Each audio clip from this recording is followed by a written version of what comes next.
ಓ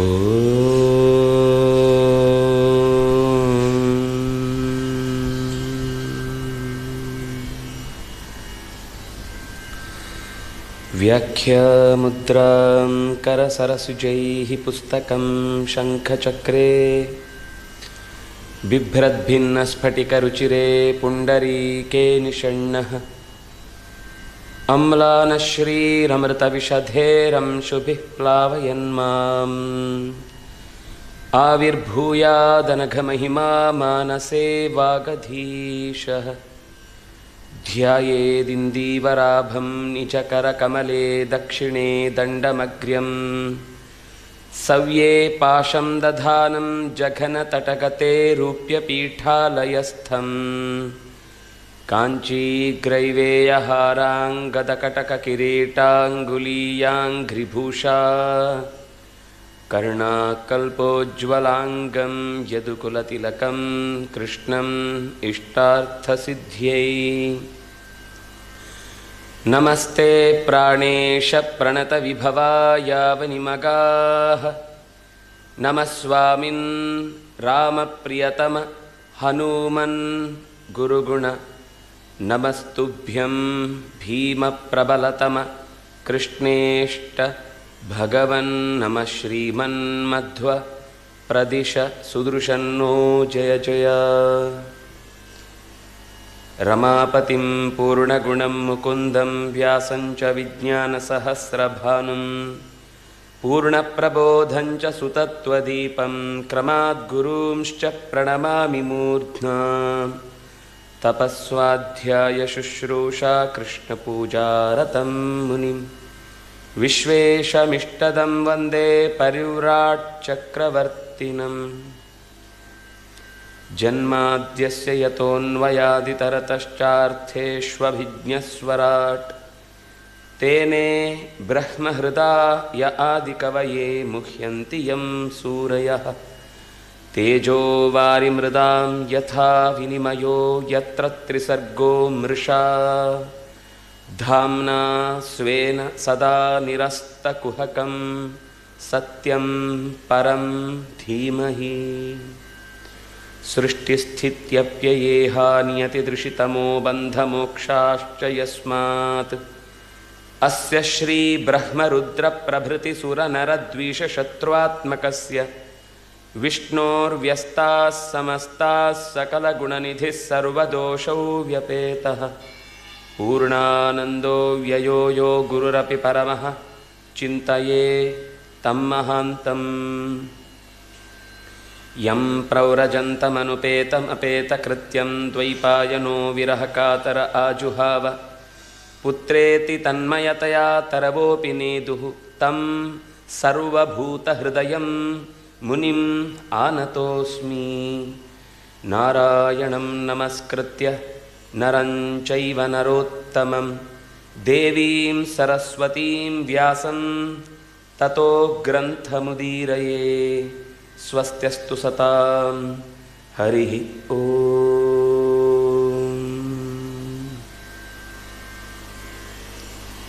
ಶ್ರೀಕೃಷ್ಣ ಮುಖ್ಯ ಪ್ರಾಣರಲ್ಲಿ ನೆನೆದು ಹನುಮತ್ ಜಯಂತಿಯ ಈ ಸಂದರ್ಭದಲ್ಲಿ ಯಥಾಶಕ್ತಿ ನಡೆಸಿದ ಭಾಗವತ ಚಿಂತನದ ಮಂಗಳದ ಈ ಕೊನೆಯ ಹೊತ್ತಿನಲ್ಲಿ ಕೃಷ್ಣನ ಬದುಕಿನ ಹೆಜ್ಜೆಗಳು ಪಡಿಮೂಡಿದ ಬಗೆಯನ್ನು ಹೇಗೆ ಶುಕಾಚಾರ್ಯರು ಪರೀಕ್ಷಿತನ ಮುಂದೆ ಬಿತ್ತರಿಸಿದರು, ಅದರ ಯಥಾಶಕ್ತಿ ಪರಿಚಯಿಸಿಕೊಳ್ಳುವ ಪ್ರಯತ್ನದ ಕೊನೆಯ ಹಂತದಲ್ಲಿದ್ದೇವೆ. ಗುರುಕುಲದ ವಾಸವನ್ನು ಮುಗಿಸಿ ಮರಳಿ ತನ್ನೂರಿಗೆ ಬಂದಿರುವ ಕೃಷ್ಣನಿಗೆ ಏನೋ ಒಂದು ಬೇಡವಾದ ಘಟನೆ ನಡೆಯುವ ವಾಸನೆ ಬಂತು. ಮರೆಯಲ್ಲಿ ಅಂದರೆ ಪ್ರಕೃತಿಯನ್ನು ಚೆನ್ನಾಗಿ ಅಭ್ಯಾಸ ಮಾಡುವವನಿಗೆ ಕೂಡಲೇ ಗೊತ್ತಾಗುತ್ತೆ ಏನೋ ಹೆಚ್ಚು ಇದೆ ಅಂತ. ಈ ಪಕ್ಷಿಗಳ ಚೀರಾಟ, ಪ್ರಾಣಿಗಳ ಕೂಗಾಟಗಳನ್ನೆಲ್ಲ ಗಮನಿಸಿ ನೋಡಿದರೆ ಜರಾಸಂಧನ ದೊಡ್ಡ ಸೈನ್ಯ ಮಥುರೆಯನ್ನು ಮುತ್ತಿಕೊಂಡಿತ್ತು ಹೊರಭಾಗದಿಂದ. ಅಸ್ಥಿ ಮತ್ತು ಪ್ರಾಸ್ತಿ ಅಂತ ಇಬ್ಬರು ಜರಾಸಂಧನ ಮಕ್ಕಳು, ಹೆಣ್ಮಕ್ಕಳು. ಕಂಸನನ್ನು ಮದುವೆಯಾಗಿ ಸುಖವಾಗಿದ್ದೇವೆ ಅಂತ ಭಾವಿಸಿದ್ರು. ಕಂಸನಿಗೆ ಜರಾಸಂಧನ ಬಹಳವಾದ ಬೆಂಬಲ ಇತ್ತು. ಆ ಧೈರ್ಯದಿಂದ ಅವನು ಮಥುರೆಗೆ ಯಾವುದೇ ಬೇಕಾದ ಸೈನ್ಯದ ರಕ್ಷಣೆಯ ಕೋಟೆಯ ಸಿದ್ಧತೆ ಇತ್ಯಾದಿಗಳನ್ನೇನು ಹೆಚ್ಚು ಮಾಡಿಕೊಂಡಿರಲಿಲ್ಲ. ಕೃಷ್ಣ ಒಳಗೆ ಹೊಕ್ಕೊಡನೆ ಎಲ್ಲ ಬದಿಯಿಂದಲೂ ಕೂಡ ಮುತ್ತಿ ಕೃಷ್ಣನನ್ನು ಶತಾಯಗತಾಯ ಹಿಡಿದು ನಾವು ಜನರ ವಿಶ್ವಾಸವನ್ನು ಮತ್ತೆ ಗಳಿಸಬೇಕು ಅಂತ ಯೋಚನೆ ಮಾಡಿದ್ದ ಜರಾಸಂಧ.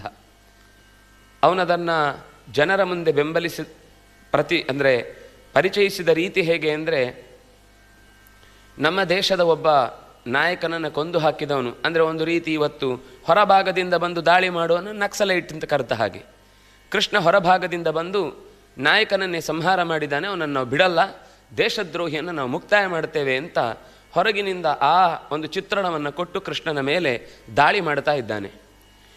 ಈ ದಾಳಿಯ ಪ್ರಸಂಗದಲ್ಲಿ ಕೃಷ್ಣ ಗೊತ್ತಾಯಿತು, ಇಲ್ಲಿ ಯಾರು ಇಲ್ಲಿಯ ತನಕ ಇದ್ದ ನಾಯಕನನ್ನು ಓಡಿಸಿದ್ದು ಅಂತ ಸರಿಯಾಗಿ ತಲೆ ಇದ್ದವನಿಗೆ ಗೊತ್ತಿರ್ತಿತ್ತು. ಉಗ್ರಸೇನ ಅದಕ್ಕಿಂತ ಮುಂಚೆ ತಾನು ರಾಜನಾಗಿ ಚೆನ್ನಾಗಿ ರಾಜ್ಯಭಾರವನ್ನು ನಡೆಸ್ತಾ ಇದ್ದವನು. ಆದರೆ ಯದುಗಳ ಮೇಲೆ ಕೋಪದಿಂದ, ಯದುಗಳೆಲ್ಲರೂ ಕೂಡ ದೇವತೆಗಳೇ ಹುಟ್ಟಿ ಬರುವವರು, ತನ್ನ ಸಾವಿಗೆ ಕಾರಣ ಅಂತ ಯಾವಾಗ ಕಂಸನಿಗೆ ಗೊತ್ತಾಯಿತೋ ಅವರನ್ನೆಲ್ಲರನ್ನೂ ಕೂಡ ನಾಶಪಡಿಸಿದ್ದಾನೆ. ಕೃಷ್ಣ ಹೆಬ್ಬಾಗಿಲಿನ ಅಗಸೆ ಬಾಗಿಲಿನ ತನಕ ಬಂದಿದ್ದಾನೆ. ಬಂದವನು ಅಲ್ಲಿಂದ ಮುಂದೆ ಒಳಕ್ಕೆ ಹೋಗದೆ ವಾಪಸ್ಸು ಅಣ್ಣನ ಜೊತೆಗೆ ಬಂದ ದಾರಿಗೆ ಸುಂಕ ಇಲ್ಲ ಅನ್ನೋ ಹಾಗೆ ವಾಪಸ್ ಹೋಗಿದ್ದಾನೆ. ಇವತ್ತು ಈ ಗಾದೆಯನ್ನು ಹೇಳಲಿಕ್ಕೆ ಬರೋದಿಲ್ಲ, ಬಂದ ದಾರಿಗೆ ಮತ್ತೆ ಸುಂಕ ಕಟ್ಟಲೇಬೇಕು, ಟೋಲ್ ಕಟ್ಟದೆ ಯಾರು ಬಿಡಲ್ಲ ಒಳಗೆ. ಅಂದರೆ ಈ ಗಾದೆ ಅಲ್ಲಿಯ ತನಕ ಮಾತ್ರ ಸತ್ಯ, ಇವತ್ತು ಅದರ ಸ್ವರೂಪ ಬದಲಾಗಿಬಿಟ್ಟಿದೆ. ಅದನ್ನಾಗಿ ವೇದ ಸುಳ್ಳಾದರೂ ಗಾದೆ ಸುಳ್ಳಾಗೋದು ಅನ್ನೋದು ಸುಳ್ಳಾಗುತ್ತೆ. ಓಡಿದ ಹೆಬ್ಬಾಗಿಲು ದಾಟಿಕೊಂಡು ಈ ಜರಾಸಂಧನಿಗೆ ಈ ಯೋಚನೆ ಬರಲಿಲ್ಲ, ಅವನು ಹೀಗೆ ಮಾಡ್ಬೋದು ಅಂತ. ಒಳಗೆ ಹೋದ ತಕ್ಷಣ ಮುಚ್ಚಿಬಿಡುದು ಸೈನ್ಯದಿಂದ ಅಂತ ಅಂದುಕೊಂಡಿದ್ದ. ಕೃಷ್ಣ ಬೇರೆಯದೇ ಒಂದು ದಾರಿಯನ್ನು ಹುಡುಕಿಕೊಂಡ ಅಂತ ಗೊತ್ತಾದಾಗ ಸೈನ್ಯ ಕಕ್ಕಾಬಿಕ್ಕಿ ಆಯಿತು, ಓಡ್ಲಿಕ್ಕೆ ಶುರು ಮಾಡಿತು. ಓಡಿತು ಸೈನ್ಯ, ಕೃಷ್ಣನ ಹಿಂದೆ ಓಡಿತು. ಓಡುವುದು ಅಂದರೆ ನಮಗೊಂದು ಸೈನ್ಯದ ಪರಿಚಯ ಇದ್ದರೆ ಗೊತ್ತಾಗುತ್ತೆ. ಸೈನ್ಯ ಹೋಗುವಾಗ ಬರೀ ಸೈನ್ಯ ಹೋಗ್ಲಿಕ್ಕಾಗೋದಿಲ್ಲ, ಅವನ ಜೊತೆಗೆ ಆ ಸೈನ್ಯಕ್ಕೆ ಬೇಕಾದ ಹಿಂದಿನ ಎಲ್ಲ ಸಾಮಗ್ರಿಗಳನ್ನು ಪೂರೈಸುವ ಆಹಾರ ಧಾನ್ಯವೂ ಓಡಬೇಕಾದ್ರೆ ಹಿಂದೆ, ಹಸುಗಳಿಗೆ ಎತ್ತುಗಳಿಗೆ ಅಥವಾ ಕುದುರೆಗಳಿಗೆ ಆನೆಗಳಿಗೆ ಬೇಕಾದ ಮೇವು ಓಡಬೇಕು ಅದರ ಹಿಂದೆ, ಅವರಿಗೆ ಅಡಿಗೆ ಮಾಡೋರು ಓಡಬೇಕು, ಅದರ ಜೊತೆಗೆ ವೈದ್ಯರು ಕೂಡ ಓಡಬೇಕು. ಹೀಗೆ ಎಲ್ಲರೂ ಕೂಡ ಓಡ್ತಾ ಹಣ್ಣುಗಾಯಿ ನೀರುಗಾಯಿ ಆಗಿಬಿಟ್ರು. ಅವನು ಓಡುವುದೇನು ಹೆದ್ದಾರಿಯಲ್ಲಿ ಓಡ್ತಾ ಇದ್ದದ್ದು ಯಾವುದೋ ನದಿ ಮಧ್ಯಕ್ಕೆ ಹೋಗ್ತಿದ್ದ, ಒಂದು ಸರ್ತಿ ಕಣಿವೆಯಲ್ಲಿ ಹಾರ್ತಿದ್ದ, ಒಂದು ಸರ್ತಿ ಬೆಟ್ಟದ ಮೇಲೆ ಇಳಿತಿದ್ದ, ಒಂದು ಸರ್ತಿ ಕಾಡಿನ ಮಧ್ಯೆ ಹೋಗ್ತಿದ್ದ. ಈ ಸೈನ್ಯಕ್ಕೆ ಇದೆಲ್ಲ ಯಾವುದು ಹೋಗೋದು ಅಂದರೆ ಶಿಸ್ತು ಪ್ರಕಾರ, ನಾವು ಲೆಫ್ಟ್ ಕಾಲು ಅಂತಂದಾಗ ಲೆಫ್ಟ್ ಕಾಲು ಎತ್ತಬೇಕು, ರೈಟ್ ಕಾಲು ಅಂದಾಗ ರೈಟ್ ಕಾಲು ಎತ್ತಬೇಕು. ಹೀಗೆ ಮಾರ್ಚ್ ಮಾಡಲಿಕ್ಕೆ ಯಾವ ಜಾಗ ಇದೆ? ಜರಾಸಂಧನ ಸೈನ್ಯ ಕಕ್ಕಾಬಿಕ್ಕೆಯಾಗಿ ಎಷ್ಟೋ ಸೈನ್ಯ ಪ್ರಾಣಿಗಳ ದಾಳಿಗೊಳಗಾಯಿತು, ಕಾಡು ದುಷ್ಟಶಕ್ತಿಗಳ ದಾಳಿಗೊಳಗಾಯಿತು, ಕಣಿವೆಯಲ್ಲಿ ಬಿದ್ದು ಹೋಯಿತು, ನದಿಯಲ್ಲಿ ಕೊಚ್ಚಿ ಹೋಯಿತು, ರೋಗದಿಂದ ಗ್ರಸ್ತವಾಯಿತು, ಆಹಾರ ಸರಿಯಾಗಿ ವ್ಯವಸ್ಥೆ ಮಾಡಲಿಕ್ಕಾಗದೆ ಎಲ್ಲೆಲ್ಲೋ ಅಲ್ಲಲ್ಲೇ ಔದಾಸೀನ ಕೆಲವು ಕರು ಹಾಕಿದು. ಹೀಗೆ ಎಲ್ಲ ಆಗಿ ಹತ್ತಿರಕ್ಕೆ ಬರುವಾಗ ಒಂದಿಷ್ಟು ಜನ ಮಾತ್ರ ಕೃಷ್ಣನ ಎದುರುಗಡೆ ಸಿಕ್ಕಿಬಿದ್ರು. ಅವರನ್ನು ಅವನು ಹೋಗುವಾಗ ಬೆಟ್ಟದ ಮೇಲೆ, ಅದನ್ನು ಮುಂದೆ ಈ ದೇಶದಲ್ಲಿ ಚೆನ್ನಾಗಿ ಬಳಸಿ ಬ್ರಿಟಿಷರ ವಿರುದ್ಧ ಹೋರಾಡಿದವನು ಶಿವಾಜಿ ಒಬ್ಬನೇ. ತನ್ನ ತಾಯಿಯಿಂದ ಕೃಷ್ಣನ ಈ ಚಿಕ್ಕಂದಿನ ಎಲ್ಲ ಕೆಲಸಗಳನ್ನು, ಕಥೆಗಳನ್ನು ಕೇಳಿ ಇನ್ಸ್ಪೈರ್ ಆಗಿ ಅದನ್ನೇ ಜೀವನದಲ್ಲಿ ರೂಢಿಸಿ ಗೆಲುವನ್ನು ಸಾಧಿಸಿದವನು.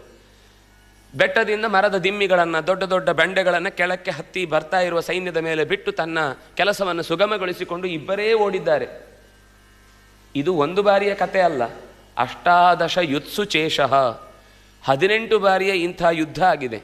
ಪ್ರತಿ ಸರ್ತಿಯೂ ಸೈನ್ಯ ಸೋತು ಹೋದ ಮೇಲೆ ಕೃಷ್ಣ ಈ ಬಾರಿ ನಮ್ಮ ಕೈಯಿಂದ ತಪ್ಪಿಸಿಕೊಂಡಿದ್ದಾನೆ, ಮುಂದಿನ ಸರ್ತಿ ನಾವು ಬಿಡಲ್ಲ, ಖಂಡಿತ ಹಿಡಿತೇವೆ ಅಂತ. ಯಾಕೆಂದರೆ ರಾಜನಾಗಿ ಮೀಡಿಯಾ ಅವನ ಕೈಯಲ್ಲಿತ್ತು, ಅವನು ಹೇಳಿದ ಹಾಗೆ ನಡೀತಾ ಇತ್ತು.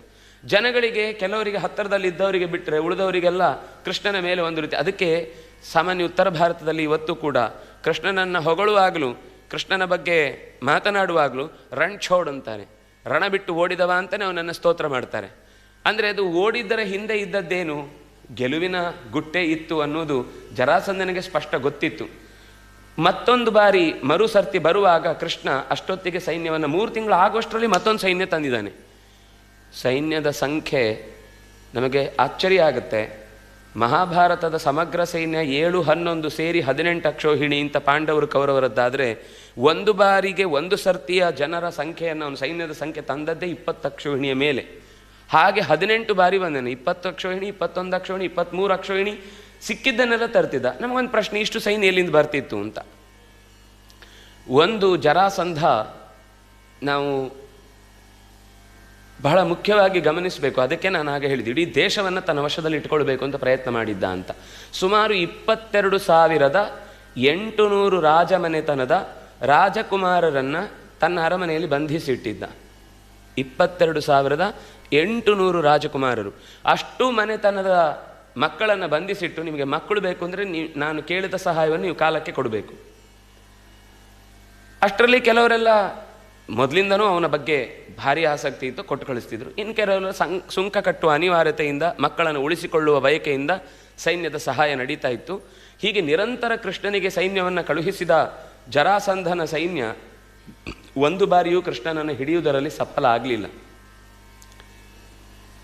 ಮುಂದೆ ಇಡೀ ಸೈನ್ಯದ ಜೊತೆಗೇನೆ ಉಳಿದ ಎಲ್ಲರ ಪರಿಸ್ಥಿತಿಯು ಕೂಡ ತೀರ ಹದಗೆಡ್ತಾ ಬಂತು. ಎಲ್ಲರೂ ಅಂದ್ಕೊಂಡದ್ದು ಇನ್ನೊಂದು ಸ್ವಲ್ಪ ದಿವಸಕ್ಕೆ ಇದು ಮುಗಿಯುತ್ತೆ ಅಂತ. ಎಷ್ಟು ಮಾಡಿದರೂ ಮುಗಿಯುವುದು ಬಿಟ್ಟು ಇದು ಅತ್ಯಂತ ಹೆಚ್ಚುವುದಕ್ಕೆ ಶುರುವಾಯಿತು. ಕೊನೆಗೆ ಜನರೆಲ್ಲ, ಮಥುರೆಯ ಜನ ಸಫರ್ ಆಗ್ಲಿಕ್ಕೆ ಶುರುವಾದರು. ಅವರಿಗೆ ಇದು ಈಗ ಆಯಿತು, ಮತ್ತೊಂದು ಸಲ ಆಯಿತು, ಇನ್ನೊಂದು ಸಲ ಆಯಿತು ಅಂತ. ಕೃಷ್ಣ ಒಂದು ಸರ್ತಿ ಅದಕ್ಕೆ ಧೈರ್ಯ ತುಂಬುವುದಕ್ಕಾಗಿ ಅವರ ಸೈನ್ಯ ಬಂದು ಯಮುನೆಯ ದಡದಲ್ಲಿ ನಿಂತಿದೆ. ರಾತ್ರೋರಾತ್ರಿ ಅವನು 3 ಗಂಟೆ ಅಷ್ಟೊತ್ತಿಗೆ, ಬೆಳಿಗ್ಗೆನ ಸ್ವಲ್ಪ ಒಳ್ಳೆ ನಿದ್ದೆ ಕಾಲ, ಅಂಥ ಸಮಯದಲ್ಲಿ ದಾಳಿ ಮಾಡಬೇಕು ಅಂತ ಅಂದ್ಕೊಂಡಿದ್ದ. ಕೃಷ್ಣ ಅದಕ್ಕಿಂತ ಮುಂಚೆ 12 ಗಂಟೆ ಅಷ್ಟೊತ್ತಿಗೆ ತನ್ನ ಸೈನ್ಯವನ್ನು 3 ಪಾಲು ಮಾಡಿ ಎಲ್ಲ ದಿಕ್ಕುಗಳಿಂದ ದಾಳಿ ಮಾಡಿಸುವಾಗಲೂ ಮೊದಲು ಅವರಿಗೆ ಬೇಕಿದ್ದ ಅತ್ಯಂತ ಅಗತ್ಯ ವಸ್ತುಗಳು, ಶಸ್ತ್ರಾಸ್ತ್ರಗಳನ್ನು ಅಪಹಾರ ಮಾಡಿಸಿದ. ಆಮೇಲೆ ಅವರು ಇನ್ನೇನು ಅವರಿಗೆ ವಿಷಯ ಸುದ್ದಿ ಮುಟ್ಟಿತು, ಏನೋ ಆಗ್ತಾ ಇದೆ ಅಂತ ಗೊತ್ತಾಗುವಷ್ಟರಲ್ಲಿ ಸೈನ್ಯವನ್ನೇ ತಂದು ದಾಳಿ ಮಾಡಿಸಿದ. ಸೈನ್ಯ ಕಂಗಾಲಾಗಿ, ಅಷ್ಟು ದೊಡ್ಡ ಸೈನ್ಯ, ಇವರ ಗೊತ್ತಿರುವ ಪ್ರದೇಶದ ವ್ಯವಹಾರವನ್ನು ಚೆನ್ನಾಗಿ ಉಪಯೋಗಿಸ್ಕೊಂಡ್ರು. ತಮ್ಗೆ ಆ ಜಾಗದಲ್ಲಿ ಏನೇನು ಎಲ್ಲೆಲ್ಲಿದೆ ಅಂತ ಗೊತ್ತಿತ್ತಲ್ವ. ಅವರು ಬಂದು ರಾತ್ರಿ ಓಡೋದ್ರಲ್ಲಿ ಮರಗಳಿಗೆ ಡಿಕ್ಕಿ ಹೊಡೆದು, ಬಂಡೆಗಳಿಗೆ ಡಿಕ್ಕಿ ಹೊಡೆದು, ಎಲ್ಲೋ ಕಾಲು ಹೂತು ಹೋಗಿ ಕೆಸರು ಅಲ್ಲಿ ಇಲ್ಲಿ ಸಿಕ್ಕಾಕಿಕೊಂಡೇ ಎಲ್ಲ ಸೈನ್ಯ ನಾಶ ಆಗಿ ಹೋಯಿತು. ಹೀಗೆ ಕೃಷ್ಣ ಮತ್ತು ಮಥುರೆಯ ಜನಕ್ಕೆ ಧೈರ್ಯ ತುಂಬುವ 2-3 ವ್ಯವಸ್ಥೆಯನ್ನು ಅವರಿಗೆ ಗೆಲುವು ಸಿಗುವ ಹಾಗೆ ಮಾಡಿ ವ್ಯವಸ್ಥೆ ಮಾಡಿದ. ಮತ್ತು ಯಾದವರನ್ನು ಒಟ್ಟು ಹಾಕ್ತಾನೇ ಇದ್ದಾನೆ. ಆದರೆ ಇವನು ಜರಾಸಂಧನಿಗೆ ಇಷ್ಟು ಸುಲಭದಲ್ಲಿ ಸೋಲೊಪ್ಪಿಕೊಳ್ಳುವ ಜಾಯಮಾನ ಇಲ್ಲ ಅಂತ ಗೊತ್ತಾಯಿತು. ಸುಮಾರು ಒಂದು 10 ಬಾರಿ ಹೀಗೆ ಯುದ್ಧ ಆಗಿದೆ. 10 ಬಾರಿಯ ಯುದ್ಧದಲ್ಲೂ ಕೃಷ್ಣ ಗೆದ್ದಿದ್ರು. ಜರಾಸಂಧನ ಮೂಗು ಮಾತ್ರ ಮಣ್ಣು ಮುಟ್ಟಿಲ್ಲ ಅನ್ನುವ ಸ್ಥಿತಿಯಲ್ಲೇ ಮತ್ತು ಗೆಲುವಿನ ದೂರದ ಆಸೆಯನ್ನು ಹೊತ್ತುಕೊಂಡೇ ಯುದ್ಧ ಮಾಡುತ್ತಿದ್ದ. ಕೊನೆಗೆ ಕೃಷ್ಣ ಇಡೀ ತನ್ನ ಈ ಮಥುರೆಯನ್ನೇ ದ್ವಾರಕೆಯ ಕಡೆಗೆ ವರ್ಗಾಯಿಸುವಂತಹ ಕುಶಸ್ಥಲಿ ಅಂತ ರಾಮಚಂದ್ರನ ಅವತಾರದ ಕಾಲದಲ್ಲಿ ಒಂದು ಜಾಗವನ್ನು ಕಟ್ಟಿದ್ದ. ಆ ಜಾಗವನ್ನೇ ಕೃಷ್ಣ ಆಯ್ಕೆ ಮಾಡಿಕೊಂಡು ಅದಕ್ಕೆ ಬೇಕಾದ ಎಲ್ಲ ದುರ್ಗದ ವ್ಯವಸ್ಥೆಯನ್ನು ಮಾಡಿ, ಯಾವ ಶತ್ರುಗಳೂ ಕೂಡ ಅದನ್ನು ದಾಳಿ ಮಾಡಲಿಕ್ಕಾಗದ ಹಾಗೆ ರಾತ್ರೋರಾತ್ರಿ ಮಥುರೆಯ ಎಲ್ಲ ಜನರನ್ನು ಕೂಡ ಅವರ ಹಯನು ಹಸುಗಳು ಏನೇನಿತ್ತು ಅದರ ಜೊತೆಗೇನೆ, ಅವರ ತೋಟ ಇತ್ತು, ಅವರ ಮನೆ ಇತ್ತು, ಅವರ ಬಾವಿ ಇತ್ತು, ಅವರ ಅದು ಇತ್ತು, ಇದಿತ್ತು, ಎಲ್ಲ ಇರುತ್ತಲ್ವ. ನಾಳೆ ಎಲ್ಲೋ ಶಿಫ್ಟ್ ಆದರೆ ಆ ಮನೆಯಲ್ಲಿ ಒಂದು ಬಾವಿ ಇತ್ತು, ಇಲ್ಲಿ ಬಾವಿ ಇಲ್ಲ, ಆ ಮನೇಲಿ ಗೋಡೆಗೆ ಒಂದು ಚಂದದ ಆಣಿ ಇತ್ತು, ಹಾಕಲಿಕ್ಕೆ ನೇತಾಕಿ, ನಮ್ಮ ಸಣ್ಣ ಆಸೆಗಳಿರ್ತವೆ. ಹಾಗೆ ಕೃಷ್ಣ ಅಲ್ಲಿಗೆ ಹೋಗಿ ಎಲ್ಲರನ್ನ ಕಳುಹಿಸಿಕೊಡುವಾಗ ಇಲ್ಲಿ ಯಾವ ರೀತಿಯ ವ್ಯವಸ್ಥೆ ಇತ್ತು ಎಲ್ಲವೂ ಅದೇ ವ್ಯವಸ್ಥೆಯನ್ನು ಆಯಾ ಜಾಗದಲ್ಲಿ ಹೊಂದಿದ್ದಾರೆ. ವಿಶೇಷ ಏನು ಅಂದರೆ ಅದು ಇಡೀ ಜಾಗ ಬೇರೆ, ಹೊರಗಿನ ಕೋಟೆ ಕೊತ್ತಳಗಳ ವ್ಯವಸ್ಥೆ ಅತ್ಯಂತ ಗಟ್ಟಿಮುಟ್ಟಾದದ್ದಿತ್ತು. ವಿಷ್ಣು ಪುರಾಣದಲ್ಲಿ ಬಹಳ ಚೆನ್ನಾಗಿ ಹೇಳ್ತಾರೆ.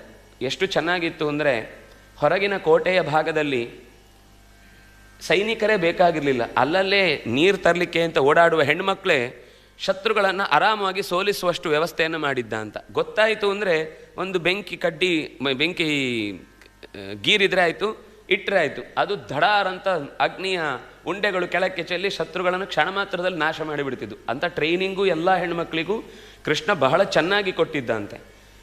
ಇನ್ನು ಈ ಸೈನ್ಯದ ಬಗ್ಗೆ ಏನು ಹೇಳಬೇಕು ಅಂತ ಪ್ರಶ್ನಾರ್ಥಕದಲ್ಲಿ ನಿಲ್ಲಿಸ್ತಾರೆ, ಕಿಮುತ ಅಂತ. ಇನ್ನು ಈ ಹೆಣ್ಮಕ್ಳೇ ಚೆನ್ನಾಗಿ ಯುದ್ಧ ಮಾಡಿ ಶತ್ರುಗಳು ಬಂದರೂ ಎದೆ ಗೆಡದೆ ಆರಾಮವಾಗಿ ಹೋರಾಡುವಷ್ಟು ಅವರಲ್ಲಿ ಧೈರ್ಯ ತುಂಬಿದ್ದ ಅಂದಮೇಲೆ ಇನ್ನು ಉಳಿದ ಸೈನಿಕರನ್ನೆಲ್ಲ ಹೇಗೆ ತಯಾರು ಮಾಡಿದ್ದ ಅಂತ ನಾನು ಹೇಳಬೇಕಾ ಅಂತ ವಿಷ್ಣು ಪುರಾಣ ಕೃಷ್ಣನ ಕಥೆಯನ್ನು ನಿರೂಪಿಸುವಾಗ ಈ ಮಾತನ್ನು ಸೈನ್ಯದ ಶಿಸ್ತು ಮತ್ತು ಅವರನ್ನು ಸಿದ್ಧಗೊಳಿಸಿದ ರೀತಿಯನ್ನು ಹೇಳ್ತಾರೆ. ಸರಿ, ಕೃಷ್ಣನ ಈ ವ್ಯವಸ್ಥೆಯನ್ನು ಜರಾಸಂಧನಿಗೆ ಪ್ರತಿ ಸರ್ತಿ ಈ ಥರ ಏನು ಮಾಡಲಿಕ್ಕಾಗದೇ ಇರುವ ಸ್ಥಿತಿ, ಅವನ ತಲೆಯಲ್ಲಿ ಸ್ವಲ್ಪ ಸಿಟ್ಟು ಜಾಸ್ತಿ ಆಯಿತು. ಅದಕ್ಕೆ ಒಂದು ಸಲ ಯೋಚನೆ ಮಾಡಿದ, ಈ ಸರ್ತಿ ಕೃಷ್ಣನನ್ನು, ಅಂದರೆ ಅವನು ಬಾಣಾಸುರನ ಸಹಾಯವನ್ನು ಒಂದು ಬಾರಿ ತಗೊಂಡ. ಬಾಣಾಸುರನ ಸೈನ್ಯ ಸಿಕ್ಕಾಪಟ್ಟೆ ದೊಡ್ಡದು. ಅವನು ಮಹಾ ಭಗವದ್ಭಕ್ತನೂ ಹೌದು, ಶಿವಭಕ್ತನೂ ಹೌದು. ಶಿವನ ಭಕ್ತಿ ಎಷ್ಟು ಅಂದರೆ ಶಿವನ ಎಲ್ಲ ಪ್ರಮಥ ಸೈನ್ಯವೇ ಅವನಿಗೆ ಸಹಾಯಕ್ಕೆ ನಿಂತಿತ್ತು ಸೈನ್ಯವಾಗಿ. ಆ ಸೈನ್ಯವನ್ನೆಲ್ಲ ಹೊತ್ತುಕೊಂಡು ಬಂದಿದ್ದ. ಆಗಲೂ ಕೃಷ್ಣ ಅವನನ್ನು ಸೋಲಿಸಿದ್ದಾನೆ. ಕೊನೆಗೆ ಸೈನ್ಯ ಅನುತ್ಸಾಹಗೊಂಡು ಈ ಕೃಷ್ಣನನ್ನು ನಮ್ಮ ಹತ್ರ ಎದುರಿಸಲಿಕ್ಕಾಗಲಿಲ್ಲ ಅಂತ ಜರಾಸಂಧನನ್ನು ಒಂದು ಬಾರಿ ಹೊಡೆದಾಟ ಮಾಡಿ ಯುದ್ಧ ಮಾಡಿ ಪ್ರತಿ ಸರ್ತಿಯೂ ಕೃಷ್ಣನಿಗೆ ಎದುರಾಗ್ತಿದ್ದ ಜರಾಸಂಧ. ಪೆಟ್ಟು ತಿಂತಿದ್ದ, ಓಡೋಗ್ತಿದ್ದ. ಬಲರಾಮನ ಕೈಗೆ ಸಿಕ್ಕಿದಾಗ ಬಲರಾಮ ಅವನು ಮೂರ್ಛೆ ಬಿದ್ದಿದ್ದಾನೆ. ಒಂದೇ ಹೊಡೆತಕ್ಕೆ ಬಲರಾಮನ ಏಟಿಗೆ ಮೂರ್ಛೆ ಬಿದ್ದಿದ್ದಾನೆ. ಮೂರ್ಛೆ ಬಿದ್ದವನನ್ನು ಬೇಕಾದರೂ ಎಚ್ಚರದಿಂದಿರಿ, ನಿಮ್ಗೆ ತೊಂದರೆ ಆಗದಾಗೆ ನೋಡ್ಕೊಳ್ಳಿ ಅಂತ ಹೇಳ್ತಾ ಇರಬೇಕು. ಯಾವಾಗ ಪಾಪ ಚೆನ್ನಾಗಿ ನಿದ್ದೆ ಮಾಡೋದನ್ನು ಸಿಟ್ಟಿತ್ತು, ಹಿಡಿದು ಒಂದು ಹೊಡಿಬೇಕು ಅಂತ ಕೈಯಿಂದ ಏಟು ಕೊಡ್ಲಿಕ್ಕೆ ಇನ್ನೇನು ಒಂದು ಕ್ಷಣ ತಡ ಆಗಿದ್ರೆ ಮುಗಿದಿತ್ತು ಅವನ ಕತೆ. ಕೃಷ್ಣ ತಡೆದ, ನಿಲ್ಲಿಸು ಅಂದ, ಬಿಡೋನನ್ನ ಅಂದ. ಯಾಕಣ್ಣ ಇಷ್ಟೆಲ್ಲ ಹಿಂಸೆ ಮಾಡ್ತಿದ್ದಾನೆ, ನೀನು ಬಿಡು ಬಿಡು ಅಂತ ಹೇಳ್ತಿದ್ಯಲ್ವಾ ಅಂತ. ಇಲ್ಲ, ಅವನು ಕಳಿಸಿದ್ರೆ ನಮಗೆ ತುಂಬ ಒಳ್ಳೆಯದು. ನಾವು ಬಂದಿದ್ಯಾಕೆ? ನಾವು ಭೂಭಾರ ಹಾರಣಕ್ಕಾಗಿ ಬಂದದ್ದು. ನಾವು ಎಲ್ಲೆಲ್ಲಿ ಇಲಿಗಳಿವೆ ಅಂತ ಹುಡ್ಕೊಂಡು ಹೊಕ್ಕಿ ಪ್ರವೇಶ ಮಾಡಿ ಏನಾದರೂ ಸಂಹಾರ ಮಾಡಲಿಕ್ಕಾಗುತ್ತಾ? ಬಿಟ್ಬಿಡಿ ಇವನನ್ನು. ಇವನೊಂದು ಬೋನ್ ಇದ್ದ ಹಾಗೆ, ಎಲ್ಲ ಕಡೆ ದುಷ್ಟರನ್ನು ಒಟ್ಟಾಕೊಂಡು ಇಲ್ಲಿಗೆ ಬರ್ತಾನೆ ನಾವು ಇದ್ದ ಜಾಗಕ್ಕೆ. ನಾವು ಆಗ ಮುಗಿಸಿದ್ರೆ ಇವನನ್ನು ಬಿಟ್ಬಿಟ್ರೆ ಮತ್ತೊಂದು ಸರ್ತಿ ಎಲ್ಲ ಕಡೆ ತೊಗೊಂಡು ಬರ್ತಾನೆ. ನಮ್ಮ ಕೆಲಸ ಇರೋದೇನು? ಭಾರ ಕಮ್ಮಿ ಆಗಬೇಕು. ಇಂಥ ದುಷ್ಟರಿಗೆ ಸಪೋರ್ಟ್ ಮಾಡೋರು ಉಳಿಬಾರ್ದು, ಅಷ್ಟೇ ತಾನೆ. ಬಿಡಿ ಇವನನ್ನು ಅಂತ. ಹೀಗೆ ಪ್ರತಿ ಸರ್ತಿ, ಆಮೇಲೆ ಪ್ರತಿ ಸರ್ತಿಯೂ ಜರಾಸಂಧನನ್ನು ಉಳಿಸ್ತಾ ಇದ್ರು, ಉಳಿದದ್ದೆಲ್ಲ ನಾಶ ಆಗ್ತಾಯಿತ್ತು. ಹೀಗೆ 18 ಬಾರಿಯ ಯುದ್ಧಗಳು ನಡೆದಿದೆ. ಆ ನಂತರ ಒಂದು ಸರ್ತಿ ಅಂತೂ ಜರಾಸಂಧ ಕೃಷ್ಣ ಬಲರಾಮರು ಮತ್ತೆ ಓಡಾಟ ನಡೆಸುವಾಗ ಗೋಮಂತ ಪರ್ವತವನ್ನು ಹತ್ತಿ ಕೂತರು. ಬರಲಿಕ್ಕಿಲ್ಲ ಸೈನ್ಯ ಅಂತ. ಎಷ್ಟು ಕಠೋರ ಮನುಷ್ಯ ಅಂದರೆ, ಗೋಮಂತ ಪರ್ವತದ ಸುತ್ತ ಹೊರಗಿನಿಂದ ಪೂರ್ತಿ ಹುಲ್ಲು ಹಾಕಿ ಮೆದೆ ಹಾಕಿ ಇಡೀ ಪರ್ವತಕ್ಕೆ ಬೆಂಕಿ ಕೊಟ್ಟ. ಅಲ್ಲಿಯ ಪ್ರಾಣಿಗಳು, ಮರಗಳು, ಕ್ರಿಮಿಗಳು, ಕೀಟಗಳು ಯಾವುದರ ರಕ್ಷಣೆ ಬಗ್ಗೆ ಯೋಚಿಸಲಿಲ್ಲ. ಕೃಷ್ಣನನ್ನು ಕೊಲ್ಲಬೇಕು ಅಂದರೆ ಗೋಮಂತ ಪರ್ವತವನ್ನೇ ಸುಟ್ಟು ಬಿಡಬೇಕು ಅಂತ ಹಾಕಿದ. ಪರ್ವತದಲ್ಲಿ ಕೃಷ್ಣನ ಅಲ್ಲಿಯ ಪ್ರವೇಶಕ್ಕೆ ಕಾರಣ ಇದ್ದದ್ದು ಬೇರೆ. ಒಂದು ಪರಶುರಾಮನ ಭೇಟಿ ಇತ್ತು. ಏನು ಮಾತಾಡಿಕೊಂಡ್ರು ರಹಸ್ಯ, ಹೇಳಿಲ್ಲ ಅವರು ಏನು ಮಾತಾಡಿಕೊಂಡ್ರು ಅಂತ. ಆದರೆ ಮಾತಾಡಿಕೊಂಡ್ರು. ಅದಾದ ಮೇಲೆ ಅಲ್ಲಿ ಗರುಡ ಓಡಿ ಬಂದವನು ಕೃಷ್ಣನ ತಲೆಗೆ ಒಂದು ಕಿರೀಟ ಇಟ್ಟ. ಏನಿದು ಅಂತ. ಇದು ನೀನು ವೈಕುಂಠದಲ್ಲಿ ಮಲಗಿದ್ದಾಗ ಒಂದು ಸರ್ತಿ ಬಲಿ ಭಕ್ತಿ ಜಾಸ್ತಿ, ಅವನಿಗೆ ಭಕ್ತಿ ಜಾಸ್ತಿ ಅಂತ ದೇವ್ರ ಕಿರೀಟನೇ ಹೊತ್ಕೊಂಡು ಹೋದ. ಇದು ಯಾವಾಗಲೂ ನನ್ನ ಹತ್ರ ಇರಲಿ ಅಂತ, ಚಂದ ಇದೆ ಅಂತ. ಹಾಗೆಲ್ಲ ತಗೊಳ್ಬಾರ್ದು ಅಂತ ಅನ್ನೋದನ್ನು ಮರೆತು ಮಾಡಿದ ಕೆಲಸವನ್ನು ಗರುಡ ಹೋಗಿ ಅವನನ್ನು ಎದುರಿಸಿ ಸೋಲಿಸಿ ಅದನ್ನು ತಂದು ವಾಪಸ್ ಅವನ ತಲೆಗೆ ಇಡಬೇಕು ಅಂತ ತಂದು ಇಲ್ಲಿ ಒಪ್ಪಿಸಿದ. ವೈಕುಂಠದಲ್ಲಿ ಎತ್ತಿ ತಂದ ಕಿರೀಟ ಕೃಷ್ಣನ ತಲೆಗೆ ಯಥಾವತ್ತಾಗಿ ಚೂರೂ ಹೆಚ್ಚು ಕಮ್ಮಿ ಇಲ್ಲದೆ ಕೂತಿತು ಅಂದರೆ ಅದು ಗೊತ್ತುಪಡಿಸುವ ಒಂದು ವ್ಯವಸ್ಥೆ ಈ ಒಂದು ಕಿರೀಟವನ್ನು ತೊಡಿಸುವ ಕಾಯಕದಲ್ಲಿ ಕಾಣಿಸಿತು. ಇದರ ನಂತರ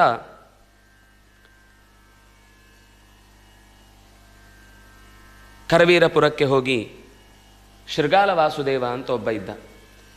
ವಸುದೇವನ ಮಕ್ಕಳೇ, ಇವನೊಬ್ಬ ಇದ್ದ, ಇನ್ನೊಬ್ಬ ಪೌಂಡ್ರಕ ವಾಸುದೇವ ಅಂತಿದ್ದ. ಅವರೆಲ್ಲ ವಸುದೇವನಿಗೆ ಹುಟ್ಟಿದವರಾದರೂ ಕೂಡ ವಸುದೇವನ ಯಾವುದೇ ದಾಯವನ್ನು ಹೊಂದಲಿಕ್ಕೆ ಯೋಗ್ಯರಾದವರಾಗಿರಲಿಲ್ಲ. ಯಾಕೆಂದರೆ ವಸುದೇವ ಆ ಮನೆತನಕ್ಕೆ ಹೋದ ಮೇಲೆ 1 ವರ್ಷ ಅಲ್ಲೇ ಇರುವುದು, ಅಲ್ಲಿಯ ಅವರಿಗೆ ಬೇರೆ ಗಂಡು ಮಕ್ಕಳು ಇಲ್ಲದೆ ಹೋದಾಗ ಅಲ್ಲಿಯ ಮಗಳಲ್ಲಿ ಒಂದು ಮಕ್ಕಳನ್ನು ಪಡೆದು ಆ ಮಕ್ಕಳನ್ನು ಅವರಿಗೇ ಒಪ್ಪಿಸಿ ಇವನು ಖಾಲಿ ಕೈಯನ್ನು ಹಿಡ್ಕೊಂಡು ವಾಪಸ್ ಬರೋದು. ಅದು ಪುತ್ರಿಕಾ ಪುತ್ರ ಧರ್ಮ ಅಂತ. ಮಗಳಲ್ಲಿ ಮಗನನ್ನು ಪಡೆದು ರಾಜನೇ ಆ ಮೊಮ್ಮಗನನ್ನು ಮಗನನ್ನಾಗಿ ಸ್ವೀಕರಿಸಿ ಮುಂದೆ ಪಟ್ಟವನ್ನು ಕಟ್ಟುವ ವ್ಯವಸ್ಥೆ. ಯಾಕೆಂದರೆ ಗಂಡು ಮಕ್ಕಳನ್ನೆಲ್ಲ ಹೀಗೆ ಜರಾಸಂಧ ಅಪಹರಿಸಿ ಬಿಟ್ಟಿದ್ದ. ಹೆಣ್ಣುಮಕ್ಕಳಲ್ಲಿ ಮೊಮ್ಮಕ್ಕಳನ್ನು ಪಡೆದು ಮತ್ತೆ ರಾಜ್ಯವನ್ನು ಮುಂದುವರಿಸಬೇಕು ಅನ್ನುವ ಆಸೆಯಲ್ಲಿ ಈ ಅನೇಕ ವ್ಯವಸ್ಥೆಗಳು ಬೇರೆ ಬೇರೆ ಇತ್ತು. ಅದನ್ನೇ ಅವನು ಲಾರ್ಡ್ ವೆಲ್ಲೆಸ್ಲಿ ದತ್ತು ಮಕ್ಕಳಿಗೆ ಹಕ್ಕಿಲ್ಲ ಅಂತೆಲ್ಲ ಕಾನೂನುಗಳನ್ನು ತಂದಿದ್ದು. ಜರಾಸಂಧನ ಅದರ ಅಜ್ಜ, ಅವನ ಮಕ್ಕಳನ್ನೇ ಇಲ್ಲ ಮಾಡ್ದ. ಆಮೇಲಿನ ರಾಜ್ಯ ತನಗೆ ಬರುತ್ತೆ ಅನಾಯಾಸವಾಗಿ ಅಂತ ಯೋಚನೆ ಮಾಡಿದ್ದ. ಹೀಗೆ ಶೃಗಾಲ ವಾಸುದೇವ ಕೃಷ್ಣನನ್ನು ಎದುರಿಸಿ ಯುದ್ಧದಲ್ಲಿ ಸತ್ತ. ಅವನಿಗೆ ಎಲ್ಲರೂ ವಾಸುದೇವ ಅಂತ ಕೃಷ್ಣನನ್ನು ಕರೀತಾರೆ ಹೊರತು ನಮ್ಮನ್ನು ಕರೆಯಲ್ಲ ಅಂತ ಸಿಟ್ಟು. ಯಾಕೆಂದರೆ ನಾವು ವಸುದೇವನ ಮಕ್ಕಳೇ, ಆದರೆ ನಮ್ಮ ವಾಸುದೇವ ಅಂದರೆ ಅದೊಂದು ಕ್ರೆಡಿಟ್, ಗೌರವ, ಸಮಾಜದಲ್ಲಿ ಒಂದು ದೊಡ್ಡ ಹೆಸರದು, ಈ ಮನೆತನದಿಂದ ಬಂದದ್ದು ಅಂತ. ಇವರು ಒಟ್ಟಿಗೆ ಬಂದರೆ ಇವನನ್ನು ವಾಸುದೇವ ಅಂತ ಕರಿತಿದ್ರು, ಅವರನ್ನು ಕರಿತಿರ್ಲಿಲ್ಲ. ಈ ಸಿಟ್ಟಿಗೆ ಕೃಷ್ಣನ ಮೇಲೆ ದ್ವೇಷ ಜಾಸ್ತಿ ಇತ್ತು. ಆದರೆ ಅದು ಮುಂದುವರಿಲಿಲ್ಲ. ಕೊನೆಗೆ ರಾಮಕೃಷ್ಣರ ಇಬ್ಬರೂ ಕೂಡ ಪ್ರಸ್ರವಣಕ್ಕೆ ಜಾರಿ ಹೋದರು. ಆನಂತರ ಮಥುರೆಗೆ ಮತ್ತೊಮ್ಮೆ ಬರುವಾಗ ಕೃಷ್ಣನಿಗೆ ಅಷ್ಟೊತ್ತಿಗೆ ದ್ವಾರಕೆಯ ನಿರ್ಮಾಣದ ಯೋಚನೆ ಎಲ್ಲ ಬಂದಾಗಿತ್ತು, ಕಟ್ಟಿಯಾಗಿದೆ. ಆ ವ್ಯವಹಾರವನ್ನು ಅಂದರೆ ಕೃಷ್ಣ ದ್ವಾರಕೆಯನ್ನು ಕಟ್ಟುವಾಗ ಏನೇನಾಯಿತು ಅಂತ ಅನ್ನೋ ಸಂಗತಿಯನ್ನು ಭಾರತವು ಚೆನ್ನಾಗಿ ಹೇಳುತ್ತೆ. ಇಲ್ಲೂ ಎಷ್ಟೋ ಥರದ ಮರಗಿಡಗಳನ್ನು ಕೃಷ್ಣ ನೆಡೆಸಿದ ಅಂತ. ಅನೇಕ ಥರದ ಅಪರೂಪದ ಒಂದು ಪೇಟೆ ಅಥವಾ ಒಂದು ನಗರ ಅಂತಂದಾಗ, ಒಂದು ರಾಜ್ಯವನ್ನು ಕಟ್ಟುವಾಗ ಏನೇನೆಲ್ಲ ಇರಬೇಕು ಅಂತನ್ನುವ ರೀತಿ 2 ಅಧ್ಯಾಯ ಪೂರ್ತಿ ಮರಗಳ ಹೆಸರಿನಿಂದಲೇ ಭಾರತ ದ್ವಾರಕಾ ನಿರ್ಮಾಣದ ಕಥೆಯನ್ನು ಹೇಳುತ್ತೆ. ಹೀಗೆ ಕೃಷ್ಣ ಕಟ್ಟಿ ಆದ ಮೇಲೆ ಅದೇ ಸಂದರ್ಭದಲ್ಲಿ ಜರಾಸಂಧನ ಬೆಂಬಲಿಗನಾಗಿ ನಿಂತ ಕಾಲಯವನ ಗರ್ಗಾಚಾರ್ಯರ ಮಗ. ಆಶ್ಚರ್ಯ ಏನು ಅಂದರೆ, ಗರ್ಗಾಚಾರ್ಯರು ಕೃಷ್ಣನಿಗೆ ಕೃಷ್ಣ ಅಂತ ಹೆಸರಿಟ್ಟವರು, ಕೃಷ್ಣನ ಮಾಹಾತ್ಮ್ಯ ಏನು ಅಂತ ನಂದಗೋಪನಿಗೆ ಬೋಧಿಸಿ ಇವನು ಸಾಮಾನ್ಯ ಅಲ್ಲ, ಇವನು ಭಗವಂತನೇ ಇಳಿದು ಬಂದದ್ದು ಅಂತ ಹೇಳಿದವರೇ ಅಪರೋಕ್ಷ ಜ್ಞಾನಿಗಳೇ. ಯಾವುದೋ ಒಂದು ಮದುವೆಗೆ ಹೋದಾಗ ರಾಜನ ಅಲ್ಲಿ ಒಂದು ಮದುವೆ ಅಂದರೆ ಅದು 10 ಮದುವೆಯ ನಾಂದಿ. ಅಲ್ಲಿ ಅವ್ರು ಹೆಣ್ಮಕ್ಳನ್ನು ಕರ್ಕೊಂಡು ಹೋಗಿರ್ತಾರೆ, ಗಂಡು ಮಕ್ಕಳನ್ನು ಕರ್ಕೊಂಡು ಹೋಗಿರ್ತಾರೆ. ನಮ್ಮ ಮಕ್ಕಳು ಹೀಗಿದ್ದಾರೆ, ನಿಮ್ಮದು ಒಂದು ಇಲ್ಲಿದ್ದರೆ ನೋಡಿ ಅಂತ ಜಾತಕದ ಬದಲಾವಣೆಯೋ ಈಗೆಲ್ಲ ಏನಿದೆಯೋ ಆ ಥರ ಒಂದು ಮಾತುಕತೆ. ಅಲ್ಲೊಬ್ಬ ರಾಜ ಇವನು ಕನ್ಯಾರ್ಥಿ ಅಂತ ಗೊತ್ತಾದಾಗ ಗರ್ಗಾಚಾರ್ಯರಿಗೆ ನಾನು ನನ್ನ ಮಗಳನ್ನು ಕೊಡ್ತೇನೆ ಅಂದರೆ ಅವರಿಗೆಲ್ಲ ಆಗ ಇನ್ನೂ ನಮ್ಮ ರೋಗ ಹತ್ತಿರಲಿಲ್ಲ. ಒಬ್ಬ ಯೋಗ್ಯ ಆದರೆ ಸರಿ. ಈ ಪುರಾಣಗಳಲ್ಲಿ ಇತಿಹಾಸದಲ್ಲಿ ಬರುವಾಗ ಮಂತ್ರದ್ರಷ್ಟರು ಆದರೆ ಮಾತ್ರ ಕೊಡ್ತೇನೆ ಅಂತ ಹೇಳಿದ ಘಟನೆಗಳು ಇವೆ. ಅವನೊಬ್ಬ ಮಂತ್ರವನ್ನು ಚೆನ್ನಾಗಿ ವೇದಾಧ್ಯಯನ ಮಾಡಿ ಕಂಡವನಾದರೆ ಮಾತ್ರ ಅವನಿಗೆ ನಾನು ಹೆಣ್ಮಗಳನ್ನು ಕೊಡ್ತೇನೆ ಅಂತ. ಶ್ಯಾವಾಶ್ವ ಅನ್ನೋ ಋಷಿಗೆ ಒಬ್ಬ ರಾಜ ತನ್ನ ಮಗಳನ್ನು ಕೊಡುವಾಗ ಈ ನಿಯಮವನ್ನು ಹಾಕ್ತಾನೆ. ಹಾಗೆ ಇವನು ಒಪ್ಪಿಕೊಂಡ ಮಗಳನ್ನು ಕೊಡಲಿಕ್ಕೆ. ಅಷ್ಟೊತ್ತಿಗೆ ಏನಾಯಿತು, ಯಾರೋ ತಪಸ್ವಿ, ತುಂಬ ಜರಠನಾಗಿದ್ದ, ದೇಹ ಎಲ್ಲ ತುಂಬ ತಪಸ್ಸು ಮಾಡಿ ಸಣಕಲಾಗಿತ್ತು. ಅದನ್ನು ನೋಡಿ ಆ ರಾಜನ ಹತ್ತಿರ ತಮಾಷೆ ಮಾಡ್ತಾ, ಈ ರಾಜನಿಗೆ ತನ್ನ ಮಗಳು ಸುಖವಾಗಿರೋದು ಇಷ್ಟ ಇಲ್ಲ ಅಂತ ಕಾಣುತ್ತೆ, ಈ ಜರಠನಿಗೆ ಕೊಟ್ಟು ಮಗಳನ್ನು ಕೊಟ್ಟು ನಪುಂಸಕನಿಗೆ ಕೊಟ್ಟು ತನ್ನ ಮಗಳ ಬಾಳು ಹಾಳು ಮಾಡ್ತಾನೆ ಅಂತ ಅಂದ ಯಾರೋ ಒಬ್ಬ. ಅಂದದ್ದು ಮಾತ್ರ ಅಲ್ಲ, ಅದರ ಸುತ್ತ ಇದ್ದವರು ಒಂದಿಷ್ಟು ಜನ ನಕ್ಕರು, ಯಾದವರೂ ಸೇರಿ ನಕ್ಕರು, ಎಲ್ಲರೂ ಸೇರಿ ಒಂದೇ ಸರ್ತಿ ನಕ್ಕು ಬಿಟ್ರು. ಅವಮಾನ ಆಗಿ ಹೋಯಿತು. ಪುಂಸ್ತ್ವದ ಬಗ್ಗೆ ಪ್ರಶ್ನೆ ಬಂದಾಗ ಸಿಟ್ಟು ನೆತ್ತಿಗೇರಿತು. ಆ ಕ್ಷಣದಲ್ಲಿ ಕೋಪ ಬಂದರೆ ಏನಾಗ್ಬೋದು, ನಮಗೆ ಯಾಕೆ ಅಷ್ಟು ಕೋಪ ಬಂತು ಅಂತ ನಮಗೆ ಅನಿಸುತ್ತೆ. ಅಥವಾ ನಾವು ಕೇಳ್ತೇವೆ ಕೆಲವೊಂದು ಸರ್ತಿ, ಒಂದು ಸಣ್ಣ ವಿಷಯಕ್ಕೆ ಕೊಲೆ ಆಯಿತು ಅಂತ, ಒಂದು ಪೆನ್ ಈಚೆಯಿಂದ ಆಚೆ ಕೊಡಲಿಲ್ಲ ಅನ್ನೋ ಕಾರಣಕ್ಕೆ ಕೊಲೆ ನಡೆದೋಯ್ತು ಅಂತ. ಗರ್ಗಾಚಾರ್ಯರು ಕೋಪ ಮಾಡಿ ಈ ಯಾದವರು ನಕ್ಕಾಗ ಬೈದವನ ಬಗ್ಗೆ ಕೋಪ ಬರಲಿಲ್ಲ, ಯಾರೋ ಅದಕ್ಕೆ ಪ್ರತಿಯಾಗಿ ಏನೋ ಮಾತಾಡಿದಾಗ ಕೋಪ ಬರಲಿಲ್ಲ, ಎಲ್ಲ ಯಾದವರು ಸೇರಿ ನಕ್ಕರಲ್ವ, ಯಾದವರ ಮೇಲೂ ಕೋಪ ಬರಲಿಲ್ಲ. ಈ ಯಾದವರೆಲ್ಲ ನಗಲಿಕ್ಕೆ ಕಾರಣ ಅವರ ವಂಶ ಅಲ್ವಾ, ನಾಶ ಮಾಡುವ ಒಂದು ಮಗನನ್ನು ಪಡೀತೇನೆ ಅಂತ ತಪಸ್ಸಿಗೋದ್ರು. ಯಾವ ಗರ್ಗಾಚಾರ್ಯರು ಕೃಷ್ಣ ಅಂತ ಹೆಸರಿಟ್ಟರೋ ಅದೇ ಗರ್ಗಾಚಾರ್ಯರು ಕೃಷ್ಣನ ವಿರುದ್ಧ ಅವನನ್ನು ಸಾಯಿಸಬೇಕು ಅಂತ ಪ್ರಯತ್ನಿಸಿ ಆ ಒಂದು ಸಂತತಿಯನ್ನು ಪಡೀತೇನೆ ಅಂತ ರುದ್ರದೇವರನ್ನು 1 ವರ್ಷ ತಪಸ್ಸು ಮಾಡಿದ್ದಾರೆ. ಇಂಥದ್ದನ್ನೇ ಕಾಯ್ತಾ ಇರುವ ರಕ್ಕಸರ ಮನೆಯ ಜನ ಒಂದು ರಾಕ್ಷಸಿಯನ್ನು ಗೋಪಿಯ ವೇಷದಲ್ಲಿ ಕಳುಹಿಸಿ ಅವನೊಡನೆ ಸಂತತಿಯನ್ನು ಪಡೆಯುವುದಕ್ಕೆ ಬೇಕಾದ ವ್ಯವಸ್ಥೆ ಮಾಡಿಕೊಂಡು ಅವಳನ್ನು ವಾಪಸ್ ಕರ್ಕೊಂಡ್ರು. ಆ ಸಂತತಿಯನ್ನು ಪಡೆದು ಅದೇ ಕಾಲಯವನ ಗರ್ಗಾಚಾರ್ಯರಿಗೆ 1 ವರ್ಷ ಆದಮೇಲೆ ತುಂಬ ಪಶ್ಚಾತ್ತಾಪ ಆಯಿತು. ಯಾರ ವಿರುದ್ಧ, ಯಾಕೆಂದರೆ ಅದು ಅಲ್ಲಿಯ ತನಕ ಕೋಪ ಒಂದು ಬಂದರೆ ಎಲ್ಲ ದುಷ್ಟಶಕ್ತಿಗಳು ಒಳಗೆ ಅಂಟಿಕೊಂಡು ಬಿಡ್ತವೆ. ಆಮೇಲೆ ಏನು ಮಾಡಿದರೂ ಬದಲಾಯಿಸ್ಲಿಕ್ಕಾಗೋದಿಲ್ಲ, ಅದು ತಿಳಿಯಾಗಬೇಕು. ಕೋಪ ಇಳಿದ ಮೇಲೇ ಎಲ್ಲ ಸ್ವಚ್ಛ ಸ್ಪಷ್ಟವಾಗಿ ಏನಾಗಿದೆ ಅಂತ ಕಾಣೋದು.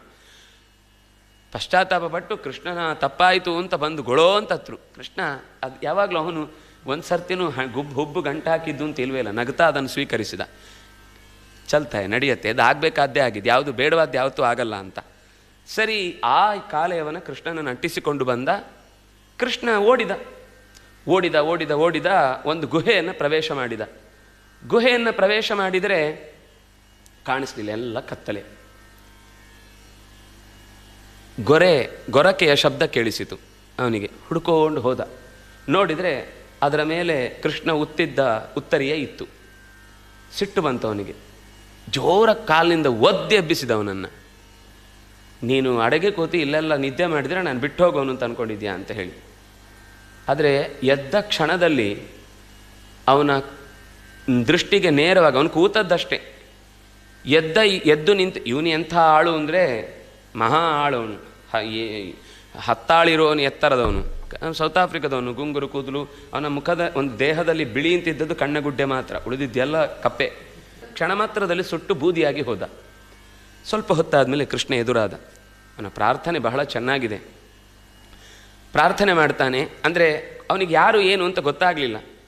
ಯಾರು ಅಂತ ಕೇಳ್ತಾನೆ. ಅದಕ್ಕೆ ನಿನ್ನಿಂದ ತುಂಬ ಉಪಕಾರ ಪಡೆದವನು ಅಂತಾನೆ ಕೃಷ್ಣ. ನಿನ್ನಿಂದ ನನ್ನ ಜೀವ ಉಳಿತು ಇವತ್ತು, ಈ ಕಾಲೆಯವನೇ ಇಲ್ಲ ಅಂದರೆ ನನ್ನನ್ನು ಕೊಂದೇ ಬಿಡ್ತಿದ್ದ, ನಿನ್ನಿಂದಾಗಿ ತುಂಬ ಉಪಕಾರ ಆಯಿತು ನನಗೆ ಅಂತ ಅಂತಾನೆ. ಆಗ ಅವನಿಗೆ ಮುಚುಕುಂದನಿಗೆ ಅರ್ಥ ಆಗುತ್ತೆ, ನಾನು ಯಾರ ಹತ್ರ ಇಷ್ಟೊತ್ತು ಮಾತಾಡಿದ್ದು ಅಂತ. ಆಗ ಅವನು ಪ್ರಾರ್ಥನೆ ಮಾಡಿ ತನ್ನ ದುಃಖವನ್ನು ತೋಡಿಕೊಳ್ತಾನೆ. ಎಷ್ಟು ನಿನ್ನ ಕರುಣೆ ಅಂತಂದರೆ, ಅಕಸ್ಮಾತ್ ಇಂಥ ಒಂದು ಪರಿಸ್ಥಿತಿ ನನಗೆ ಜೀವನದಲ್ಲಿ ಬರುತ್ತೆ ಅಂತ ನನಗೆ ಅನ್ನಿಸಿರಲಿಲ್ಲ. ದೇವತೆಗಳ ಜೊತೆಗೆ ಒಂದು ಸಹಾಯಕ್ಕೆ ಅಂತ ಹೋಗಿ ಯುದ್ಧ ಮಾಡಿದ್ದಾನೆ ದೈತ್ಯರ ವಿರುದ್ಧ. ಸಾವಿರಾರು ವರ್ಷಗಟ್ಟಲೆ ಯುದ್ಧ ಆಗಿದೆ. ಮೈ ಕೈಯೆಲ್ಲ ನೋವು, ನಡಿಲಿಕ್ಕೆ ಸಾಧ್ಯ. ಗೆದ್ದಾದ್ಮೇಲೆ ಅದು ಯಾವಾಗಲೂ ಕೆಲಸ ಮುಗಿಯೋ ತನಕ ದೇಹದ ನೋವು ಗೊತ್ತಾಗಿರಲ್ಲ. ಕೆಲಸ ಮುಗಿದ ಮೇಲೆ ಶ್ರಮ ಆಗಿ ಬೇಡವೇ ಬೇಡ ಅಂತ ಅನ್ನಿಸಿ ವಾಪಸ್ ಹೊರಡಬೇಕು ಅನ್ನುವಷ್ಟರಲ್ಲಿ ದೇವತೆಗಳು ಕೇಳಿದರು, ನಿಂಗೆ ಏನಾದರೂ ಬೇಕು ಅಂದರೆ ಕೇಳಪ್ಪ, ನಾವು ಕೊಡಬೇಕು ಅಂತ ಅಂದ್ಕೊಂಡಿದ್ದೇವೆ ಅಂತ. ಅವನು ಆ ಕ್ಷಣದಲ್ಲಿ ತನಗೆ ನಿದ್ದೆ ತಡಿಲಿಕ್ಕಾಗದೆ ಅವನು ಕೇಳ್ತಾನೆ, ನನಗೇನು ಬೇಡ, ನನಗೆ ಚೆನ್ನಾಗಿ ನಿದ್ದೆ ಬೇಕು ಅಂದ. ಅಕಸ್ಮಾತ್ ಯಾರಾದರೂ ನನ್ನ ನಿದ್ದೆಗೆ ತೊಂದರೆ ಮಾಡಿದರೆ ನಾನು ನೋಡಿದ ಕ್ಷಣದಲ್ಲಿ ಅವನು ಸುಟ್ಟು ಹೋಗಬೇಕು ಅಂತ ಕೇಳಿದೆ. ದೇವತೆಗಳಿಗೆಲ್ಲ ಆಸೆ ಟುಸ್ಸಾಯಿತು. ನಾವೇನೋ ಕೊಟ್ಟು ಇವನನ್ನು ಇಷ್ಟು ಸಹಾಯ ಮಾಡಿದ್ದೇನೆ, ಭಗವಂತನಲ್ಲಿ ಭಕ್ತಿ, ಒಂದಿಷ್ಟು ಇನ್ನೂ ಜ್ಞಾನ, ತಪಸ್ಸು ಮಾಡಿದ್ದಕ್ಕೆ ಇನ್ನೂ ಬೇರೆ ವಿಶೇಷವಾದ ಫಲ ಇದೆಲ್ಲ ಸಿಗಲಿ ಅಂತ ಕೇಳಲಿ ಅಂತ ಅಂದ್ಕೊಂಡ್ರೆ ಇವನು ಕೇಳಿದ್ದು ಹೀಗಲ್ವಾ ಅಂತ ತುಂಬ ಬೇಸರ ಆಯಿತು. ಸರಿ, ಇವನು ಹೊರಟೋದ. ಅವನಿಗೊಂದು ಗುಹೆಯಲ್ಲಿ ಹೋಗಿ ಮಲಗಿದನು. ಎದ್ದದ್ದೇ ಈಗ. ದೇವತೆಗಳು ಭಗವಂತನ ಹತ್ರ ಹೋದರು ವೈಕುಂಠಕ್ಕೆ. ದೇವರೇ ನೋಡಿ ಹೀಗಾಗಿದೆ, ನಾವು ಏನು ಮಾಡಿದ್ರೋ ಅದೇನೋ ಆಗೋಯ್ತು, ಅವನು ಏನೋ ಕೇಳಲಿಕ್ಕೆ ಹೋಗಿ ಏನೋ ಕೇಳಿದಾನೆ. ದೇವ್ರು ಹೇಳಿದರು, ಯೋಚನೆ ಮಾಡಬೇಡಿ, ಅವನಿಗೇನು ಕೇಳಲಿಕ್ಕೆ ಗೊತ್ತಿಲ್ಲ ಅಂದರು ನಂಗೇನು ಕೊಡಬೇಕು ಅಂತ ಅನಿಸಿದ್ದು ಅದನ್ನೇ ಕೊಡೋದು ನಾನು. ಒಬ್ಬ ಇಂದ್ರ ಪದವಿ ಬೇಕು ಅಂತ ಕೇಳಿ ನಾಲಿಗೆ ತಿರುಗದೆ ನಿದ್ರಾ ಪದವಿ ಕೇಳಿದ. 6 ತಿಂಗಳು ಮಲ್ಕೊಂಡು 6 ತಿಂಗಳು ಹೇಳ್ಬೇಕಾಯ್ತು ಕುಂಭಕರ್ಣ. ಇವನು ಏನು ಕೇಳಬೇಕು ಅಂತ ಗೊತ್ತಿಲ್ಲದೆ ಯಥಾವತ್ತಾಗಿ ನಿದ್ದೆನೇ ಕೇಳಿದ್ರು. ಅದಕ್ಕೆ ನನ್ನ ಸಾನ್ನಿಧ್ಯವನ್ನೇ ನಾನು ಅವನಿಗೆ ಕೊಡ್ತೇನೆ ಅಂತ ಭಗವಂತ ಕೃಷ್ಣಾವತಾರದ ಕಾಲದಲ್ಲಿ ಅದಕ್ಕೆ ಪರಿಹಾರ ಇದೆ ಅಂತ ಹೇಳಿ ಕಳುಹಿಸಿದ್ದ. ಅದರ ಪರಿಣಾಮ ಇಲ್ಲಿ ಬಂದು ಅವನು ಹೇಳ್ತಾನೆ, ವಿಮೋಹಿತೋಯಂ ಜನ ಈಶ ಮಾಯಯ ತ್ವದೀಯಯ ತ್ವಾಂ ನ ಭಜತ್ಯನರ್ಥಧೃಕ್ ಸುಖಾಯ ದುಃಖ ಪ್ರಭವೇಶು ಸಜ್ಜತೆ ಗೃಹೇಶು ಯೋಷಿತ್ ಪುರುಷಶ್ಚ ವಂಚಿತಃ. ಕೃಷ್ಣ, ತಪ್ಪು ಮಾಡಿದ್ದೇನೆ ನಾನು. ವಿಮೋಹಿತೋಯಂ ಜನಃ, ನಿನ್ನ ಪಾದ ಸೇವೆಯ ಅಥವಾ ನಿನಗೆ ಹತ್ತಿರ ಆಗುವಂಥ ಅವಕಾಶ ಸಿಕ್ಕಿದಾಗಲೂ ವಿಮೋಹಿತ, ಮೈ ಮನಸ್ಸು ಮರೆತು ಏನೋ ಕೇಳಿ ಏನೋ ರೀತಿ ನನ್ನ ಬದುಕನ್ನು ಹಾಳು ಮಾಡಿಕೊಂಡೆ. ದುರ್ಲಭವಾದ ಮನುಷ್ಯ ಜನ್ಮ ಪಡೆದು ಇಷ್ಟು ವರ್ಷಗಳ ಕಾಲ ಬರೀ ನಿದ್ದೆಯಲ್ಲಿ ಕಳೆದು ಬಿಟ್ಟೆ ನಾನು. ಯಾವುದಕ್ಕೋಸ್ಕರ ದೇಹ ಸಿಕ್ಕಿತ್ತೋ ಅದನ್ನು ನಾನು ಇಷ್ಟು ದಿವಸ ಎಚ್ಚರ ಇದ್ದಿದ್ದು ಸರಿಯಾಗಿ ಉಪಯೋಗಿಸಿಕೊಂಡಿದ್ರೆ ಎಷ್ಟು ಸಾಧನೆ ಮಾಡ್ಬೋದಿತ್ತು. ವಿಮೋಹಕ್ಕೊಳಗಾಗಿ ಇಷ್ಟು ದಿವಸಗಳ ಯುಗಗಳ ಗಟ್ಟಲೆ ಬರೀ ನಿದ್ದೆಯಲ್ಲೇ ಕಳೆದೋಯ್ತು ನಂದು ಅಂತ ಬಹಳ ಪಶ್ಚಾತ್ತಾಪ ಪಡ್ತಾನೆ. ತುಂಬ ಬೇಜಾರು ಮಾಡ್ಕೊಳ್ತಾನೆ. ತನ್ನ ಕಾಲ ಕಳೆದು ಹೋದದ್ದು ವಂಚಿತೋಹಂ. ಈ ಕಾಲ ಇನ್ನು ಕೋಟಿ ರೂಪಾಯಿ ಕೊಟ್ಟರು ವಾಪಸ್ ತರಲಿಕ್ಕಾಗತ್ತಾ? ನಾನೊಬ್ಬ ದೊಡ್ಡ ರಾಜ ಇರಬಹುದು ಅಥವಾ ಇನ್ನೇನೋ ಒಂದು ಮನೆತನದಲ್ಲಿ ಸಂಪತ್ತಿನಿಂದ ಹಿರಿಯ ಇರ್ಬೋದು. ಯಾರಿಗಾದರೂ ದುಡ್ಡು ಕೊಟ್ಟು ಇಷ್ಟು ಕಾಲ ವಾಪಸ್ ಕೊಡು ಅಂದರೆ ಕೇಳಲಿಕ್ಕಾಗುತ್ತಾ? ಕಳ್ಕೊಂಡು ಬಿಟ್ಟೆ. ಪದಾಂಬುಜಂ ತೇನ ಭಜತ್ಯ ಅಸನ್ಮತಿ. ನಿನ್ನ ಪಾದಗಳನ್ನು ನೆನಪಿಸಿಕೊಳ್ಳುವ ಸತ್ಸಂಗವನ್ನು ಕಳೆದುಕೊಳ್ಳುವ ಕಾಲವನ್ನು ಕಳೆದುಕೊಂಡೇ ಬಿಟ್ಟೆ. ದಡ್ಡ ಬುದ್ಧಿಯವನಾಗಿ ಎಲ್ಲವನ್ನೂ ನಾಶ ಮಾಡಿಕೊಂಡೆ ಅಂತ ಹೇಳ್ತಾನೆ. ಅದಕ್ಕೆ ಭಗವಂತ ಹೇಳ್ತಾನೆ, ಸಾರ್ವಭೌಮ ಮಹಾರಾಜ ಮತಿಸ್ತೆ ವಿಮಲೋರ್ಜಿತ ವರೈಹಿ ಪ್ರಲೋಭಿತಶ್ಚಾಪಿ ನ ಕಾಮೈಹಿ ವಿಹಿತಾಯತಃ. ಅವನು ಕೊನೆಗೆ ಏನು ಕೇಳ್ತಾನೆ ಅಂದರೆ, ಏನು ಬೇಕು? ನೀನು ನನಗೆ ತುಂಬ ಉಪಕಾರ ಮಾಡಿದಿ, ಏನು ಬೇಡ ಕೃಷ್ಣ, ನೀನು ನನ್ನ ಮನಸ್ಸಿನಿಂದ ಯಾವತ್ತೂ ಮರೆಯಾಗಬೇಡ, ಅಷ್ಟೇ ನಾನು ಕೇಳೋದು. ಇದೊಂದೇ ನಾನು ನಿನ್ನಿಂದ ಬಯಸುವಂತಹ ಅಪೂರ್ವವಾದ ನಿನ್ನ ಸಂಗತಿ ಅಂತ ಈಗ ಸಿಕ್ಕಿತಲ್ವ ಈ ದರ್ಶನ, ಇದು ನನ್ನ ಕಣ್ಣಿನಿಂದ, ಮನಸ್ಸಿನಿಂದ, ಹೃದಯದಿಂದ ಯಾವತ್ತೂ ಮರೆಯಾಗದೇ ಇರಲಿ ಅಂತ ದೇವರ ಹತ್ರ ಕೇಳ್ಕೊಳ್ಳೋದು. ಚಿರಮಿಹ ತಪ್ಪುಗಳನ್ನು ಮಾಡ್ತಾನೇ ಇರ್ತೇವೆ, ಜಾರ್ತಾನೇ ಇರ್ತೇವೆ, ಆದರೆ ನೀನು ಮಾತ್ರ ನಮ್ಮಿಂದ ದೂರ ಆಗಬೇಡ. ಆಗ ಭಗವಂತ ಹೇಳ್ತಾನೆ, ನಿನ್ನ ಮನಸ್ಸು ಇಷ್ಟು ಶುದ್ಧವಾಗಿದ್ದಾಗ ನಾನು ಹೇಗೆ ಮರೆಯಾಗಲಿ, ಅಲ್ಲಿ ನಾನು ಕಾಣಿಸ್ಕೊಳ್ಳೇಬೇಕು. ಕನ್ನಡಿ ಚೆನ್ನಾಗಿದ್ದಲ್ಲಿ ಎಲ್ಲಿ ನಿಂತರು, ಯಾಕೆಂದರೆ ಎಲ್ಲ ಕಡೆಯಲ್ಲೂ ನಾನು ಇದ್ದೇ ಇದ್ದೇನೆ, ನೀನು ಎಲ್ಲಿ ಯಾವ ಕಡೆ ತಿರುಗಿದ್ರು ಕನ್ನಡಿ ಶುದ್ಧ ಇದೆ ಅಂದಮೇಲೆ ನನ್ನ ಪ್ರತಿಬಿಂಬ ಬೀಳಲೇಬೇಕಲ್ಲಿ, ಬಿದ್ದೇ ಬೀಳುತ್ತೆ, ಯೋಚನೆ ಮಾಡಬೇಡ ಅಂತ ಅವನಿಗೆ ಧೈರ್ಯ ತುಂಬ್ತಾನೆ. ಹೀಗೆ ಜ್ಞಾನಿನಾಂ ಏಕಭಕ್ತಾನಾಂ ಪ್ರಾಣಾಯಾಮಾದಿಭಿರ್ಮನಃ ನ ಕ್ಷೀಣ ವಾಸನಂ ರಾಜನ್ನ ದೃಶ್ಯತೆ ಕ್ವಚಿದುತ್ಥಿತಂ. ನೀನು ಇಲ್ಲಿಯ ತನಕ ದೀರ್ಘವಾಗಿ ಮಲಗಿದ್ರೂ ಕೂಡ ನಿನ್ನ ಒಳಗೆ ಇದ್ದ ಒಂದು ಸುಪ್ತ ಪ್ರಜ್ಞೆಯಲ್ಲಿ ಜಾಗೃತವಾಗಿದ್ದ ಎಚ್ಚರಿಕೆ ಅದು ನಿನ್ನನ್ನು ಇಲ್ಲಿ ತನಕ ನನ್ನ ನೆನಪಿನಲ್ಲೇ ಕಳೆದಿದೆ. ಅದರಿಂದಾಗಿ ನಿನ್ನ ಕ್ಷಣ ವ್ಯರ್ಥ ಆಯಿತು ಅಂತ ಅಂದ್ಕೊಳ್ಬೇಡ.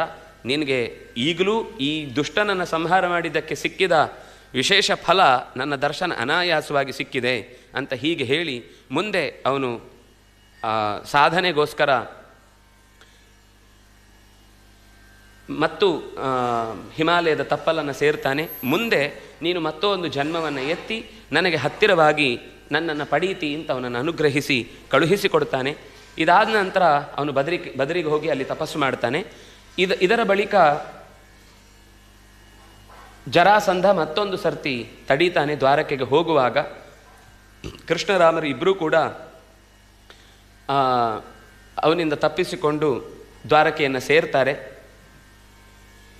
ಈ ಕೃಷ್ಣನ ಮಧ್ಯದಲ್ಲಿ ಅಂದರೆ ನಾವು ಕಂಸನನ್ನು ಕೊಂದು ಉಗ್ರಸೇನನ್ನು ಕೂಡಿಸುವಾಗಲೇ ಅಕ್ರೂರರನ್ನು ಪಾಂಡವರ ಹತ್ರ ಕಳಿಸಿದ್ದ. ಅಂತ 16-17ನೇ ವಯಸ್ಸಿಗೆ, ತನಗೆ 16 ಆಗಿದ್ದಾಗ ಅಕ್ರೂರರನ್ನು ಕಳುಹಿಸಿ ಪಾಂಡವರು ಕಾಡಿನಿಂದ ಪಾಂಡುವಿನ ಮರಣದ ನಂತರ ಧೃತರಾಷ್ಟ್ರನಲ್ಲಿಗೆ ಬರ್ತಾರೆ.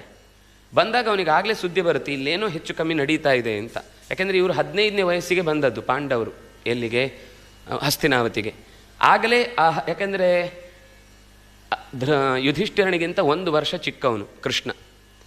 ಯುಧಿಷ್ಠಿರ ಅಂದರೆ ಅವರು 16-15 ವಯಸ್ಸಿಗೆ ಬಂದವರು ಅಂದರೆ ಇವನಿಗಾಗ 15-14 ವಯಸ್ಸು ಕೃಷ್ಣನಿಗೆ.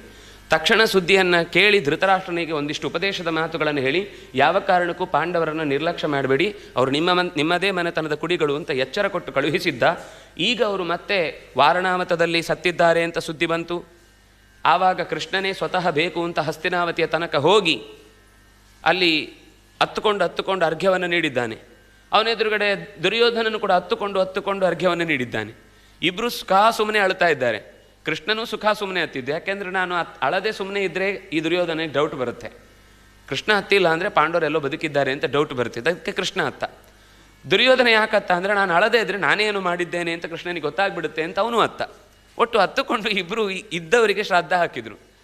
ಆದರೆ ಅದರ ಪರಿಣಾಮ ಕೃಷ್ಣ ಅವರ ಕ್ಷೇಮ ಯೋಚನೆ ಮಾಡುವುದಕ್ಕೋಸ್ಕರ ಅಲ್ಲಿ ತನಕ ಹೋಗಿದ್ದ. ಇದರ ನಂತರ ಅವರು ಹಿಡಿಂಬವನದಲ್ಲಿ ಹೇಗೋ ಹಿಡಿಂಬಾಸುರನನ್ನು ಕೊಂದು ಏಕಚಕ್ರ ನಗರದಲ್ಲಿ ಬಕಾಸುರನನ್ನು ಕೊಂದು ದೃಪದನ ಮನೆಯನ್ನು ಸೇರಿದ್ದಾರೆ ಅಂತ ಗೊತ್ತಾದಾಗ ಕೃತವರ್ಮನನ್ನು ಮುಂದಿಟ್ಟುಕೊಂಡು ನೇರ ಸಾತ್ಯಕಿ ಪ್ರದ್ಯುಮ್ನ ಅನಿರುದ್ಧ ಮೊದಲವರು ಎಲ್ಲರನ್ನೂ ಕರ್ಕೊಂಡು ಬಂದಿದ್ದಾನೆ, ಯಾದವ ವೀರರನ್ನು. ನಾವು ಇವತ್ತು ಹೋಗ್ತಾ ಇರುವ ಸ್ವಯಂವರ ಭಾಗವಹಿಸ್ಲಿಕ್ಕಲ್ಲ, ಕೇವಲ ಸಾಕ್ಷಿಯಾಗಿ ನೋಡಲಿಕ್ಕೋಸ್ಕರ. ನಾವು ಯಾರೂ ಭಾಗವಹಿಸುವಾಗಿಲ್ಲ ಅಂತ ಹೇಳಿನೇ ಕರ್ಕೊಂಡು ಹೋಗಿದ್ದಾನೆ. ನೋಡಿದರೆ ರಾಜರ ಗುಂಪಲ್ಲಿ ಎಲ್ಲೂ ಇಲ್ಲ. ಯಾದವರಿಗೂ ತುಂಬ ವ್ಯಥೆ ಆಗಿತ್ತು. ಎಲ್ಲ ಕಡೆ ಸುದ್ದಿ ಹಾಗೇನೆ. ಗೊತ್ತಿದ್ದದ್ದು 3-4 ಜನಕ್ಕೆ ಮಾತ್ರ. ಒಂದು ವಿದುರನಿಗೆ ಗೊತ್ತಿತ್ತು. ಗೊಳೋ ಅಂತತ್ತು ಜೀವ ಕಳ್ಕೊಳ್ತಾ ಇರುವ ಸ್ಥಿತಿಯಲ್ಲಿದ್ದ ಭೀಷ್ಮನಿಗೆ ಗುಟ್ಟಾಗಿ ನೀನು ಅಳೋದು ನಿಲ್ಲಿಸಬೇಡ, ನಾನು ಹೇಳಿದ ಮಾತ್ರ ಕೇಳಿಸ್ಕೊಂಡು ಅದೇ ಥರ ಅಳ್ತಾ ಇರು ಅಂತ ಹೇಳಿ ಗುಟ್ಟಲ್ಲಿ ವಿದುರ ಪಾಂಡವರು ಬದುಕಿದ್ದಾರೆ, ನೀನು ಅಳು ಮುಂದುವರಿಸು ಅಂತ ಹೇಳಿ ಹೊರಟಿದ್ದ. ಅದು ಬಿಟ್ಟು ಆಮೇಲೆ ಕೃಷ್ಣನಿಗೆ ಗೊತ್ತಿತ್ತು. ಬಿಟ್ಟರೆ ಇನ್ಯಾರಿಗೂ ಕೂಡ ಪಾಂಡವರು ದಗ್ಧರಾಗಿದ್ದಾರೆ ಅನ್ನೋ ಸುದ್ದಿ ಬಿಟ್ಟು ಅವ್ರು ಎಲ್ಲಿದ್ದಾರೆ, ಹೇಗಿದ್ದಾರೆ, ಬದುಕಿದ್ದಾರೆ ಎಂಥದ್ದು ಗೊತ್ತಿತ್ತು. ಕೆಲವರಿಗೆಲ್ಲ ಅಯೋಮಯ, ಅಷ್ಟು ಸುಲಭದಲ್ಲಿ ಪಾಂಡವರು ಸಾಯಲಿಕ್ಕಿಲ್ಲ ಅಂತ ಕೆಲವರದೆಲ್ಲ ಅವರದ್ದೇ ಅಸಂಪ್ಷನ್ಗಳು ಒಳಗಿಂದ ಒಳಗೆ. ಇದರ ಪರಿಚಯಕ್ಕೋಸ್ಕರ ಯಾದವರನ್ನು ಕರೆದೊಯ್ದು ದ್ರೌಪದಿಯ ಸ್ವಯಂವರದಲ್ಲಿ ಕರ್ಕೊಂಡು ಹೋಗಿ ಕಣ್ಸನ್ನೆಯಲ್ಲಿ ತೋರಿಸಿದ.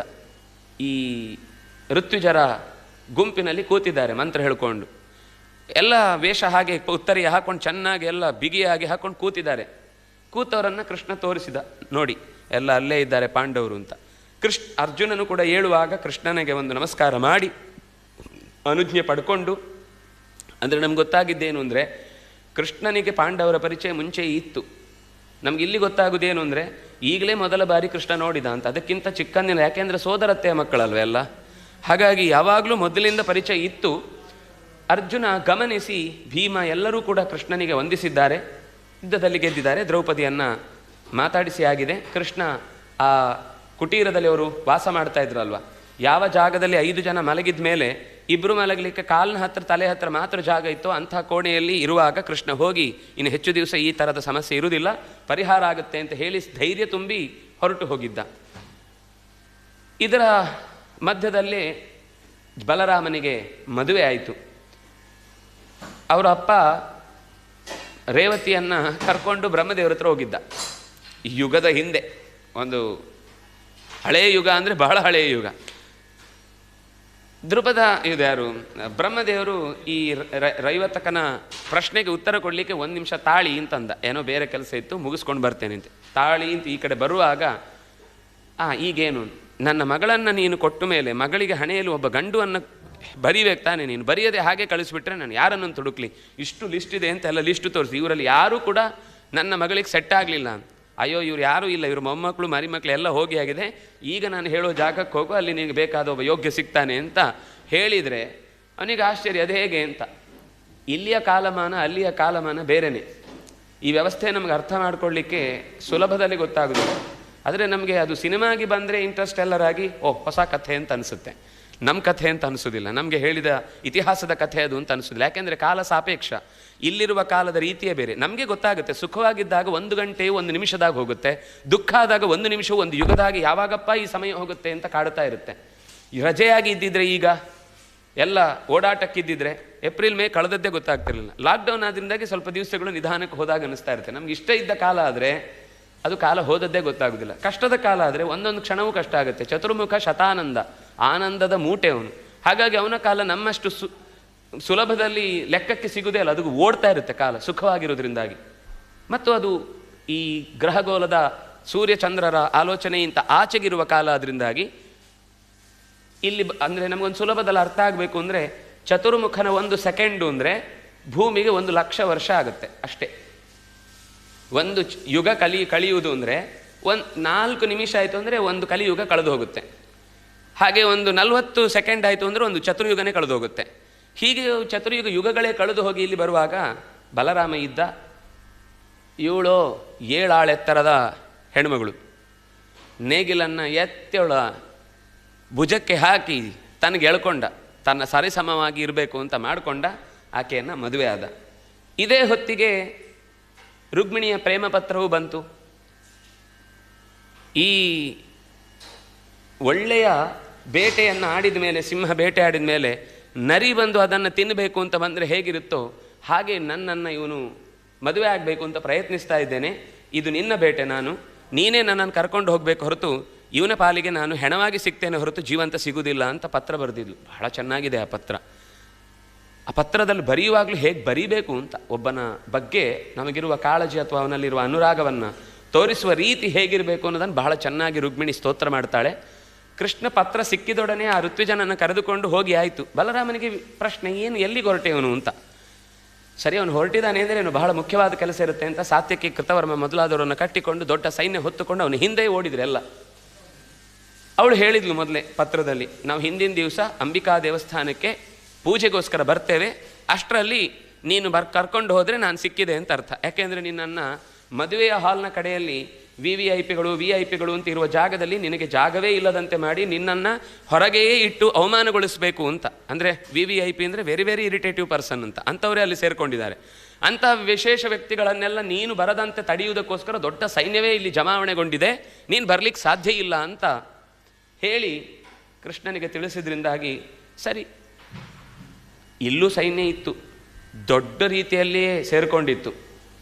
ಯುದ್ಧಕ್ಕೆ ಸನ್ನದ್ಧರಾಗಿ ನಿಂತಿದ್ದ ಕಾಲಾಳುಗಳೆಲ್ಲ ನಿಂತಿದ್ರೆ ಪೂಜೆ ಮುಗಿಸಿಕೊಂಡು ಮೆಟ್ಟಲು ಹತ್ತಿಕೊಂಡು, ಆ ಭಾಗ ಹೇಗಿದೆ ಅಂದರೆ ಕಣ್ಣು ಮುಂದೆ ಕಟ್ಟುವ ಹಾಗೆ ಇದೆ. ಪೂಜೆ ಮುಗಿಸಿಕೊಂಡು ತಟ್ಟೆಯಲ್ಲಿರುವ ಪ್ರಸಾದ ಇತ್ಯಾದಿ ತನ್ನ ಸಖಿಯರ ಜೊತೆಗೆ ಹಿಡ್ಕೊಂಡು ಕೆಳಕ್ಕೆ ಇಳಿದು ಹೀಗೆ ಬರ್ತಾ ಇದ್ದಾಳೆ. ಅವಳ ಹೆಜ್ಜೆಯ ಕೊನೆಯ ಹೆಜ್ಜೆ ಎತ್ತಿ ತನಗೊಂದು ಕಾದಿರಿಸಿದ ರಥ ಇತ್ತು, ಅವಳನ್ನು ಕರ್ಕೊಂಡು ಹೋಗ್ಲಿಕ್ಕೆ ಬಂದ ರಥ ಈ ಕಡೆ ನಿಂತಿದೆ. ಅಲ್ಲಿಗೆ ಅವಳು ಹೆಜ್ಜೆ ಇಟ್ಟು ಮೇಲೆ ಹತ್ತಬೇಕು ಅನ್ನುವ ತನಕ ಎಲ್ಲ ನೀರವ ಮೌನ, ಒಂದು ಕಡೆಯಿಂದ ಏನು ಸುದ್ದಿ ಇಲ್ಲ. ಗಾಳಿಯೂ ಕೂಡ ಇವರ ಪರ್ಮಿಷನ್ ಕೇಳಿ ಓಡಾಡಬೇಕು ಅಂತ ಸ್ಥಿತಿ ಇತ್ತು. ಇನ್ನೊಂದು ಹೆಜ್ಜೆ ಇಟ್ಟವಳು ಆಚೆ ಇಡಬೇಕು ಅನ್ನೋಷ್ಟರಲ್ಲಿ ಎಲ್ಲಿಂದ ಯಾವ ಥರದಿಂದ ಮಯಕ ಮಾಡಿತ್ತೋ ಗೊತ್ತಿಲ್ಲ ಅನ್ನೋ ಹಾಗೆ ಒಂದು ರಥ ಧೂಳೆಬ್ಬಿಸಿಕೊಂಡು ಬಂದು ನಿಲ್ಲುವ ಕಾರ್ಯಕ್ರಮ ಇಲ್ಲವೇ ಇಲ್ಲ. ಅದು ಹೀಗೆ ಬರ್ತಾ ಬರ್ತಾ ರಥ ತಿರುಗಿಸುವ ಹೊತ್ತಿಗೆ ಅವಳ ರುಕ್ಮಿಣಿಯ ಕೈಯನ್ನು ಎತ್ತಿ ತನ್ನ ರಥದಲ್ಲಿ ಕೂಡಿಸಿ ಆಗಿದೆ, ರಥ ಹೋಗಿ ಆಗಿದೆ. ಏನಾಯಿತು ಅಂತ ಬಾಯಿ ತೆಗೆದು ಧೂಳು ಗಂಟ್ಲಿಗೆ ಇಳಿದು ಕೆಮ್ಮುವಾಗಲೇ ಗೊತ್ತಾಗಿದ್ದು ನಾವು ನಿಂತಿದ್ದು ಯಾಕೆ ಅಂತ. ಆ ಇಬ್ಬರ ಸೌಂದರ್ಯ ನೋಡಿ ಇಂಥ ಜೋಡಿ ಜಗತ್ತಿನಲ್ಲೇ ಇರ್ಲಿಕ್ಕೆ ಸಾಧ್ಯ ಇಲ್ಲ ಅಂತ ಎಲ್ಲ ಆಸ್ವಾದಿಸೋ ಒಂದು ಕ್ಷಣ ತಮ್ಮ ಮೈ ಮರೆತದ್ದನ್ನು ಕತ್ತಿ ಎಳಿತಾರೆ, ಬರ್ತಾ ಇಲ್ಲ. ಯಾಕಂದ್ರೆ ಗಡಿಬಡಿಯಲ್ಲಿ ಎಳೆದ್ರೆ ಬರ್ತದೆ, ಅದಕ್ಕೊಂದು ಕ್ರಮ ಇದೆ. ಸೀದಾ ಸಹಜವಾಗಿ ಎಳೆದ್ರೆ ಮಾತ್ರ ಬರುತ್ತೆ. ಕತ್ತಿಯನ್ನು ಎಳಿಲಿಕ್ಕಾಗದೆ ಅವ್ರ ಹಿಂದೆ ಓಡ್ಲಿಕ್ಕೆ ಶುರು ಮಾಡಿದರು. ಬಲರಾಮ ಮೊದಲೇ ನಿಂತಿದ್ದ, ಸೈನ್ಯವನ್ನೆಲ್ಲ ತಡೆದು ನಿಲ್ಲಿಸಿದ, ಕೃಷ್ಣನನ್ನು ಮುಂದೆ ಬಿಟ್ಟ. ಆದರೆ ಈ ಕೃಷ್ಣ ಇಂಥದ್ದೇನಾದರೂ ಒಂದು ಎಡವಟ್ಟು ಮಾಡ್ತಾನೆ ಅಂತ ರುಕ್ಮಿಣಿಯ ಅಣ್ಣ ಒಬ್ಬ ಇದ್ದ, ರುಗ್ಮಿ ಅಂತ ಅವನ ಹೆಸರು. ಅವನು ಊರ ಹೊರಬಾಗಿಲಿನಲ್ಲೇ ಒಂದು ಸೈನ್ಯ ತಂದು ನಿಲ್ಲಿಸಿದ್ದ. ಕೃಷ್ಣ ಯಾವ ದಿಕ್ಕಿನಿಂದ ಬಂದೋ ಅವನಿಗೆ ಗೊತ್ತಾಗಲಿಲ್ಲ. ಆದರೆ ಹೋಗಲಿಕ್ಕೆ ಗಡಿಬಿಡಿ ಆಗುವಾಗ ಮಹಾರಸ್ತೆಯನ್ನು ಉಪಯೋಗಿಸ್ತಾನೆ ಅಂತ ಹೇಳಿ ಅಲ್ಲೇ ತಂದು ನಿಲ್ಲಿಸಿದ. ಕೃಷ್ಣ ಅಲ್ಲೇ ಸಿಕ್ಕಿದ ಕೂಡ ಅವನಿಗೆ. ಸೈನ್ಯ ಹಿಡ್ಕೊಂಡು ಯುದ್ಧಕ್ಕೆ ಬಂದ. ಕೃಷ್ಣ ಓಡಿಸ್ತಾ ತಪ್ಪಿಸ್ತಾ ಎಷ್ಟೋ ದೂರ ಓಡಿದ. ಕೃಷ್ಣನಿಗೆ ಉಭಯ ಸಂಕಟ. ಹೊಡೆದು ಬಿಡೋಣ ಅಂದರೆ ಇಲ್ಲೇ ಇದ್ದಾಳೆ ತಂಗಿ, ಅಣ್ಣ ಅವನು, ಹೆಂಗೆ ಹೊಡೆಯೋದೇ ಇದ್ರೆ ಇವನು ನಿಲ್ಲಿಸ್ತಾ ಇಲ್ಲ. ಸುಮಾರು ಹೊತ್ತು ಕಾದಾಡಿದ. ಕೊನೆಗೆ 5 ಕಡೆಯಲ್ಲಿ ತಲೆ ಕೂದಲನ್ನು ಅಲ್ಲಲ್ಲಿ ಕತ್ತರಿಸಿ ಪಂಚಶಿಖ ಕೃತ್ವ 5 ಶಿಖಗಳನ್ನಾಗಿ ಮಾಡಿ ಅವನನ್ನು ಬಿಟ್ಟುಬಿಟ್ಟ. ಈಗಾದರೆ ಸ್ಟೈಲು ಅಂತ ಓಡಾಡ್ತಿದ್ರು, ಅದು ಆಗ ಅವಮಾನ ಆಗಿ ಊರಿಗೆ ವಾಪಸ್ ಹೋಗ್ಲಿಕ್ಕಾಗದೆ ರುದ್ರದೇವರನ್ನ ತಪಸ್ಸಿಗೆ ಕುಳಿತು ಕೃಷ್ಣನನ್ನು ಸಾಯಿಸ್ಲಿಕ್ಕಾಗುವಂತಹ ಒಂದು ಆಯುಧವನ್ನು ಕೊಡು ಅಂತ ತಪಸ್ಸಿಗೆ ಕುಳಿತ. ದುರದೃಷ್ಟ ಏನು ಅಂದರೆ ಅವರು ವರ ಕೊಟ್ಟರು, ರುದ್ರದೇವ ಇದನ್ನು ನೀನು ದ್ವೇಷದಿಂದ ಉಪಯೋಗಿಸಿದ್ರೆ ನಿಂಗೆ ಫಲ ಕೊಡೋದಿಲ್ಲ ಅಂದರು. ಅವನಿಗೆ ದ್ವೇಷ ಬಿಟ್ಟು ಬೇರೆ ರೀತಿ ಉಪಯೋಗಿಸ್ಲಿಕ್ಕೆ ಆ ಅಸ್ತ್ರವನ್ನು ಬಳಸಲಿಕ್ಕೆ ಆಗಲಿಲ್ಲ. ಇನ್ನೂ ದುರ್ದೈವದ ಸಂಗತಿ ಅಂದರೆ ಕೃಷ್ಣನ ಮಗನಿಗೆ ಅವನ ಮಗಳನ್ನೇ ಕೊಡಬೇಕಾಯ್ತು. ಅಲ್ಲೂ ಪೊದ್ದೆರು ಅಂತ ಹೇಳಿ ಹೆಣ್ಣಿನ ಕಡೆಯಿಂದ ಬಂದು ಅವನು ಎಲ್ಲ ಧಾರೆ ಕೊಡೋದು ಎಲ್ಲದಕ್ಕೂ ಬಂದು ನಿಲ್ಲಬೇಕಾಯ್ತು. ಕೃಷ್ಣನ ಮೊಮ್ಮಗನಿಯು ಅವನದ್ದೇ ಮೊಮ್ಮಗಳನ್ನು ಕೊಡಬೇಕಾಯ್ತು, ರೋಚನ ಅನ್ನೋಳನ್ನು. ಅನಿರುದ್ಧನಿಗೆ ರೋಚನಾಳನ್ನು ಕೊಟ್ಟು ಪ್ರದ್ಯುಮ್ನನಿಗೆ ಅವನದ್ದೇ ಮಗಳನ್ನು ಕೊಡುವ. ಹೀಗೆ ಆ ಬಂಧ ಮತ್ತೆ ಮತ್ತೆ ಗಟ್ಟಿಯಾಗ್ತಾ ಇತ್ತು. ಒಳಗಿನ ದ್ವೇಷದಲ್ಲಿ ಕುದ್ದು ಉರಿದು ಅವನೇ ಸಾಯ್ತಿದ್ದ ಹೊರತು ಏನು ಮಾಡಲಿಕ್ಕಾಗಲಿಲ್ಲ ಕೃಷ್ಣನನ್ನು. ಹೀಗೆ ಕೃಷ್ಣನ ಕೆಲವೆಲ್ಲ ಕೀಟ್ಲೆಗಳು ಚೆನ್ನಾಗಿರುತ್ತೆ, ಬೇಕು ಅಂತಲೇ ಎಲ್ಲ ಸಂಬಂಧಗಳನ್ನು ಉಳಿಸಿಕೊಂಡು ಅವರು ಕೆರಳುವ ಹಾಗೆ ಮಾಡ್ತಾ ಇದ್ದ. ಅಲ್ಲಿಂದ ರುಕ್ಮಿಣಿಯನ್ನು ಕರೆದುಕೊಂಡು ಬಂದ ನಂತರ ದ್ವಾರಕೆಯಲ್ಲಿ ಅವಳ ಜೊತೆಗೆ ಭೀಷ್ಮಕನನ್ನು ಕರೆಸಿ ವಿಶೇಷವಾದ ರೀತಿಯಲ್ಲಿ ವಿವಾಹದ ಕಾರ್ಯವೂ ನಡೆಯಿತು. ಶಿಶುಪಾಲನಿಗೆ ಸಿಕ್ಕಾಪಟ್ಟೆ ಸಿಟ್ಟು ಬಂದೋಯ್ತು. ಯಾಕೆಂದರೆ ಬಾಸಿಂಗ ಕಟ್ಟಿಕೊಂಡು ಈಗ ನಾಳೆ ಮದುವೆ ಆಗ್ತೇನೆ ಅಂತ ಕಾದು ಕೂತದ್ದೇ ಬಂತು. ಎಲ್ಲರೂ ಕೇಳಿದು, ಏನು ನಿಮ್ಮ ಹೆಣ್ಣು ಓಡೋಯ್ತಂತೆ, ನಿಮ್ಮ ಹೆಣ್ಣು ಯಾರೋ ಎತ್ಕೊಂಡು ಹೋದ್ರಂತೆ. ಆ ಸುದ್ದಿ ಕೇಳಿ ಕೇಳಿ ಕಿವಿಯೆಲ್ಲ ಕೆಪ್ಪಿಡ್ದೋಗಿತ್ತು ಅವನಿಗೆ. ಸಿಟ್ಟಿನ ಮೇಲೆ ಸಿಟ್ಟು ಉರಿದು ಬೀಳ್ತಿದ್ದ. ಕೊನೆಗೆ ಅಂದರೆ ಅವನು ಬಲರಾಮನ ಜೊತೆಗೂ ಯುದ್ಧ ಮಾಡಿದ ಈ ಸಂದರ್ಭದಲ್ಲಿ ಬಂದು. ಆದರೆ ಏನು ಮಾಡಿದ್ರು ಅವನಿಗೆ ಗೆಲ್ಲಿಕ್ಕಾಗಲಿಲ್ಲ. ರುಗ್ಮಿ ಭೋಜಕಟ ಅನ್ನುವ ಜಾಗದಲ್ಲಿ ತಪಸ್ಸಿಗೆ ಕುಳಿತ. ಊರಿಗೆ ಬಂದಾಗ ಇನ್ನೊಂದು ಘಟನೆ ನಡೆಯಿತು. ಸತ್ರಾಜಿತ ಅಂತ ಯಾದವರಲ್ಲೇ ಒಬ್ಬ, ಅವನ ಕೈಯಲ್ಲಿ ಸೂರ್ಯದೇವರನ್ನು ಪ್ರಾರ್ಥನೆ ಮಾಡಿದ ಒಂದು ಶಮಂತಕ ಮಣಿ ಇತ್ತು. ಆ ಮಣಿಯನ್ನು ಕೃಷ್ಣ ಒಂದು ಸರ್ತಿ ಕೇಳಿದ. ಉಗ್ರಸೇನನ ಕೈಯಲ್ಲಿ ಇದ್ದರೆ ಅದು ದೇಶಕ್ಕೆ ಉಪಯೋಗ ಆಗುತ್ತೆ, ನೀನು ಯಾರೋ ಒಬ್ಬ ಅದನ್ನು ಉಪಯೋಗಿಸೋದ್ರ ಬದಲು ಅದು ದಿನಕ್ಕೆ ಎಷ್ಟೋ ಮಣ ಬಂಗಾರ ಕೊಡುತ್ತೆ, ಅದು ರಾಜ್ಯಕ್ಕೆ ರಾಷ್ಟ್ರಕ್ಕೆ ಉಪಯೋಗ ಆಗುತ್ತೆ. ರತ್ನಹಾರೀಚ ಪಾರ್ಥಿವ ಅವನ ಕೈಯಲ್ಲಿದ್ದರೆ ಒಳ್ಳೆಯದು ಅಂತ ಕೇಳಿದ್ದಷ್ಟೇ. ಅವ್ನು ಕೊಡೋದಿಲ್ಲ ಅಂದ. ಕೃಷ್ಣ ತಲೆ ಕೆಡಿಸ್ಕೊಳ್ಳೋದು ಸೀನ್ ತಾನು ಪಾಡಿಗೆ ತಾನು ಹೊರಟೋದ. ಅದು ಇಷ್ಟ ಆಗಿ 2 ದಿವಸಕ್ಕೇ ಪ್ರಸೇನ ನಾಪತ್ತೆ. ಏನು ಮಾಡಿದರೂ ಪ್ರಸೇನನ ಸುದ್ದಿ ಇಲ್ಲ. ಕೃಷ್ಣ ಮೊನ್ನೆ ಕೇಳಿದ್ದ, ಇವತ್ತು ಪ್ರಸೇನ ಇಲ್ಲ, ಕೃಷ್ಣನೇ ಏನೋ ಮಾಡಿದ್ದಾನೆ ಅಂತ ಎಲ್ಲ ಗುಲ್ಲೆದ್ದಿತು, ಸಿಕ್ಕಾಪಟ್ಟೆ ಗುಲ್ಲೆದ್ದಿತು. ಕೃಷ್ಣನಿಗೆ ಕೊನೆಗೆ ವಿಷಯ ಬಂತು, ಓ ಇದು ತೀರಾ ಅಪವಾದದ ಸುರಿಮಳೆ ಹೆಚ್ಚಿ ದೊಡ್ಡದಾಗಿ ನಾಳೆ 10 ಸಲ ಹೇಳಿದ್ಮೇಲೆ ಹೌದು ಅಂತಲೇ ಆಗುತ್ತೆ. ಮಾಡದೇ ಇದ್ರು ನಾವು ಜಾಹೀರಾತು ನೋಡಿ ಹೌದು ಅಂತ ಅಂದ್ಕೊಳ್ಳಲ್ವ. ಹೆಣ್ಮಕ್ಳಿಗೆ ಬೇರೆ ಹಾರ್ಲಿಕ್ಸು, ಮಕ್ಳಿಗೆ ಬೇರೆ ಹಾರ್ಲಿಕ್ಸು, ದೊಡ್ಡೋರಿಗೆ ಬೇರೆ ಹಾಕ್ಸು, ಅಜ್ಜಿಗೆ ಬೇರೆ ಹಾರ್ಲಿಕ್ಸು, ಏನು ಎಲ್ಲ ಬೂಸನೇ ಹಾಕೋದು. ಆದರೆ ನಮಗೇನಂದರೆ ದೊಡ್ಡ ಟೈಟಲ್ ಕೊಟ್ಟು ಕುಡಿಸ್ತಾರೆ, ತಿನ್ನಿಸ್ತಾರೆ ಅಂತ. ಹಾಗೆ ಅತ್ಯಂತ ಶಾರ್ಪರು, ಸ್ಮಾರ್ಟರು, ಟಾಲರ್ ಆಗೋದಿದ್ರೆ ನಮ್ಮ ಮಕ್ಳಿಗೆ ನಾವು ಶಾಲೆ ಕಳಿಸೋದು ಬೇಡ, ಬರೀ ತಿನ್ಸೋದು ಹೋರಿ ಥರ ಉಬ್ಬಿ ಬೆಳೆದು ತಲೆನೂ ಚೆನ್ನಾಗಿ ಆಗಬೇಕಿತ್ತು. ಆದರೆ ನಮಗೆ ಭ್ರಮೆ, ಅಲ್ಲೂ ಬಿಡುವುದಿಲ್ಲ. ಕೃಷ್ಣ ಅದನ್ನು ಪರಿಹಾರ ಮಾಡಿಕೊಳ್ಬೇಕು ಅಂತ ಯೋಚನೆ ಮಾಡ್ದ. ಸೀದಾ ಏನಾಗಿದೆ ಅಂತ ವಿಷಯ ತಿಳ್ಕೊಂಡ, ಸೈನ್ಯ ಕಳಿಸು ಅಂತ ಕೇಳಿದ ಪ್ರಸೇನನ ಹತ್ರ, ಸತ್ರಾಜಿತನ ಹತ್ರ. ಕರ್ಕೊಂಡು ಹೋದರೆ ಪ್ರಸೇನನ ಹೆಣ ಸಿಕ್ಕಿತು. ಹೆಣವನ್ನು ಕಳುಹಿಸಿದ, ಅದಕ್ಕೆ ಬೇಕಾದ ವ್ಯವಸ್ಥೆ ಮಾಡಿದ. ಆದರೆ ಅದು ಮನುಷ್ಯರು ಕೊಂದ ಹಾಗೆ ಇರಲಿಲ್ಲ. ಗುರುತು ಹತ್ತಿಕೊಂಡು ಹಾಗೆ ಮುಂದೆ ಹೋದರೆ ಸಿಂಹ ಹೆಜ್ಜೆ ಕಾಣಿಸಿತು. ಸಿಂಹದ ಶರೀರವು ಹೆಣವಾಗಿ ಸಿಕ್ಕಿತು. ಓಹ್, ಇದು ಹೀಗಾಗಿದೆ ಅಂತ ಗೊತ್ತಾಗಿ ಅದರ ಸುದ್ದಿಯೂ ಹೋಯಿತು ಸತ್ರಾಜಿತನಿಗೆ. ಹಾಗಾದರೆ ಕೃಷ್ಣ ಕೊಂದದ್ದಲ್ಲ ಅನ್ನೋದು ಕನ್ಫರ್ಮ್ ಆಯಿತು. ಆದರೂ ಮಣಿ ಅದು ಕೊನೆಯವರೆಗೆ ವಾಪಸ್ ರಾಜನಿಗೆ ಮುಟ್ಟಿಸೋ ತನಕ ಈ ಅಪವಾದದ ಪೂರ್ಣ ಫಲ ಸಿಗಲಿಲ್ಲ, ಪರಿಹಾರ ಆಗಲಿಲ್ಲ. ಹುಡುಕಿಕೊಂಡು ಹೋದರೆ ಒಂದು ಗುಹೆಯಲ್ಲಿ ಒಂದು ಮಗುವಿಗೆ ತೊಟ್ಟಿಲಲ್ಲಿ ಕಟ್ಟಿ ಇಟ್ಟಿದ್ದಾರೆ. ಒಂದು ದಾದಿ ಯಾರೋ ಒಬ್ಬಳು ಹಾಡ್ತಾ ಆ ಪ್ರೀತಿಯಿಂದ ಮಗುವನ್ನು ತೂಗ್ತಾ ಇದ್ದಾಳೆ. ಕೃಷ್ಣ ಅಲ್ಲಿ ಹೋಗಿ ಕೇಳ್ದ, ತಾಯಿ ಅದೇನು ಅಂದರೆ ಆ ಮಣಿ ಇದ್ದ ಜಾಗ ಸೂರ್ಯ ಇದ್ದರೆ ಹೇಗೆ ಇಡೀ ಪ್ರಕಾಶಮಾನವಾಗಿ ಬೆಳಗುತ್ತೋ ಅಂಥದ್ದೊಂದು ಸುಂದರವಾದ ಸೋಲಾರ್ ಶಕ್ತಿಯ ಯಾವುದೋ ಒಂದು ಬಳಕೆಯ ಒಂದು ವಿಶಿಷ್ಟವಾದ ವಸ್ತು ಚೆನ್ನಾಗಿ ಬಳಕೆಯಾಗಿತ್ತು. ಊರೆಲ್ಲ ಅಂದರೆ ಆ ಇಡೀ ಗುಹೆ ಸಿಕ್ಕಾಪಟ್ಟೆ ದೊಡ್ಡ ಗುಹೆ ತುಂಬೆಲ್ಲ ಬೆಳಕು. ತಗೊಳ್ಳಿಕ್ಕೆ ಹೋದರೆ ಅವಳು ಜೋರಾಗಿ ಕಿರಿಚಿದ್ಲು. ಯಾರೋ ಆಗಂತುಕ ಬಂದು ಏನೋ ಮಾಡ್ತಾ ಇದ್ದಾನೆ ಅಂತ. ಜಾಂಬವಂತ ಓಡಿ ಬಂದವನೇ ಕೃಷ್ಣನ ಜೊತೆಗೆ ಹೋರಾಟಕ್ಕಿಳಿದ. ಒಳಗಿನಿಂದ ಸಿಕ್ಕಿದ ಕಲ್ಲುಗಳು, ಮರದ ಬೊಡ್ಡೆಗಳೆಲ್ಲ ಜಗಳ ಆಗಿ ಬಡ ಅಂತ ಶಬ್ದ ಆಗಿ ಹೊರಗಿನಿಂದ ಬಂದವರೆಲ್ಲ ಹೆದರ್ಕೊಂಡು ಓಡೋದ್ರು. ಕೃಷ್ಣನಿಗೇನೋ ಆಗೋಯ್ತು. ಕೃಷ್ಣ ಬಹುಶಃ ವಾಪಸ್ ಬರ್ಲಿಕ್ಕೆ ಆಗಲ್ಲ ಅಂತ ಹಾಗೆ ಸುದ್ದಿ ಹೇಳಿದ್ರಲ್ಲಿ. ಕೃಷ್ಣನಿಗೆ ಶ್ರಾದ್ದನೂ ಮಾಡಿಬಿಟ್ಟಿದ್ದಾರೆ 10 ದಿವಸ ಆದಮೇಲೆ. ಕೃಷ್ಣ 21 ದಿವಸ ಮುಗಿಸಿ ಆಮೇಲೆ ಕೊನೆಗೆ ತನ್ನ ರಾಮರೂಪವನ್ನು ತೋರಿಸಿದ. ಅಷ್ಟು ಹೊತ್ತು ಏನು ವೀರಾವೇಶದಿಂದ ಹೋರಾಡ್ತಾ ಇದ್ನೋ, ಕಾದು ಬೆಂಡಾದಂತಹ ಕಬ್ಬಿಣದ ಹಾಗೆ ಪೂರ್ತಿ ಶರಣಾಗಿ ಕೃಷ್ಣನ ಪಾದಕ್ಕೆ ಬಿದ್ದು, ತಪ್ಪಾಯಿತು, ನಾನು ಇಲ್ಲಿ ತನಕ ಇಷ್ಟು ದಿವಸ ನನ್ನ ಯಜಮಾನನ ಜೊತೆಗೆ ಹೋರಾಡಿದ್ನ, ನಾನು ನನ್ನ ಯಜಮಾನನಿಗೆ ನಾನು ಹೊಡೆದ್ನ, ನನ್ನ ತಪ್ಪಿಗೆ ಕ್ಷಮೆ ಇಲ್ಲ ಅಂತ ತುಂಬ ವ್ಯಥೆಪಟ್ಟ. ಇಲ್ಲ ನಿನ್ನ ಸಾಮರ್ಥ್ಯವನ್ನು ನನಗೆ ಸ್ವಲ್ಪ ಚೆನ್ನಾಗಿ ಹುರಿಗೊಳಿಸ್ಲಿಕ್ಕೆ ಸ್ವಲ್ಪ ದಿವಸ ಅಭ್ಯಾಸ ಇರಲಿಲ್ಲಲ್ಲ, ಮರ್ತೋಗಿತ್ತು ಯುದ್ಧ ಎಲ್ಲ ಹೇಗೆ ಮಾಡೋದು ಅಂತ. ನಿನ್ನ ಜೊತೆಗೆ ಹೋರಾಡಿ ಖುಷಿಯಾಯಿತು, ತೊಂದರೆ ಇಲ್ಲ, ನಾನು ಹೊರಡ್ತೇನೆ, ನನಗೆ ಈ ಮಣಿ ಬೇಕು, ಯಾಕೆಂದರೆ ನಾನು ರಾಜನಿಗೆ ಒಪ್ಪಿಸಬೇಕು ಅಂದ. ಈ ಮಣಿಯೂ ತಗು, ಈ ಕನ್ಯಾಮಣಿಯೂ ತಗು ಅಂತ ತನ್ನ ಮಗಳನ್ನು ಜಾಂಬವತಿಯನ್ನು ಕೊಟ್ಟು ಕಳುಹಿಸಿದ. ಸರಿ, ಜಾಂಬವತಿಯನ್ನು ಕರ್ಕೊಂಡು ಬಂದು ಮಣಿಯನ್ನು ಸತ್ರಾಜಿತನಿಗೆ ಕೊಟ್ಟ. ಸತ್ರಾಜಿತನಿಗೆ ಸತ್ಯ ಗೊತ್ತಾಗಿ ಅವನು ಬೇಜಾರು ಮಾಡಿಕೊಂಡ. ಈ ಮಣಿ ನಿನ್ನ ಹತ್ರನೇ ಇರಲಿ, ನನ್ನ ಮಗಳನ್ನು ಕನ್ಯಾಮಣಿಯನ್ನು ನಿನಗೆ ಕೊಡ್ತೇನೆ ಅಂತ ಸತ್ಯಭಾಮೆಯನ್ನು ಕೊಟ್ಟ. ಹೀಗೆ ಸತ್ಯಭಾಮಿಯು ಕೃಷ್ಣನನ್ನೇ ಮೊದಲಿಂದ ಇಷ್ಟಪಟ್ಟಿದ್ಲು. ಈ ನೆಪದಲ್ಲಿ ಸತ್ರಾಜಿತ ತನ್ನ ಮಗಳನ್ನು ಕೊಟ್ಟು, ನಮ್ಮ ಸಂಬಂಧ ಹೀಗೆ ಹಾಳಾಗೋದು ಬೇಡ, ಏನೋ ತಿಳಿಯದೆ ಅಕಸ್ಮಾತಾಗಿ ಹೀಗಾಯಿತು ಅಂತ ಹೇಳಿದಾಗ, ಮಣಿ ನೀನೇ ಇಟ್ಕೋ, ನಾನು ಸತ್ಯಭಾಮೆ ಮಾತ್ರ ಸಾಕು ಅಂತ ಕೊಟ್ಟು ಹೊರಟೋಗ್ತಾನೆ. ಇದಾದ ಮೇಲೆ ಪಾಂಡವರು ಸುಟ್ಟು ಹೋದ ಸುದ್ದಿ ಇತ್ಯಾದಿಗಳೆಲ್ಲ ಎಲ್ಲ ಕಡೆ ಹರಡಿದ್ದು, ದೃಪದನ ಮನೆಗೆ ಬಂದದ್ದು, ಇದನ್ನು ನೋಡಿ ಆದಮೇಲೆ ನಿಧಾನಕ್ಕೆ ಅವರು ವಾಪಸ್ಸು ಅರಮನೆಗೆ ಬರುವುದು ಅಂತ ಒಂದು ಸುದ್ದಿ ಬರುತ್ತೆ. ಆ ಸುದ್ದಿ ಬಂದಾಗ ಇಲ್ಲಿ ಪಾಂಡವರ ಹತ್ರ ಹೋಗಿದ್ದಾನೆ. ಆ ಅರಮನೆಯಲ್ಲಿ ಅವರಿಗೆ ಬೇಕಾದ ನಿಯಮಗಳನ್ನು ಮಾಡಿ, ಯಾಕೆಂದರೆ ಅವರು ಇಂದ್ರಪ್ರಸ್ಥವನ್ನು ಕೊಡೋದು ಅಂತಾಯಿತು, ಈ ಕಡೆಯಿಂದ ಹಸ್ತನಾವತಿ ಇವರೇ ಉಳಿಸ್ಕೊಳ್ಳೋದು ಅಂತಾಯಿತು. ಈ ಹೊತ್ತಿಗೆ ಏನಾಗಿದೆ ಅಂದರೆ, ಸತ್ಯಭಾಮೆಯ ತಂದೆಯನ್ನು ಸತ್ಯಭಾಮೆಯಿಂದ ಕರೆ ಬಂತು, ಕೃಷ್ಣ ನೀನು ಬರಲೇಬೇಕು, ನಮ್ಮ ಅಪ್ಪನನ್ನೇ ಯಾರೋ ಕೊಂದು ಹಾಕಿದ್ದಾರೆ ಅಂತ. ಮಣಿಯೂ ಇಲ್ಲ, ಅಪ್ಪನೂ ಇಲ್ಲ. ಕೊನೆಗೆ ಬಂದು ನೋಡಿದರೆ ಹೆಣವನ್ನು ಎಣ್ಣೆಯಲ್ಲಿ ಮುಳುಗಿಸಿಟ್ಟಿದ್ದಾರೆ. ಗೊಳೋ ಅಂತ ಸತ್ಯಭಾಮೆ ಅಳುತ್ತಿದ್ದಾಳೆ. ಸತ್ರಾಜಿತನ ಕೊಲೆಗೆ ಕಾರಣ ಏನು ಅಂತ ಗೊತ್ತಾಗಲಿಲ್ಲ, ಆದರೆ ಮಣಿ ಇಲ್ಲ ಅನ್ನೋದು ಗೊತ್ತಾಯಿತು. ಕೊನೆಗೆ ಒಂದು ಹೀಗೆ ಯೋಚನೆ ಮಾಡ್ತಾ ಟ್ರ್ಯಾಕ್ ನೋಡ್ತಾ ಹೋದರೆ 3 ಜನ ಆ ಮಣಿಗಾಗಿ ಅಪೇಕ್ಷೆ ಪಟ್ಟವರು ಇದ್ದರು. ಒಬ್ಬ ಅಕ್ರೂರ, ಕೃತವರ್ಮ, ಶತಧನ್ವ. ಆದರೆ ಕೊನೆಗೆ ಯಾರದು ಮಾಡಿದ್ದು ಅಂತ ಗೊತ್ತಿಲ್ಲ, ಯಾರ ಮೇಲೆ ಹೊರೆ ಹಾಕೋದು ಗೊತ್ತಾಗಲಿಲ್ಲ. ಕೊನೆಗೆ ಕೃತವರ್ಮನನ್ನು ಕೇಳಿದ್ರೆ ಅವನು ನಾನು ಯೋಜನೆ ಹಾಕಿದ್ದು ಹೌದು, ಹಿಂದೆ ಸರಿದಿದ್ದೇನೆ ಎಂದ. ಅಕ್ರೂರ ಸಿಗಲಿಲ್ಲ.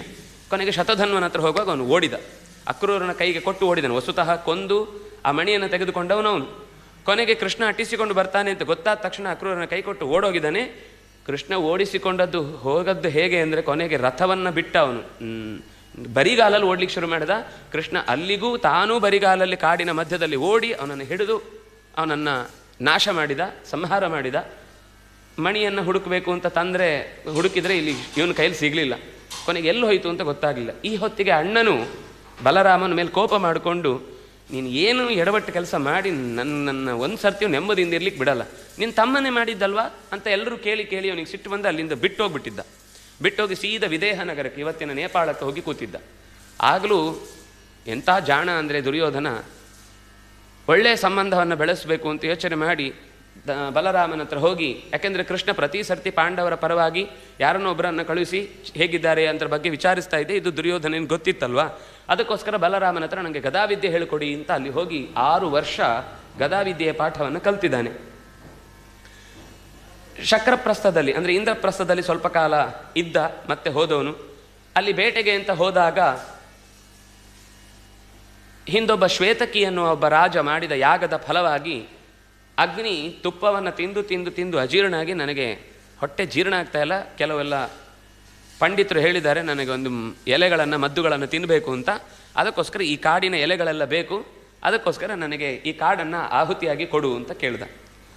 ಅರ್ಜುನನು ಕೃಷ್ಣನು ಇಬ್ಬರೂ ಆಯಿತು ಅಂತ ಒಪ್ಪಿಕೊಂಡ್ರು. ಖಾಂಡವ ಪ್ರಸ್ಥವನ್ನು ಅಗ್ನಿಯಲ್ಲಿ ದಾಹಗೊಳಿಸುವುದಕ್ಕೆ ಬೇಕಾದ ಸುತ್ತ ಕೋಟೆ ನಿರ್ಮಾಣ ಮಾಡಿ, ಅದು ವಸ್ತುತಃ ಏನು ಅಂತ ಭಾರತ ಓದಿದರೆ ಗೊತ್ತಾಗುತ್ತೆ. ಅಲ್ಲಿ ಅತ್ಯಂತ ಭಯಾನಕವಾದ ದೇವತೆಗಳ ವಿರುದ್ಧ, ಋಷಿಗಳ ವಿರುದ್ಧ ಪಿತೂರಿಯನ್ನು ಹೂಡುವ ಒಂದು ಭಯೋತ್ಪಾದಕರ ದೊಡ್ಡ ತಂಡವೇ ಅದರೊಳಗೆ ಕಗ್ಗಾಡು ಅಂದರೆ ಸೂರ್ಯನ ಬೆಳಕು ಕೂಡ ಹೋಗದಷ್ಟು ಜಾಗ ಆಗಿತ್ತು. ಅಂಥ ಜಾಗದಲ್ಲಿ ಕೃಷ್ಣನ ಯೋಚನೆ ಅಂದರೆ ಅವನು ಹೇಳಿದ ನೆಪವನ್ನು ಒಡ್ಡಿಕೊಂಡು ಇಡೀ ಕಾಡನ್ನು ಸುಟ್ಟು ಹಾಕುವುದರಲ್ಲಿ ದುಷ್ಟರ ನಿರ್ನಾಮ ಆಯಿತು. ಅತ್ಯಂತ ಭಯಾನಕವಾದ ವಿಷ ಹೊತ್ತ ಸರ್ಪಗಳಿದ್ದವು, ಅತ್ಯಂತ ದಂದಶೂಕಗಳ ಹಾಗೆ ಇದ್ದ ರಾಕ್ಷಸರು ಇದ್ದರು. ಅವರೆಲ್ಲರ ನಾಶ ಆಯಿತು ಖಾಂಡವ ಪ್ರಸ್ಥದ ನೆಪದಲ್ಲಿ. ಆಮೇಲೆ ಅರ್ಜುನ ಎಲ್ಲೋ ಬೇಟೆಗೆ ಹೋದಾಗ ಒಂದು ಕಡೆ ಕೃಷ್ಣ, ಒಂದು ಕಡೆ ಅರ್ಜುನ ಇದ್ದಾಗ ಒಬ್ಬಳು ಯಮುನೆಯ ದಡದಲ್ಲಿ ತಪಸ್ಸು ಮಾಡ್ತಾ ಇದ್ಲು. ಅವಳು ನಾನು ಕೃಷ್ಣನನ್ನು ನೋಡಬೇಕು ಅಂತ ಹೇಳಿದಾಗ ಕೃಷ್ಣನನ್ನು ಅಲ್ಲಿ ಕರ್ಕೊಂಡು ಹೋದ ಅರ್ಜುನ. ಅವಳೇ ಕಾಳಿಂದಿ. ಅವಳಿಗೆ ಕೃಷ್ಣನ ಜೊತೆಗೆ ವಿವಾಹ ಆಯಿತು. ಇದೇ ಸಂದರ್ಭದಲ್ಲಿ ಮಿತ್ರವಿಂದ ಅನ್ನುವವಳ ಜೊತೆಗೆ ವಿವಾಹ ಆಯಿತು. ನಗ್ನಜಿತ್ತನ ಮಗಳು ನೀಲಾ ಅನ್ನುವವಳ ಜೊತೆಗೂ ಹಿಂದೆ ಹೇಗೆ 7 ಗೂಳಿಗಳನ್ನು ಸೋಲಿಸಿ ಸ್ವಯಂವರದಲ್ಲಿ ಗೆಲ್ಲಬೇಕು ಅಂತನ್ನುವ ಒಂದು ಪಣ ಇತ್ತೋ, ಅದೇ ರೀತಿಯಾದ ಪಣವನ್ನು ಕುಂಭಕನ ಮನೆಯಲ್ಲಿದ್ದಂತೆ ನಗ್ನಜಿತ್ನ ಮನೆಯಲ್ಲೂ ಗೆದ್ದು ಕೃಷ್ಣ ನೀಲೆಯನ್ನು ಮದುವೆಯಾಗಿ ಕರ್ಕೊಂಡು ಹೋಗಿದ್ದಾನೆ. ಹಿಂದೆ ಅವಳೇ ರಾಧೆಯಾಗಿದ್ದವಳು ಈಗ ಮತ್ತೊಮ್ಮೆ ನೀಲೆಯಾಗಿ ಕೃಷ್ಣನನ್ನು ಸೇರಿದ್ದಾಳೆ. ದ್ವಾರಕೆಗೆ ಬಂದಾಗ ಇಂದ್ರ ಒಮ್ಮೆ ಬಂದು ದ್ವಾರಕೆಯಲ್ಲಿ ಪ್ರಾರ್ಥನೆ ಮಾಡಿಕೊಂಡಿದ್ದಾನೆ. ಅಂದರೆ ಅವನು ರೈವತಕ ಪರ್ವತದಲ್ಲಿ ಒಂದು ಕೂಡೂಟ ಇಟ್ಟಿದ್ದ, ಎಲ್ಲರೂ ಸೇರಬೇಕು ಅಂತ. ಆಗಿನ ಕಾಲದಲ್ಲಿ ಯಾರ್ಯಾರು ರಾಜರಿದ್ರೋ ಅವರೆಲ್ಲರನ್ನೂ ಸೇರಿಸಿದ್ದಾಗ ಎಲ್ಲ ರಾಜರು ಕೃಷ್ಣನ ಹತ್ರ ಬಂದು, ಅಲ್ಲಿ ಒಂದು ಪ್ರಸಂಗ ನಡೆಯಿತು. ಏನಾಯಿತು ಅಂದರೆ ಕುಂತಿ ಬಂದು, ಕೃಷ್ಣ ನೀನು ಇಲ್ಲಿ ಸೇರಿರುವ ಎಲ್ಲ ರಾಜರ ಜೊತೆಗೆ ಯುದ್ಧ ಮಾಡಬೇಕು ಅಂತ. ಅಂದರೆ ಇದೊಂದು ಏನಂತಾರೆ, ಸೌಹಾರ್ದ ಪಂದ್ಯ. ಇದರಲ್ಲಿ ಯಾರಿಗೂ ಕೂಡ ಸೋಲು ಗೆಲುವಿನ ಪ್ರಶ್ನೆ ಅಲ್ಲ, ತಾಕತ್ತಿನ ಪರಿಚಯ ಅಷ್ಟೇ. ಎಲ್ಲರ ಜೊತೆಗೆ ಯಾರನ್ನು ಬಿಡುವ ಹಾಗಿಲ್ಲ ಅಂತ. ಆಗ ಯಾರ್ಯಾರು ಬಂದಿದ್ರು ಜರಾಸಂಧ ಅವರು ಇವರು ಎಲ್ಲರೂ ಕೂಡ ಕೃಷ್ಣನಿಂದ ಸೋತರು. ಭೀಮಸೇನ ಹೇಳ್ದ, ಅಯ್ಯೋ ನಾನು ಕೃಷ್ಣನ ಜೊತೆ ಕನಸಲು ಯುದ್ಧ ಮಾಡೋಣ. ಕೃಷ್ಣ ಹೇಳಿದ್ದು ನನ್ನ ಆಜ್ಞೆ, ನಿನ್ನ ಶಕ್ತಿ ಪೂರ್ತಿ ಹಾಕು, ನನ್ನ ಆಜ್ಞೆ ಪಾಲಿಸಷ್ಟೇ ಹೊರತು ದೇವರ ವಿರುದ್ಧ ಹೋರಾಡೋದಲ್ಲ, ನೀನು ನನ್ನ ಆಜ್ಞೆ ಪಾಲಿಸ್ತಾ ಇರೋದು ಅಷ್ಟೇ. ನನ್ನ ಆಜ್ಞೆ ಪಾಲಿಸದೇ ಇರೋದು ಭಾಗವತ ಧರ್ಮಕ್ಕೆ ವಿರುದ್ಧ ಅಲ್ವಾ, ಪಾಲಿಸು ಅಂದ. ಆಯಿತು ಅಂತ ಹೇಳಿ ಅವನು ಹೋರಾಡಿದ. ಭೀಷ್ಮ, ದ್ರೋಣ, ಕೃಪ, ಕರ್ಣ, ಅಶ್ವತ್ಥಾಮ, ಯಾರ್ಯಾರು ಯದುವೀರರು ಅಥವಾ ಕೌರವ ವೀರರು, ಕುರುವೀರರು ಅಂತಿದ್ರು ಆಗಿನ ಕಾಲದ ಎಲ್ಲ ರಾಜರನ್ನು ಕೃಷ್ಣ ಅನಾಯಾಸವಾಗಿ ಸೋಲಿಸಿದ್ದಾನೆ.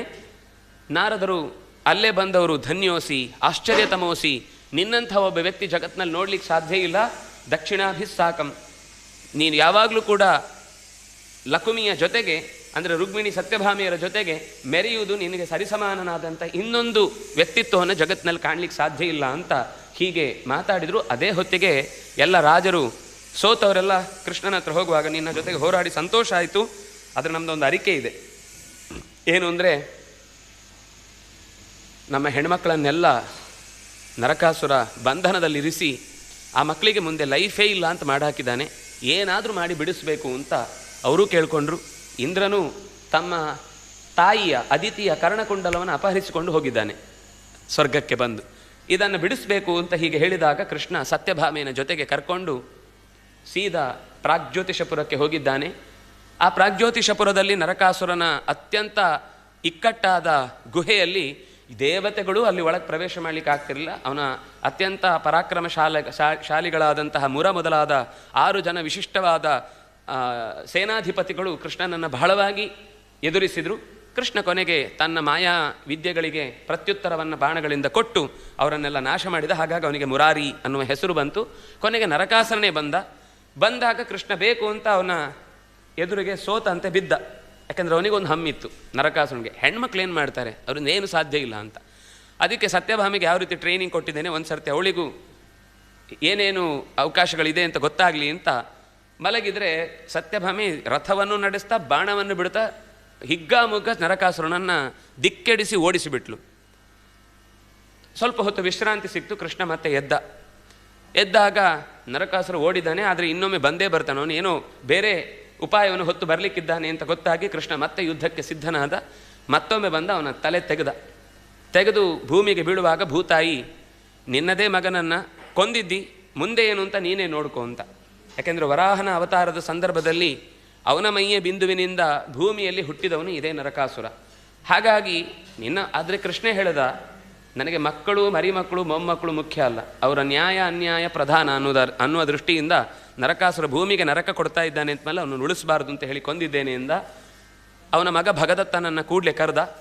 ಈ ಅಷ್ಟೂ ಹೆಣ್ಮಕ್ಳಿಗೆ 16,100 ಜನ ಹೆಣ್ಮಕ್ಳಿಗೂ ಕೂಡ 1 ವರ್ಷದ ಅಂತರದಲ್ಲಿ ಏನೆಲ್ಲ ತೊಂದರೆ ಆಯಿತು ಅದೆಲ್ಲವನ್ನು ಪರಿಹರಿಸಲಿಕ್ಕೆ ಬೇಕಾದಷ್ಟು ಸಂಪತ್ತು, ಅವರಿಗೆ ಒಳ್ಳೆಯ ಸ್ನಾನ, ಒಳ್ಳೆಯ ಬಟ್ಟೆ, ಒಳ್ಳೆಯ ಅಭ್ಯಂಗಗಳನ್ನೆಲ್ಲ ಮಾಡಿಸಿ ಕರೆತ ಅಂತ ಹೇಳಿದ. ಆ ಹೆಣ್ಮಕ್ಳು ಬಂದವರು ನಾವು ಸಾಯ್ತೇವೆ ಅಂದರು. ಯಾಕೆ ಬಿಡಿಸಿದಿ ಕೃಷ್ಣ ಅಂತ. ಇದು ಪಜಿತ್ಯ ಆಯ್ತಲ್ವ, ನಾನು ನಿಮ್ಮನ್ನು ಕರ್ಕೊಂಡು ಬಂದದೆ, ನಿಮ್ಮ ಅಪ್ಪ ಅಮ್ಮ ಕೇಳಿದ್ದಾರೆ, ಎಲ್ಲ ಕಡೆಗೆ ರಥ ರೆಡಿಯಾಗಿದೆ, ನಿಮ್ಮ ತಂದೆ ತಾಯಿಗಳಿಗೆ ಬರ್ತಾರೆ, ಕರ್ಕೊಂಡು ಹೋಗೋದು ಅಷ್ಟೇ ಬಾಕಿಯಿಂದ. ನಾವಿಲ್ಲಿಂದ ಹೋಗಲ್ಲ ಕೃಷ್ಣ. ಸಮಾಜದಲ್ಲಿ ಇವತ್ತು ಇಲ್ಲಿಂದ ನಾವು ಬಂದು ಇಲ್ಲಿ ಇದ್ದರೆ, ನರಕಾಸುರನ ಮನೆಯಲ್ಲಿದ್ದರೆ ಯಾರು ಬೈಯೋರಿಲ್ಲ. ನಮಗೆ ನಮ್ಮದೇ ಕಷ್ಟ, ಎಲ್ಲರೂ ಸಮಾನಶೀಲರು, ಎಲ್ಲರೂ ಕಷ್ಟದಲ್ಲೇ ಇದ್ದೀವಿ. ನಮಗೆ ಸಮಸ್ಯೆಯನ್ನು ನಾವು ಹೇಳ್ಕೊಳ್ಬೋದು.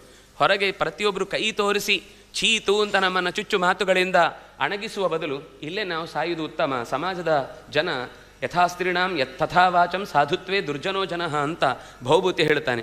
ಎಲ್ಲದಕ್ಕಿಂತ ಹೆಚ್ಚು ಬಾಯಿ ನಾಲಿಗೆ ತುರಿಕೆ ಹೆಣ್ಮಕ್ಕಳ ವಿಷಯದಲ್ಲಿ ಅಬದ್ಧ ಮಾತಾಡೋದ್ರಲ್ಲೇ ಖುಷಿ ಪಡ್ತಾರೆ ಈ ಜನ. ಅದರಿಂದಾಗಿ ನಾವು ಹೋಗಲ್ಲ ಅಂತ. ಸರಿ, ಏನು ಬೇಕು ನಮಗೆ? ನೆಮ್ಮದಿಯ ಬಾಳು, ತಲೆ ಎತ್ತಿ ಬಾಳುವುದು ಬೇಕು. ಯಾರೂ ಅಂಥ ಗಂಡ ಸಿಗುವುದಿಲ್ಲ.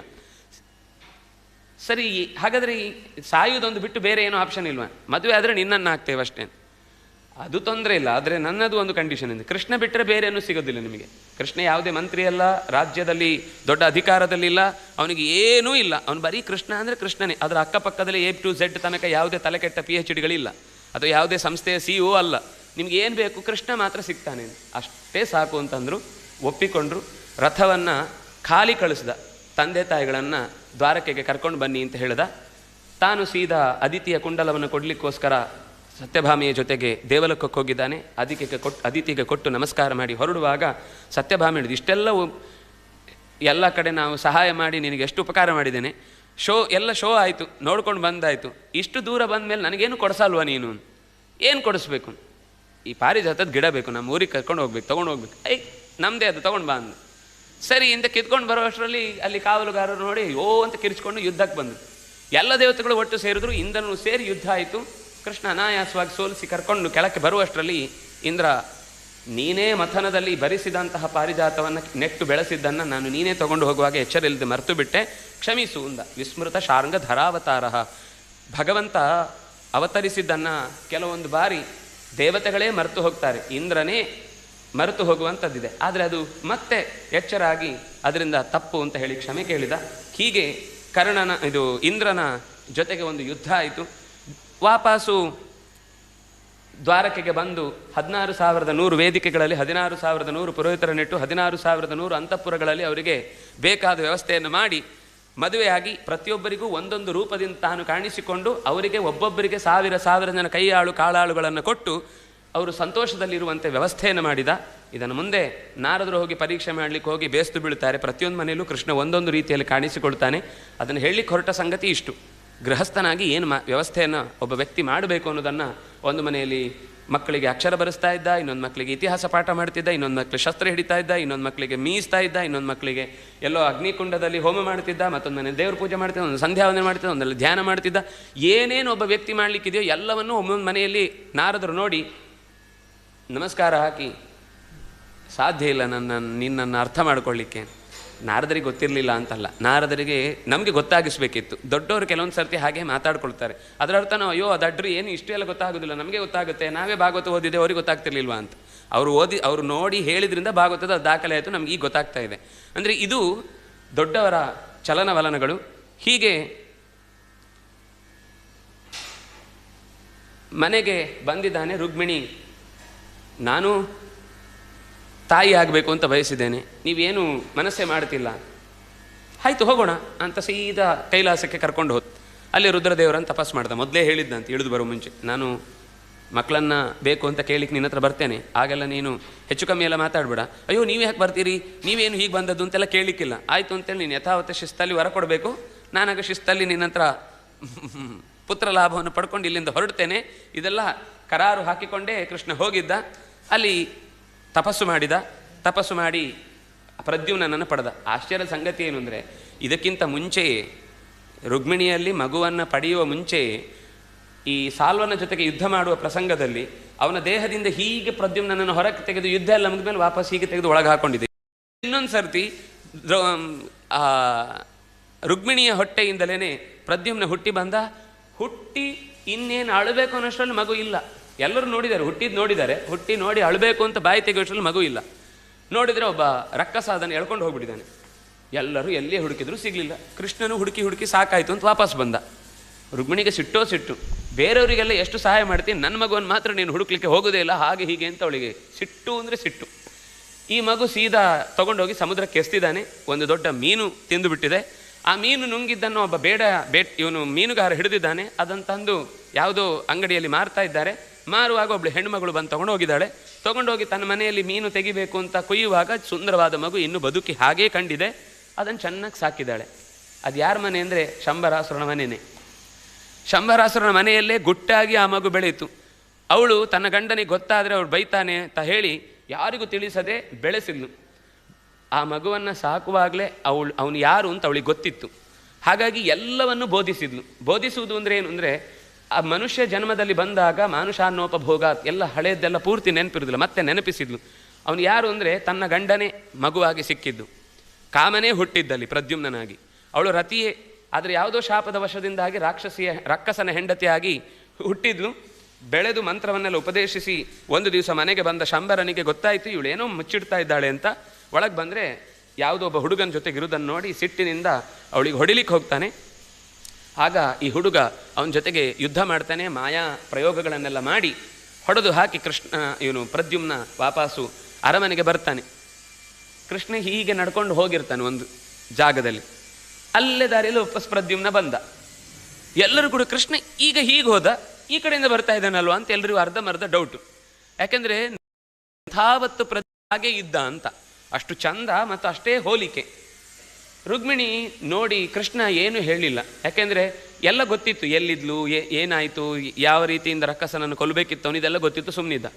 ಪುಣ್ಯಕ್ಕೆ ಅಷ್ಟೊತ್ತಿಗೆ ಕರೆಕ್ಟಾಗಿ ನಾರದರು ಬಂದರು. ನಾರದರಿಗೆ ಹೇಳಿದ, ನೀವೇ ಎಲ್ಲ ಹೇಳಿ, ನಾನು ಹೇಳಿದರೆ ಸಮಸ್ಯೆ ಆಗುತ್ತೆ. ರುಕ್ಮಿಣಿಗೆ ತಡ್ಕೊಳ್ಳಿಕ್ಕೆ ಆಗೋದಿಲ್ಲ ಕೋಪ. ಸರಿ, ನಾರದರು ವಿಷಯ ಹೇಳಿದರು. ಈ ಮಗನನ್ನು ಅಯ್ಯೋ ಒಬ್ಬ ರಾಕ್ಷಸ ಇದ್ದ ಕಥೆಯನ್ನೆಲ್ಲ ಹೇಳಿದರು. ಕೃಷ್ಣ ಹೌದಾ, ಹಾಗಾಯ್ತೋ, ಅಯ್ಯೋ ನಾನು ಏನಾಗೋಯ್ತೋ ಏನು ಅಂದ್ಕೊಂಡೆ, ಮಗು ಪುಣ್ಯ ಮನೆಗೆ ಬಂತಲ್ವ ಅಂತ ಹೆಂಡತಿ ಏನೆಲ್ಲ ಅಪೇಕ್ಷೆ ಪಟ್ಲು ಅದನ್ನೆಲ್ಲ ಕೃಷ್ಣ ಹೇಳ್ದ.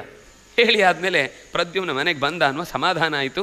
ಇಷ್ಟಾಗುವಾಗ ಒಬ್ಬ ಪೌಂಡ್ರಕ ಅಂತ ಹಿಂದೆ ಇನ್ನೊಬ್ಬ ವಾಸುದೇವ ಇದ್ನಲ್ಲ, ಅವನು ಬಂದು ಕೃಷ್ಣ ಇಲ್ಲಿಗೆ ತಪಸ್ಸಿಗೆ ಹೋದಾಗ ದ್ವಾರಕೆಗೆ ಬಂದು, ನಿಮ್ಮ ಕೃಷ್ಣ ಇದ್ದಾನಲ್ವಾ, ಅವನು ಬಂದರೆ ಹೇಳಿ, ಅವನ ಕೈಯಲ್ಲಿರುವ ಒಂದು ಬೆಂಕಿಯಲ್ಲಿ ಗರುಡ ಇದು ಶ್ರೀವತ್ಸ ಚಿಹ್ನೆಯನ್ನು ಸುಟ್ಟುಕೊಂಡು ಬಂಗಾರದ 2 ಕೈಗಳನ್ನು ಮಾಡಿ ಅದಕ್ಕೆ ಶಂಖಚಕ್ರ ಸಿಕ್ಕಿಸಿಕೊಂಡು ಬಂಗಾರದ ಯಂತ್ರದಲ್ಲಿ ಒಂದು ಗರುಡನನ್ನು ಮಾಡಿಕೊಂಡು ಅದರಲ್ಲಿ ಕೂತ್ಕೊಂಡು ಓಡಾಡ್ತಾ ಇದ್ದ. ಯಾವಾಗಲೂ ಅದನ್ನೇ ಹಿಡ್ಕೊಂಡು, ನೋಡಿ ನಾನು ಕೃಷ್ಣ, ವಾಸುದೇವ ಅಂದರೆ ಇದಲ್ವಾ, ಶ್ರೀವತ್ಸ ಚಿಹ್ನೆ ಇರಬೇಕು ನೋಡಿ, ಮೈ ಸುಟ್ಕೊಂಡಿದ್ದೇನೆ, ಶಂಖಚಕ್ರ ಇರಬೇಕು ನೋಡಿ, 2 ಕೈ ಇದೆ, ಗರುಡದ ವಾಹನ ಅಂತ ಹೇಳೋದಲ್ಲ, ಗರುಡ ಇದೆ. ಎಲ್ಲ ಒಂದು 15-20 ನಿಮಿಷ ಸೀರಿಯಸ್ ಆಗಿ ಕೇಳಿದ್ದಾರೆ. ಎಲ್ಲ ಯಾದವರೆಲ್ಲ ಸಭೆಯಲ್ಲಿ, ದೊಡ್ಡ ಸಭೆಯಲ್ಲಿ ನಡೀತಾ ಇತ್ತು, ಬಂದು ಹೇಳಿದ್ದಾರೆ. ಅವನ್ನೆಲ್ಲ ಹೇಳಿ ತಂದೇನೋ ಇನ್ನು ಮಾತಿಗೆ ಯಾರೂ ಪ್ರತಿಕ್ರಿಯೆ ಕೊಡ್ತಾ ಇಲ್ಲ ಅಂತ ನಿಲ್ಲಿಸಿದ. ಯಾರೋ ಕೇಳಿದ್ರು, ಮುಗೀತಾ ಅಂತ. ಇನ್ನೇನು ಹೇಳೋದು ಅಂತ ಎಲ್ಲ ಪ್ಯಾಕ್ ಮಾಡಿ ಕಳಿಸ್ತಾರೆ ಊರಿಗೆ, ಅದನ್ನು ತೊಗೊಂಡು ಇಟ್ಕೋ ಅಂತ ಹೇಳಿ ಕಳಿಸಿದ್ರು. ಆಯ್ತಾಯ್ತು ನೋಡ್ಕೋತೇನೆ ಅಂತ ಬೈಕೊಂಡು ಹೋದ. ಕೃಷ್ಣನಿಗೆ ಬಂದ ತಕ್ಷಣ ಸುದ್ದಿ ಬಂತು. ಆಯಿತು ನಾನು ನೋಡ್ತೇನೆ ಅಂತ ಸೀದಾ ಅಲ್ಲಿಗೆ ಹೋದವನೇ ಏನೋ ಕರೆ ಕಳಿಸಿದ್ಯಂತೆ, ನೋಡಿ ಒಮ್ಮೆ ಮಾತಾಡಿಸ್ಬೇಕು ಅನ್ನಿಸ್ತು, ಬಂದಿದ್ದೇನೆ, ಏನಪ್ಪ ಸಮಸ್ಯೆ ಅಂತ. ಅವನು ಸಿಟ್ಟಿನಿಂದ ದ್ವಾರಕೆಯ ಹೊರಭಾಗದಲ್ಲೇ ನಿಂತುಕೊಂಡು ಕಾಯ್ತಾ ಇದ್ದು. ಊರಿಗೆ ಬರುವಷ್ಟರಲ್ಲೇ ಯುದ್ಧ ಆಯಿತು, ಸತ್ತ. ಅವನ ಮಗ ಒಬ್ಬ ಇದ್ದ, ಅವನ ಜೊತೆಗೆ ಒಬ್ಬ ಕಾಶಿರಾಜ ಇದ್ದ, ಅವನ ಕೃಷ್ಣನ ಯಾಳಿಯಾಗಿ ಸತ್ತ. ಸುದರ್ಶನ ಅಂತ ಅವನ ಮಗ. ಅವನು ಕೃತ್ಯವನ್ನು ಪ್ರಯೋಗಿಸಿ ಕೃಷ್ಣನ ಮೇಲೆ ಬಿಟ್ಟ, ಇಡೀ ದ್ವಾರಕೆಯನ್ನು ಸುಟ್ಟು ಹಾಕುವ ಪ್ರಯತ್ನದಲ್ಲಿದ್ದ. ಆದರೆ ಕೃಷ್ಣನ ಚಕ್ರ ಇಡೀ ದ್ವಾರಕೆಗೆ ರಕ್ಷಣೆಯಾಗಿ ಇತ್ತು. ಆದ್ರಿಂದಾಗಿ ಆ ಕೃತ್ಯ ಇಡೀ ಕಾಶಿ ದೇಶವನ್ನೇ ಪೂರ್ತಿ ಸುಟ್ಟು ಹಾಕಿಬಿಟ್ಟಿತು. ಯಾಕೆಂದರೆ ಆ ಸುದರ್ಶನದಿದ್ರು ನಿಲ್ಲಿಕ್ಕಾಗಲಿಲ್ಲ. ಯಾರು ಬಿಟ್ಟಿದ್ದಾರೋ ಅದು ಕೊನೆಗೆ ತನಗೆ ಆಹುತಿ ಏನಾದರೂ ಬೇಕೇ ಬೇಕು. ಯಾರು ಬಿಟ್ಟಿದ್ದಾರೋ ಅವನ ಊರನ್ನೇ ಪ್ರಜೆಗಳ ಸಮೇತ ಎಲ್ಲರನ್ನು ಸುಟ್ಟು ಹಾಕಿತು. ಹೀಗೆ ಕೃತ್ಯ ಪ್ರಯೋಗ ಅನ್ನೋದು ಫಲಿಸಲಿಲ್ಲ. ಒಂದು ದೊಡ್ಡ ಗ್ರಹಣದ ಸಂದರ್ಭ ಬಂತು. ಕೃಷ್ಣ ತನ್ನೆಲ್ಲರನ್ನು ಕರೆದುಕೊಂಡು ದ್ವಾರಕೆಯಿಂದ, ಅದನ್ನು ಸೂರ್ಯೋಪರಾಗ ಅಂತ ಹೇಳ್ತಾರೆ, ಕುರುಕ್ಷೇತ್ರಕ್ಕೆ ಬಂದ. ಕುರುಕ್ಷೇತ್ರಕ್ಕೆ ತನ್ನ ಮಥುರೆಗೂ ಹೇಳಿ ಕಳುಹಿಸಿದ್ದಾನೆ, ತಾನು ನಂದಗೋಪನ ಮನೆಯಲ್ಲಿದ್ದ ಜಾಗದಲ್ಲಿ ಗೋಕುಲಕ್ಕೂ ಹೇಳಿ ಕಳುಹಿಸಿದ್ದಾನೆ, ವೃಂದಾವನಕ್ಕೂ ಹೇಳಿ ಕಳುಹಿಸಿದ್ದಾನೆ, ತನ್ನ ಉಳಿದ ಅನೇಕ ಬಂಧುಗಳಿಗೆ ಹೇಳಿ ಕಳುಹಿಸಿದ್ದಾನೆ. ಎಲ್ಲರೂ ಬಂದಿದ್ದಾರೆ. ಬಹಳ ಚೆನ್ನಾಗಿದೆ ಆ ವರ್ಣನೆ. ಆ ಭೇಟಿಯಾಗುವಾಗ ಒಬ್ಬೊಬ್ಬರ ಎದುರಾಗುವಾಗಿನ ಭಾವನೆಗಳ ತಿಕ್ಕಾಟ ಅದನ್ನು ಶಬ್ದದಲ್ಲಿ ಹಿಡಿದಿಡ್ಲಿಕ್ಕೆ ಸಾಧ್ಯ ಇಲ್ಲ. ಅಷ್ಟು ಚಂದ ಮಾಡಿ ಭಾಗವತ ಹೇಳ್ತಾರೆ. ಬಹುಶಃ ವ್ಯಾಸರಲ್ಲದೇ ಇದ್ದರೆ ಬೇರೆಯವರು ಯಾರೇ ಈ ಕಥೆಯನ್ನು ಹೇಳಿದ್ರು ಇಷ್ಟು ಚೆನ್ನಾಗಿ ಹೇಳಲಿಕ್ಕೆ ಸಾಧ್ಯವೇ ಇಲ್ಲ. ವ್ಯಾಸಜ್ಜ ಅಂದರೆ ವ್ಯಾಸಜ್ಜನೇ. ಕತೆ ಹೇಳೋದ್ರಲ್ಲಿ ಅವರಿಗಿಂತ ಒಬ್ಬ ದೊಡ್ಡ ವ್ಯಕ್ತಿಯ ಜಗತ್ತಿನಲ್ಲಿ ಸಿಗ್ಲಿಕ್ಕೆ ಸಾಧ್ಯ ಇಲ್ಲ. ಅಂದರೆ ನಾವು ದೇವರು ಅಂತ ಎಲ್ಲ ಅವತಾರದ ಯೋಚನೆ ಬಿಟ್ಟು ಒಬ್ಬ ಕವಿಯಾಗಿ ಯೋಚನೆ ಮಾಡಿದಾಗಲೂ ಇಷ್ಟು ಚಂದ ಒಂದು ಕವಿಯೂ ಲೋಕದಲ್ಲಿ ಇಷ್ಟು ಚೆನ್ನಾಗಿ ಹೇಳಲಿಕ್ಕೆ ಸಾಧ್ಯ ಇಲ್ಲ. ಪ್ರತಿಯೊಬ್ಬರ ಭೇಟಿ ಅಲ್ಲಿ ಬಂದಾಗ ಆ ಕೃಷ್ಣನನ್ನು ನೋಡಬೇಕು ಅಂತ ಕಾಲಿಲ್ಲದವರು, ಕೈ ಇಲ್ಲದವರು, ಕಣ್ಣಿಲ್ಲ ಅಂದರೂ ತೊಂದರೆ ಇಲ್ಲ, ಕೃಷ್ಣ ಬರ್ತಾನೆ ಅನ್ನೋ ಜಾಗಕ್ಕೆ ಬಂದು ನಾವು ಕೃಷ್ಣನ ಕಾಲು ಮುಟ್ಟಬೇಕು, ಕೈ ಮುಟ್ಟಬೇಕು ಅಂತ ಆಸೆ. ಅಂಧರು, ಬದಿರರು, ಮೂಕರು ಎಲ್ಲರೂ ಬಂದಿದ್ದಾರಂತೆ. ಕೃಷ್ಣ ಅಲ್ಲಿ ಕರೆ ಕಳುಹಿಸಿದ್ದಾನೆ ಅಂತ ಗೊತ್ತಾದ ತಕ್ಷಣ. ಅದರಲ್ಲೂ ಈ ಗೋಪಸ್ತ್ರೀಯರೆಲ್ಲ ಅವತ್ತು ಹೇಳಿದ್ದು, ಅಂದರೆ ಪ್ರತಿ ಸರ್ತಿ ಕೃಷ್ಣ ಉದ್ಧವನನ್ನು, ಅಕ್ರೂರನನ್ನು, ಕೃತವರ್ಮನನ್ನು ಕಳುಹಿಸಿ ನಂದಗೋಪನಿಗೆ ಮತ್ತು ಮಥುರೆಯ ಜನಕ್ಕೆ, ಅಂದರೆ ವೃಂದಾವನದ ಜನಕ್ಕೆ ಕೃಷ್ಣನಿಗೆ ತುಂಬ ರಾಜಕೀಯ ಒತ್ತಡ ಇದೆ, ಅದನ್ನಾಗಿ ಬರಲಿಕ್ಕಾಗ್ತಾಯಿಲ್ಲ, ಅವನ ಸಂದೇಶ ಹೀಗೆ ಅಂತ, ಅಂದರೆ ಕಾಂಟ್ಯಾಕ್ಟಲ್ಲಿ ಇಟ್ಟುಕೊಳ್ಳುವುದು ಅಂತ ಒಂದು ಗುಣ ಇದೆಯಲ್ವಾ, ಅದು ಕೃಷ್ಣನ ಹತ್ರ ಕಲಿಬೇಕು. ಕೇವಲ ಇಲ್ಲಿ ಮಾತ್ರ ಅಲ್ಲ, ಪಾಂಡವರಿಗೆ, ಗೋಕುಲಕ್ಕೆ, ವೃಂದಾವನಕ್ಕೆ, ಅವನ ಜೊತೆಗೆ ಒಂದು ಸರ್ತಿ ಯಾರು ಸಂಪರ್ಕಕ್ಕೆ ಬಂದು ನೀನೇ ನನ್ನ ಬಂಧು ಅಂತ ಒಪ್ಪಿಕೊಂಡಿದ್ರು ಎಲ್ಲರ ಬಳಿಗೂ ಕೃಷ್ಣ ಒಂದು ಸರ್ತಿ ಯಾರನ್ನಾದರೂ ಒಬ್ಬರನ್ನು ಕಳಿಸಿ ತನ್ನ ಸಂದೇಶವನ್ನು ಕೊಟ್ಟು ಬರ್ತಿದ್ದ. ಅಲ್ಲಿ ಏನಾಯಿತು ಅಂತ ತಿಳ್ಕೊಂಡು ಬರ್ತಿದ್ದ. ಇದು ಕೃಷ್ಣ ಒಂದು ಕೌಟುಂಬಿಕವಾಗಿ ಒಬ್ಬ ಬದುಕಬೇಕಾದಾಗ ಹೇಗೆಲ್ಲ ಇರಬೇಕು ನಮ್ಮ ಜವಾಬ್ದಾರಿ ಅನ್ನೋದನ್ನು ತೋರಿಸಿಕೊಡ್ತಾನೆ. ಸೂರ್ಯೋಪರಾಗದ ಈ ಸಂದರ್ಭದಲ್ಲಿ ಬಂದವರು ಗೋಪಿಕೆಯರಂತೂ ಮಾತಾಡಲಿಕ್ಕಾಗದೆ ಕಣ್ಣೀರಾಗಿ ಸುಮ್ಮನೆ ನಿಂತು ಬಿಟ್ಟಿರ್ತಾರೆ. ಬಂದಾಗ ಎಲ್ಲರೂ ಸಿಕ್ಕಿದವರು ಕೃಷ್ಣನನ್ನು ಬೇರೆ ಸಂದರ್ಭದಲ್ಲಾದರೆ ಸ್ವಲ್ಪ ಮೇಂಟೈನ್ ಮಾಡ್ತಿದ್ರು. ಅಂದರೆ ದೂರದಲ್ಲೇ ನಮಸ್ಕಾರ ಮಾಡೋದು, ಕೈ ಮುಗಿದು ಅಲ್ಲೇ ನಮಸ್ಕಾರ ಮಾಡೋದು. ಈ ಸರ್ತಿ ಯಾರನ್ನು ತಡೆಯುವಾಗಿರಲಿಲ್ಲ. ಯಾಕೆಂದರೆ ಅವನು ತೀರ್ಥಕ್ಷೇತ್ರಕ್ಕೆ ಬಂದವನು. ಅವನ ಅರಮನೆಯಲ್ಲಿ ಆದಾಗ ಒಂದು ಬೇರೆ ನಿಯಮಗಳನ್ನೆಲ್ಲ ಪಾಲಿಸಬೇಕಿತ್ತು. ಎಲ್ಲರೂ ಮುಗಿಬಿದ್ದು ಕಾಲಿಗಡ್ಡೆ ಬೀಳೋದು, ಅವನನ್ನು ಅಪ್ಪಿಕೊಳ್ಳೋದು, ಬಿಟ್ಟು ಹೋಗೋದಿಲ್ಲ ಅಂತ ಅಲ್ಲೇ ಅಳ್ತಾ ಕೊಡೋದು ಎಲ್ಲ ಆಯಿತು.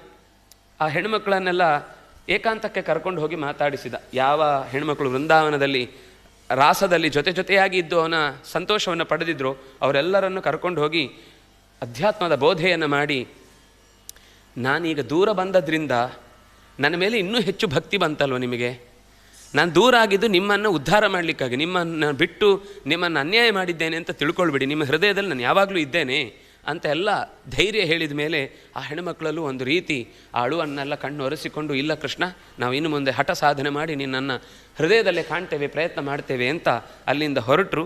ಹೀಗೆ ಕೃಷ್ಣ ಪಾಂಡವರ ಹತ್ರ ಬಂದಿದ್ದಾನೆ. ದ್ರೌಪದಿಯು ಕೂಡ ಅಷ್ಟಮಹಿಷಿಯರ ಜೊತೆಗೆ ಮಾತಾಡಿದ್ದಾರೆ. ಅವ್ರದ್ದು ಬೇರೆ ಪ್ರಶ್ನೆ ಅಲ್ಲ, ನಾವು ಕೃಷ್ಣ ಒಬ್ಬನೇ 8 ಜನ ಸೇರಿಕೊಂಡು ಹ್ಯಾಂಡಲ್ ಮಾಡಲಿಕ್ಕೆ ಆಗ್ತಿಲ್ಲ, ಅವ್ನು ಸಿಗೋದೇ ಇಲ್ಲ ಕೈಗೆ.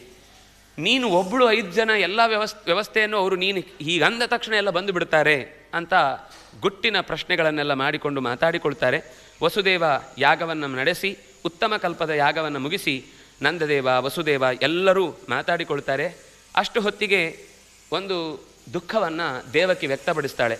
ನಾನು ತಾಯಿಯಾಗಿ ಹೆತ್ತ ಆ 6 ಮಕ್ಕಳ ಮುಖವೇ ನನಗೆ ನೆನಪಿಲ್ಲ, ಹೇಗಿದ್ದಾರೆ, ಏನಿದ್ದಾರೆ, ಏನಿತ್ತು, ನನಗೆ ಈಗಲೂ ಕಾಡ್ತಾ ಇದೆ ಅಂತ. ಆಯಿತು, ನಾನು ವ್ಯವಸ್ಥೆ ಮಾಡ್ತೇನೆ ಅಂತಂದ. ಸೀದಾ ಕೃಷ್ಣ ಹೋಗಿ ಬಲಿಯ ಮನೆಗೆ ಹೋಗಿ ಅಲ್ಲಿರುವ 6 ಮಕ್ಕಳನ್ನು ಕೂಡ ಎತ್ತಿ ಆ ಸಣ್ಣ ಮಕ್ಕಳ ಹಾಗೆ ಇದ್ದ ಆ ಮಕ್ಕಳನ್ನು ತೊಡೆ ಮೇಲೆ ಮಲಗಿಸಿ ಅಷ್ಟೂ ಮಕ್ಕಳಿಗೆ ಆ ತಾಯಿ ಎದೆ ಹಾಲು ಊಡಿಸಿ ಸಂತೋಷ ಪಡ್ತಾಳೆ.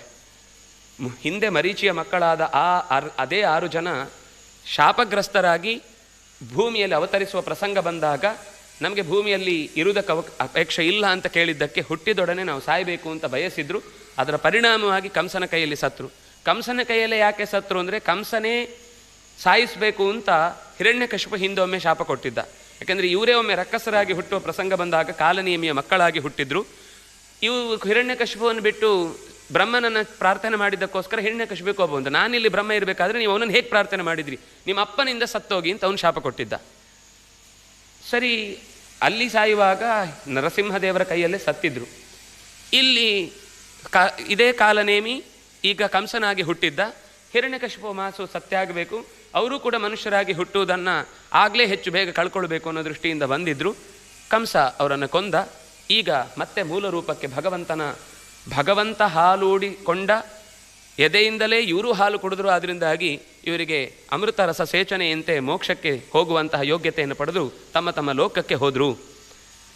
ರುಕ್ಮಿಣಿ ಅರಮನೆಯಲ್ಲಿ ಒಂದು ಸರ್ತಿ ದ್ವಾರಕೆಯಲ್ಲಿ ಕೂತಾಗ ಗಲಾಟೆ. ಕೃಷ್ಣನೇ ಒಂದು ದಿವಸ ಕಾಲೆಳೆದ. ಅಲ್ಲ, ನೀನು ಅಕಸ್ಮಾತು ಶಿಶುಪಾಲನ ಮದುವೆ ಆಗಿದ್ರೆ ನಿನಗೆ ಎಷ್ಟೆಲ್ಲ ಚೆನ್ನಾಗಿರ್ತಿತ್ತು, ಎಂಥ ವೈಭವ ಇರ್ತಿತ್ತು. ಜರಾಸಂಧನಂಥ ದೊಡ್ಡ ವೀರಾಧಿವೀರ ಎಲ್ಲ ಲೋಕವನ್ನು ನೋಡಿಕೊಳ್ಳುವವನೇ ತನ್ನ ಮಗ ಅಂತೇಳಿ ಅವನನ್ನು ಸ್ವೀಕರಿಸಿದ್ದ. ನಿನಗೆ ಎಷ್ಟು ಅದ್ಭುತವಾದ ವೈಭವ ಇರ್ತಿತ್ತು ಅಂತ. ರುಕ್ಮಿಣಿ ಗಣ್ಣೀರಿಟ್ಟು, ಇನ್ನೊಂದು ಸರ್ತಿ ಹೀಗೆ ಅನ್ಬೇಡ ನೀನು, ನನಗೆ ಕೃಷ್ಣ ಬೇಕಷ್ಟೇ ಹೊರತು ಕೃಷ್ಣನ ಜೊತೆಗಿರುವ ಯಾವುದು ಬೇಡ. ಒಳ್ಳೆ ವಾದ ಇದೆ. ಎಲ್ಲ ಬಿಟ್ಟು ನನ್ನ ಹಿಂದೆ ಎಲ್ಲ ಬಿಟ್ಟು ಇರುವವನೇ ನಾನು. ಬರೀ ಬೈರಾಗಿಗಳೆಲ್ಲ ನನ್ನ ಹಿಂದೆ ಓಡಾಡ್ತಾ ಇರ್ತಾರೆ. ಸಂಪತ್ತಿರೋರು ಯಾರು ನನ್ನ ಹತ್ರ ಬರುವುದೇ ಕಮ್ಮಿ. ಹೌದು, ಸಂಪತ್ತನ್ನು ಯಾರು ಕಾಲ ಕೆಳಗೆ ಕಸ ಅಂತ ಅಂದುಕೊಂಡಿದ್ದಾರೋ ಅವರು ನಿನ್ನ ಹಿಂದೆ ಬಿದ್ದಿದ್ದಾರೆ ಅಂತಂದರೆ ಆ ಸಂಪತ್ತಿಗಿಂತ ಅವರೇ ಗ್ರೇಟು ಅಂತ ಅರ್ಥ ಅಲ್ವಾ? ಹಾಗಾಗಿ ನಾನು ನಿನ್ನ ಬೆನ್ನಿಗೆ ಬಿದ್ದಿದ್ದೇನೆ ಅಂತ ಒಂದು ವೇದದ ಮಾತು ಅರ್ಥಬ್ರಹ್ಮದ ಜೊತೆಗಿನ ಸಂಬಂಧ ಏನು ಅನ್ನುವ ಗಲಾಟೆ ಆ ವಾದದಲ್ಲಿದೆ. ಕೊನೆಗೆ ಕೃಷ್ಣನ ಮಹಿಮೆಯನ್ನೆಲ್ಲ ಅವಳು ಹೇಳ್ತಾಳೆ. ಕೃಷ್ಣ ಉದ್ಧವನ ಮಾತಿನಂತೆ ಮತ್ತೊಂದು ಸರ್ತಿ ಅಂದರೆ ಅಲ್ಲಿ ಮಾತುಕತೆ ಆಗುತ್ತೆ. ಉದ್ಧವ ಅನೇಕ ವಿಷಯಗಳನ್ನು ಪ್ರಶ್ನೆ ಮಾಡ್ತಾನೆ. ನಾರದರು ಬಂದು ಯುಧಿಷ್ಠಿರನ ಬಳಿ, ನಿನ್ನ ತಂದೆಯನ್ನು ನೋಡ್ಕೊಂಡು ಬಂದೆ ಸ್ವರ್ಗದಲ್ಲಿ, ಹರಿಶ್ಚಂದ್ರನ ಜೊತೆ ಕೂತಿದ್ದಾಗ ಅವನಿಗೊಂದು ಆಸೆ ಹುಟ್ಟಿತು, ನನಗೆ ರಾಜಸೂಯ ಮಾಡಲಿಕ್ಕಾಗಲಿಲ್ಲ, ನನ್ನ ಮಕ್ಕಳಾದರೂ ಮಾಡಿಯಾರ ಅಂತ ಒಂದು ನಿರೀಕ್ಷೆ ಅಂತ ಅದನ್ನು ತಂದು ಹೇಳ್ತಾನೆ. ಓ ಅಂತಾಯ್ತು ಅಂತ ಒಪ್ಕೊಂಡು ಸಂಕಲ್ಪ ಮಾಡಿಬಿಡ್ತಾನೆ. ಆದರೂ ಒಂದು ಡೌಟ್ ಇರುತ್ತೆ. ಎಲ್ಲರೂ ಆಯಿತು ಹೇಳಿದ್ರು ಅವನಿಗೆ ಮನಸ್ಸಲ್ಲಿ ಡೌಟ್ ಏನಂದರೆ ಕೃಷ್ಣ ಹೇಳಿದ ಮೇಲೇ ಮಾಡಲಿಕ್ಕಾಗುತ್ತೆ, ಕೃಷ್ಣ ನಿಲ್ಲಿಲ್ಲ ಅಂದರೆ ಈ ಕೆಲಸ ನಡೆಯುವುದಿಲ್ಲ ಅಂತ. ಕೃಷ್ಣನ ಹತ್ರ ಕೇಳಿದರೆ ಜರಾಸಂಧ ಒಬ್ಬ ಇದ್ದಾನೆ, ಎಚ್ಚರ ಇರಲಿ ಇಂದ. ಅವನು ಬೇಡ ಹೇಳಿಲ್ಲ. ಅವನು ಅಲ್ಲಿಗೆ ಸಂಕಲ್ಪ ಕೃಷ್ಣಾರ್ಪಣೆ ಮಾಡಿಬಿಟ್ಟು ಸಂಕಲ್ಪವನ್ನೇ ಕೃಷ್ಣಾರ್ಪಣೆ ಮಾಡ್ದ. ಕೃಷ್ಣ ತಕ್ಷಣ ಹೇಳಿದ, ನಾನು ಬೇಡ ಅಂತ ಹೇಳಿದ್ದಷ್ಟೇ, ಒಂದು ಜರಾಸಂಧ ಇದ್ದಾನೆ ಅಂತ ಹೇಳಿದ್ದಷ್ಟೇ ಹೊರತು ಬೇಡ ಅಂತ ಹೇಳಿದ್ನ.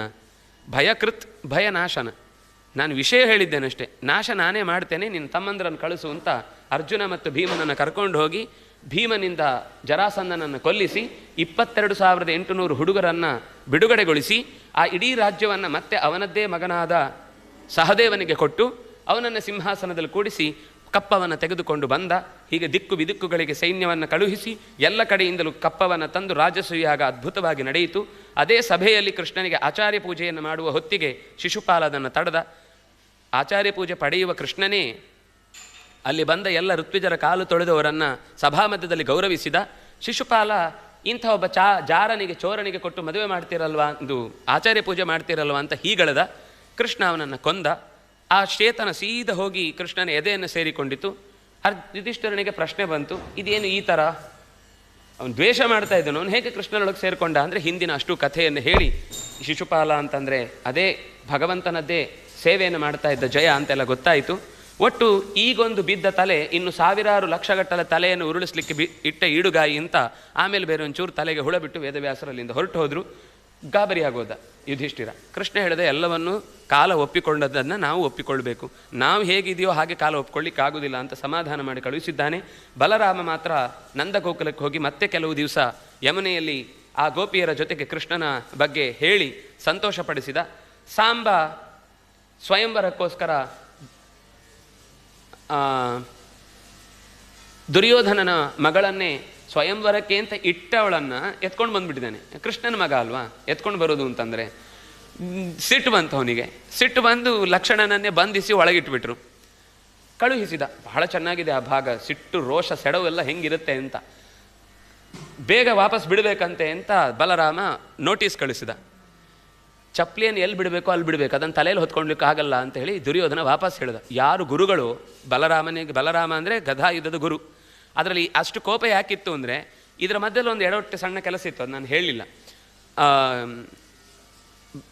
ಅದು ಮುಂದೆ ಇಲ್ಲಿ ಪ್ರಸಂಗದಲ್ಲಿ ಮುಂದೆ ಬರುತ್ತೆ ಅಂತ ನಾನು ಇಲ್ಲಿ ಹೇಳಲಿಲ್ಲ. ಅವನಿಗೆ ಯೋಚನೆ ಇದ್ದದ್ದೇನು ಅಂತಂದರೆ ಬಲರಾಮನ ತಂಗಿ ಸುಭದ್ರೆಯನ್ನು ಮದುವೆ ಆಗಬೇಕು ಅಂತ. ಆದರೆ ಈ ಸುಭದ್ರೆಯನ್ನು ಕೃಷ್ಣ ಅಷ್ಟೊತ್ತಿಗೆ ಒಂದು ಸಣ್ಣ ರಾಜಕೀಯ ಮಾಡಿ ಯಾತ್ರೆಗೆ ಅಂತ ಬಂದ ಅರ್ಜುನನನ್ನು, ಸನ್ಯಾಸ ವೇಷದಲ್ಲಿ ಬಂದವನನ್ನು, ಈ ಹುಡುಗರನ್ನು ಮಾತ್ರ ನೀನು ಚಾತುರ್ಮಾಸಕ್ಕೆಲ್ಲ ಅರಮನೆ ಕರ್ಕೊಂಬರ್ಬೇಡ, ದ್ವಾರಕ್ಕೆಲ್ಲ ಬರಬೇಡ, ಬೇಕಾದರೆ ಎಲ್ಲಾದ್ರೂ ಇಲ್ಲ ದ್ವಾರಕ್ಕೇ ಆಗಬೇಕು ಅಂತ.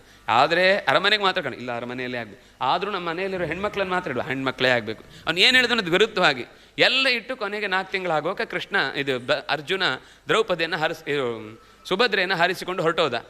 ಇದು ಅವನಿಗೆ ಸಿಗಬೇಕಾದದ್ದು ಸಿಗಲಿಲ್ಲಲ್ಲ. ಕೃಷ್ಣ ಕೊನೆಗೆ ಬೈದ ಬಲರಾಮ, ಯುದ್ಧಕ್ಕೆ ಹೋಗಿ ಅವ್ರನ್ನ ಬಿಡಿಸ್ಕೊಂಬರೋಣ ಅಂತ. ನಿನಗೇನು ಸೋತ್ರು ಗೆದ್ರು ಮೂಗು ಮಣ್ಣಾಗೋದು ನಮ್ಮದೇ, ಯಾಕೆಂದರೆ ಸೋತ್ರೆ ಇನ್ಯಾವತ್ತೂ ನಮಗೆ ಪಾಂಡವರ ಸಂಬಂಧ ಇಲ್ಲ, ಗೆದ್ದರು ಆ ಹುಡುಗಿಯನ್ನು ಯಾರೋ ಎತ್ಕೊಂಡು ಹೋಗಿದ್ದನ್ನು ನಾವು ಹೆಂಗೆ ಮದುವೆ ಆಗೋದು ಅಂತ ಅವಳು ಭಾಳ ಹಾಳಾಗುತ್ತೆ. ಹಿಂಗೇನು ಬೇಕು ಹೇಳು, ಮತ್ತು ಈಗೇನು ಮಾಡೋದು? ಹೋಗಿ ಗೌರವಯುತವಾಗಿ ಆಭರಣಗಳನ್ನು ಕೊಟ್ಟು ಗೌರವದಿಂದ ಉಪಾಯನ ಕೊಟ್ಟು ಮದುವೆಗೆ ಅಕ್ಷತೆ ಕಾಳು ಹಾಕಿ ವಾಪಸ್ ಬರೋಣ ಅಂತಂದ.